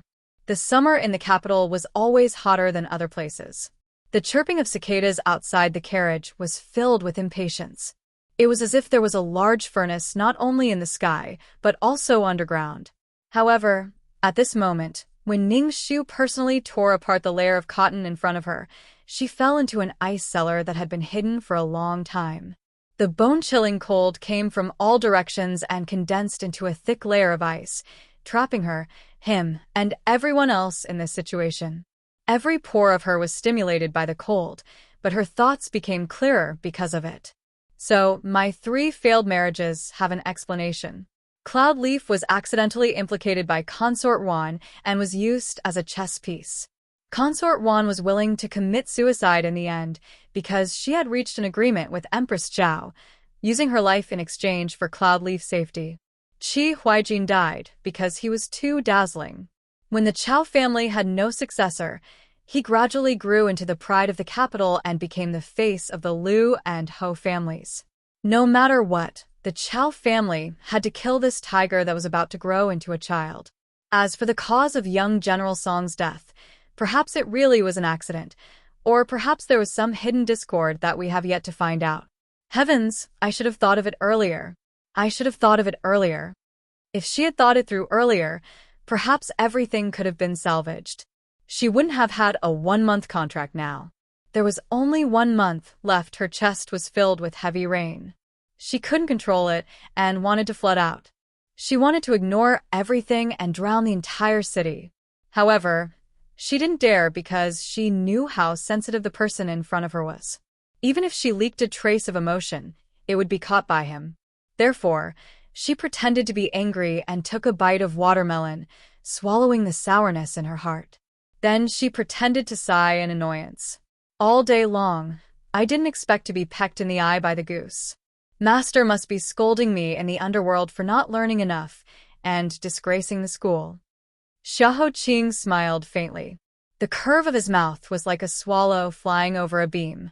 I didn't know the true face of Mount Lu. It was just fate that I was in this mountain. I fell deep into it and was deceived until now. You and I are about the same. We are a perfect match. Ning Shu rolled her eyes at him and quietly wiped the tears from the corners of her eyes. She chuckled and said, "Who's a perfect match for you? In your dreams." Xiahou Qing raised his eyebrows and said, "It's too late to regret it now." Ning Shu squinted and teased, "If those young girls outside see that the fairy-like air of Xiahou has such a rogue side, how will they react? I'm afraid his jaw will drop." The smile on Xiahou Qing's lips deepened. He leaned back and leaned his elbows on the shoe-embroidered cushion behind him. His voice was as lazy as the cicadas outside. "So, are you jealous?" His skin was already very white, and under the contrast of the black cloth covering his eyes, it was even more frighteningly white. Her lips were slightly red because of the watermelon she had just forced into her mouth. The snowy white, the deep black, and the bewitching red. His posture made Ning Shu's heart beat like a drum at a glance. She was completely out of order. Blood rushed to her cheeks. The person in front of her was not an immortal. He was obviously a demon. Moreover, he was the kind that specialized in bewitching people and seducing their souls. However, if she was subdued so easily, she was afraid that she would never be able to raise her head in front of this person again. Ning Shu rolled her eyes and also raised her eyebrows with a smirk. "Isn't it because heir of Xiahou heard me mention the advantages of each of the 3 husbands and was jealous first?"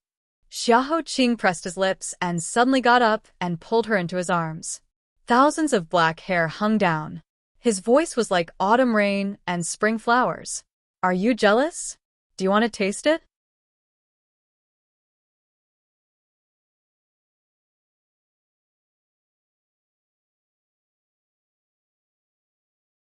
Chapter 665.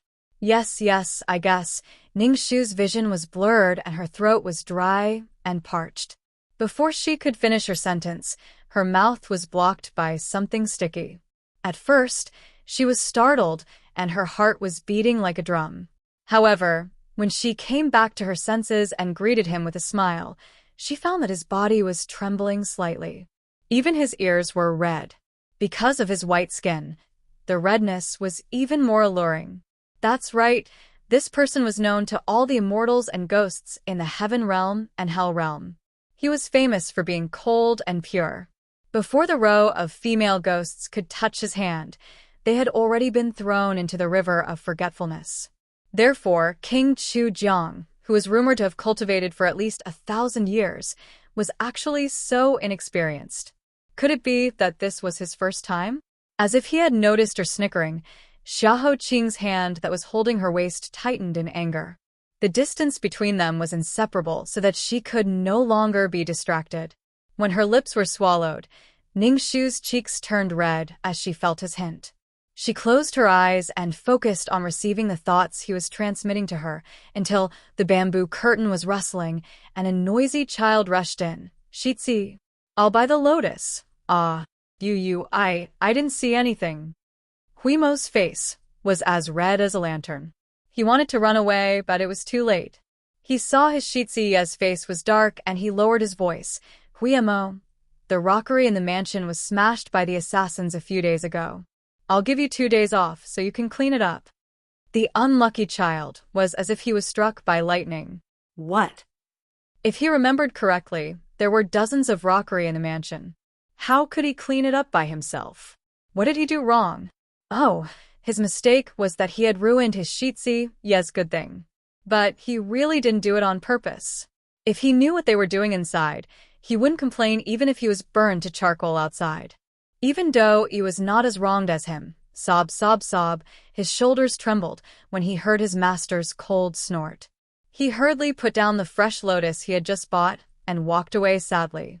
Leaving Xiahou Qing's arms, Ningxu ate 2 pieces of melon in a row before she managed to cool down the heat on her face. She turned her head away, cleared her throat, and deliberately brought the topic back to the main topic. Well, I didn't finish my question just now. If the one controlling the plum blossom kiss is Empress Chao, the first question is, why would Empress Zhou give it to her?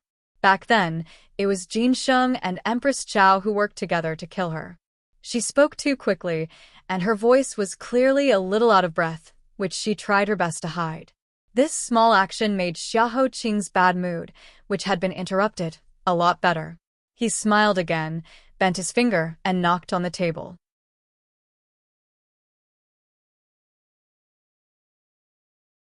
He continued, the second question, who is the other one stirring up the storm? Picking up a fresh, dark green lotus, Ningxu nodded and said, yes. Official Zhao's case has already explained a lot. The mantis stalks the cicada, unaware of the oriole behind.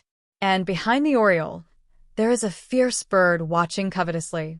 It used us to deal with Empress Chao, and almost turned the world upside down. If it wasn't for the fact that Empress Chao was at the end of her rope, why would she take such a risk and completely expose herself to protect herself? Could this person be Yin Zhaoyi? Ningxu frowned in deep thought. She then shook her head and said in confusion, how could she have such great ability? Xiahou Qing wasn't anxious at all. He slowly said, regardless of whether it is or not, the answer to the riddle should be close soon. Empress Chao played her last trump card and fought with her back to the river. There should be some movement very soon. There should be no harm in waiting for the good news.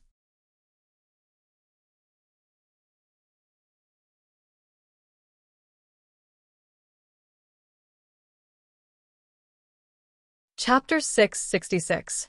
She knew that what he said was right. The more complicated the situation was, the more she should calm down and avoid being impatient. But how could it be easy to do? She spent 7 lives to find the person in front of her in this life. Not long after she caught him, there was a voice that told her that it was just an illusion. She was happy for a short time, and she should be prepared to leave. For a moment, she was filled with hatred. She hated the cruelty of the heavenly Tao. Why couldn't it see her doing well every time? Or perhaps she had done something evil in her 8, 9, or 10 lifetimes that she couldn't say for sure in one of her previous lifetimes that she had been toyed with in the palm of her hand over and over again for the past 300 years. The person she wanted would never be able to obtain, and the love she was searching for would always be in vain. She was really, really, really unwilling. There were so many dissatisfaction in her heart. Not only did she want to resent heaven, but she also wanted to be involved in this evil world and discord. Jealousy rose in her eyes, forcing her to lift the curtain and turn her face to the side, letting the hot wind outside the carriage dry the ripples that were about to appear. However, she saw the familiar figure of a young girl by the forest path. She lowered her head and walked slowly with a basket of paper money. In order to avoid them, she accidentally slipped and fell into the grass, causing the paper money to fly everywhere. The carriage stopped. Ningxu hurriedly got off and helped her up, Li-er. After not seeing her for more than a month, she couldn't believe that the girl in front of her, who was as thin as a handful of hay, was actually Li-er. The girl looked up blankly. It took her a long time to recognize the girl in a fragrant dress and jewelry. Miss Ning? It's me. Ningxu swept the paper money all over the ground and looked at her obviously thin face. She asked, "What are you doing here?" As soon as she saw her, Li-er's shoulders shrank. She grabbed the basket and quickly picked up the scattered paper money. She lowered her head for a long time. Her tears were about to fall, but she couldn't get those words out. Until Zhou Yang, who was dressed in coarse hemp clothes, ran all the way from behind with sweat. He saw Ningxu and the carriage of the prince's mansion kneeling beside Li Yi. Greetings to all the noble ladies. We are not going to do anything bad. We are just going to deliver paper money. Ningxu looked at him doubtfully. Zhou Yang held Li Yi's trembling hand tightly. Her eyes were red. Noble lady, please understand. Since Miss Xue passed away, Yi washed her face with tears every day. She was sick for many days. When she recovered, she went to burn some paper money on Miss Xue's grave every day. She kowtowed for a long time. Today's weather is really hot.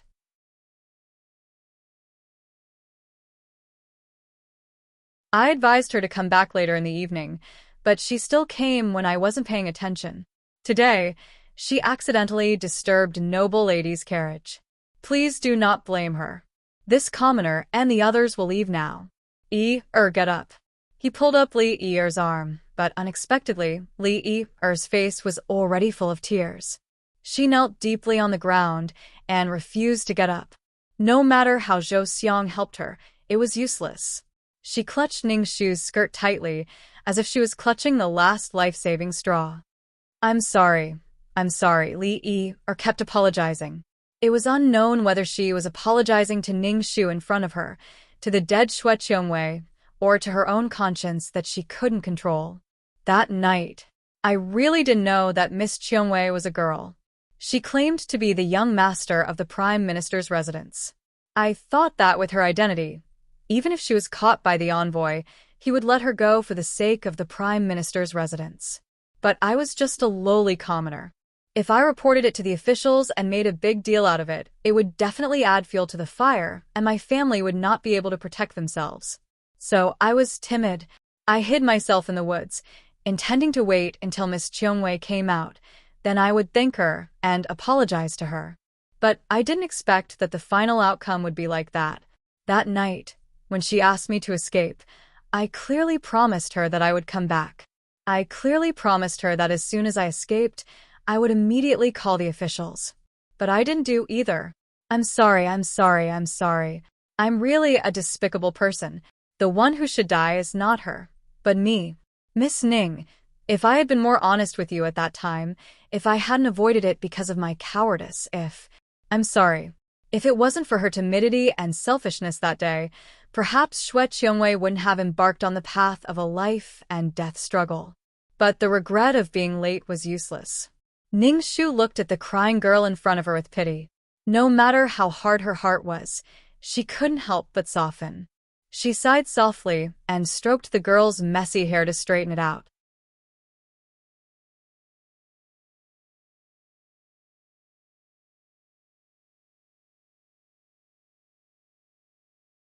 Chapter 667. When Li Yi was about to faint from crying, Ningxu took out her handkerchief, bent down, and held her face to wipe away her tears and guilt. That day, Qiongwei exchanged her innocence for yours. No matter what happened later, at the moment when she stood up for you, she hoped that you could be safe and sound and live on peacefully, instead of living in a cage of regret and annoyance all the time like you are now, unable to extricate yourself and trapped in a quagmire. Li Yi couldn't stop crying and said in a daze, but can she forgive me? Will she forgive me? She must hate me in the netherworld. Countless times I wanted to die, but when I thought of the netherworld, I didn't have the face to see her at all. Then live on with this guilt. Set up a memorial tablet for her at home. Every morning and evening, save the incense on the ground and pray for her. On the 1st and 15th day of every month, clean the ancestral grave of the Xue family for her. Burn paper and kowtow to wash away your sins little by little. By the way, the premise is that you must eat on time, sleep on time, live a good life, live a little longer, and help everyone you can help. In this way, Qiongwei's sacrifice will not be in vain. Is it really like this? Li Yi grasped her tightly, as if she was the last straw.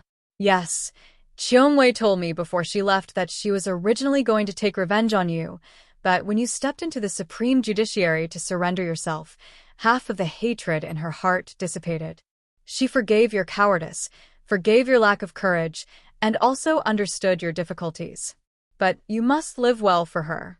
Be strong, be brave. Otherwise, she won't let you go even if she becomes a ghost. Li Yi's lips trembled for a long time. She covered her mouth and couldn't say a word for a long time until she couldn't hold it in anymore. She lay on the ground and burst into tears, crying together with the boundless guilt and burden. As she cried, she repeatedly choked with sobs. Thank you. Thank you. I will, definitely. He didn't know if he was thanking Ningxu in front of him, or thanking the stubborn and unyielding girl through Ningxu. When Li Yi finally stopped crying, Zhou bowed gratefully to Ningxu again and again. Then he bent over and helped Li eat her up with one hand and carried the small basket full of paper money in the other hand. He helped her step by step to the ancestral grave of the Shui family and continued their pious, unfinished journey. Some people were born to be timid and weak. They were in a lower position and had never had the ability to fight against fate. They had always been used to living with their heads down, putting themselves on the side of the road and letting others trample on them without daring to fight back.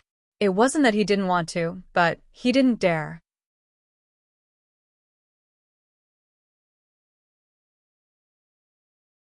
However, when the soul was awakened and the spirit was lit up, the light and brightness silently spread throughout the human world.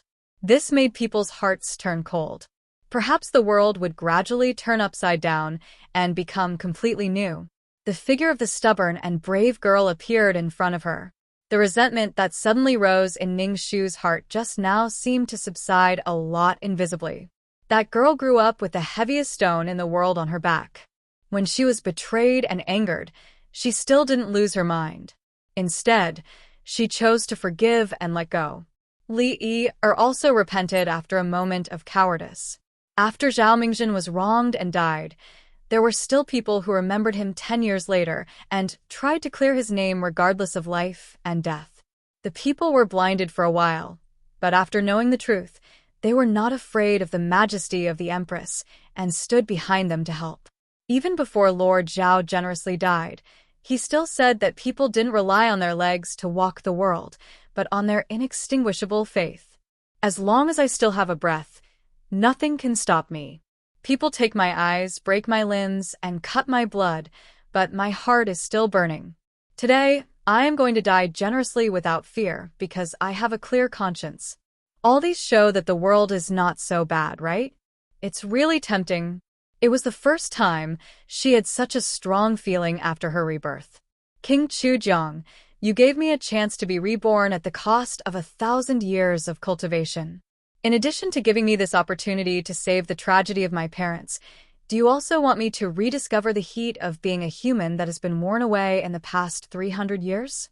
Thank you. She turned her head and smiled at Xiahou Qing, who didn't know anything in the carriage. Her heart softened, like a feather. Whether you know it or not, I thank you for giving me this opportunity to be a human again, and for letting me get to know you. As for life and death, what is there to be afraid of? It seemed that after waiting for Ningxu for a long time, Xiahou Qing didn't see her return to the carriage. Inside, there was a slightly anxious call from Xiahou Qing. Xiaoshu? Coming. By the way, Xiahou Qing, it will be the begging party on the 7th of July in a few days. At that time, it will be very lively. It is said that the Lantern Festival is getting more and more lively every year. I want to go. Come with me. It's settled.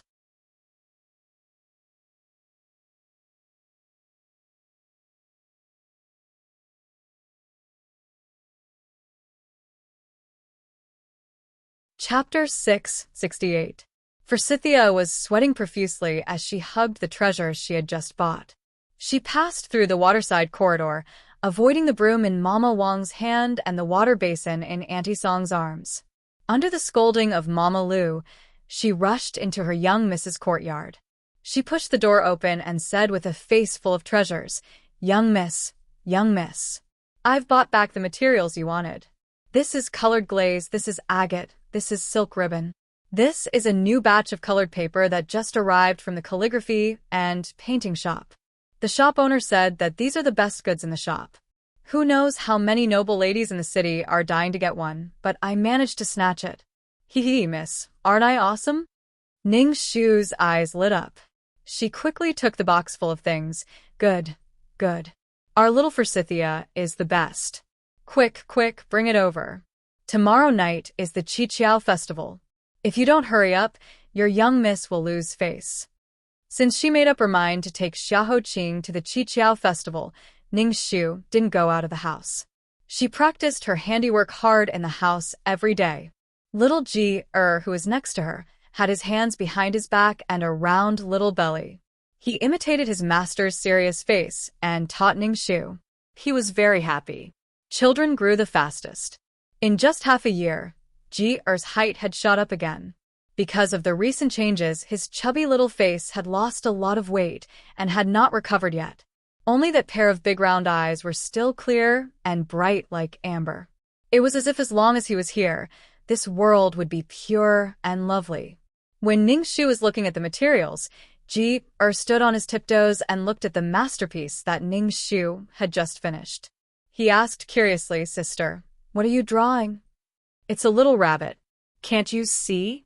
But a little rabbit's ears are long. My rabbit is special. When it was young, it was disobedient and sneaked out to play. It accidentally broke its ear. But a rabbit's mouth is small. My rabbit is too greedy, so it ate a lot. But the rabbit's body is furry, and its tail is round. Well, it's actually a pig that looks like a rabbit." Ji-er then pointed to the one next to them. "What's that over there? A pheasant?" "No, peacock. But the peacock's tail is like a fan. Mine just shed its fur recently, so its feathers aren't as plentiful. But peacocks have very long necks. Mine is fatter, so its neck has shrunk into its flesh." But Ning Shu hurriedly stopped and accepted her fate. "All right, you're right. It's a pheasant." Ning Ji looked sympathetically at his sister, who had dark circles under her eyes after staying up for several nights to make the lanterns. He then looked sympathetically at the broken lanterns on the ground. He sighed and silently felt that the person who was given the lanterns by his sister seemed to be a little pitiful.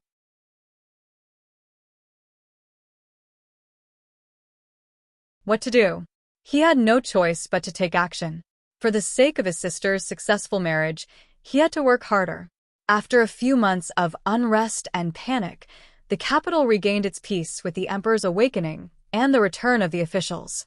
Even though many people had a vague premonition that an even bigger tide was accumulating power, people should enjoy life to the fullest. If there was wine today, there was wine today. No one could stop the revelry before the storm.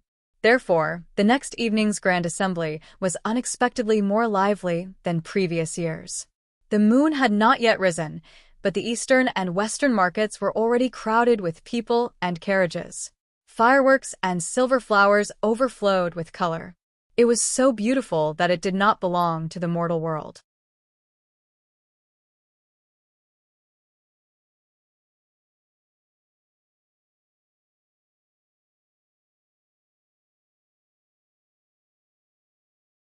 Chapter 669. Ning Shu held Ji-er's hand and got off the carriage. She was surprised by the bustling scene in front of her. Even before entering the Easter market, one could already see that it was packed with people. Regardless of gender, age, peddlers or scholars, almost everyone had come to join in on this annual bustle. There were people throwing pots, people competing in poems, people guessing lanterns, people selling fresh flowers, jade hairpins, clay figurines, fans, food, and so on. The stalls formed a long line that one could not see the end of. On the streets of the Easter market, the girls' faces were covered with red rouge and fluttering skirts, which even the round fans couldn't cover. They decorated half of the capital. Accompanied by their families and sisters, they held the handmade lanterns in their hands. Their eyes were bright and shy. They stood on tiptoe in the crowd, anxiously and expectantly looking for the right person in their hearts. They only hoped to find each other in the thousands of people, and from then on, tightly entwined with the red string on their forefingers. Seeing the scene, Forsythia's mouth opened wide. "Miss, there are 100,000 people attending the begging assembly tonight." "No, it's possible that there are 200,000 people. If you can find the one you want among so many people, how difficult is it?" I'm afraid that even if you're lucky enough to walk on the same street, you may not recognize each other and just pass by. That's why there's an old saying, if you can pass through the crowd tonight and find the right person, it must be the fate of your previous life. If you hand over the handmade lanterns and tokens, it will be the fate of your love under the witness of all the gods and Buddhas. You will be together until your hair turns white, and you can't be separated even if you want to. Today, the women who come to the begging assembly with lanterns say that they're here to compete for the first place, but in fact, they have made up their minds. Miss, don't you think so? The one who spoke was Bai Xiao. There were many people tonight, and with the young Xian was very worried, so she sent a lot of maids and boys to follow them. After saying that, Bai Xiao looked teasingly at Ning Shu, who was looking around, and teased her. Ning Shu's charming face reddened. She lightly patted him and angrily said, I always thought that you were honest, but I didn't expect that you've learned to be so glib. Just wait until I return to the residence, and I'll reduce your monthly allowance by half. Let's see if you can still make fun of people. Bai Xiao was not in a hurry. Instead, she laughed even more happily. It doesn't matter if my monthly allowance is reduced by half. When I see Heir Xiaohou, I will definitely ask him to pay me back double. But miss, you are angry, which proves that I am telling the truth. Ha ha ha. Ning Shu's face turned even redder.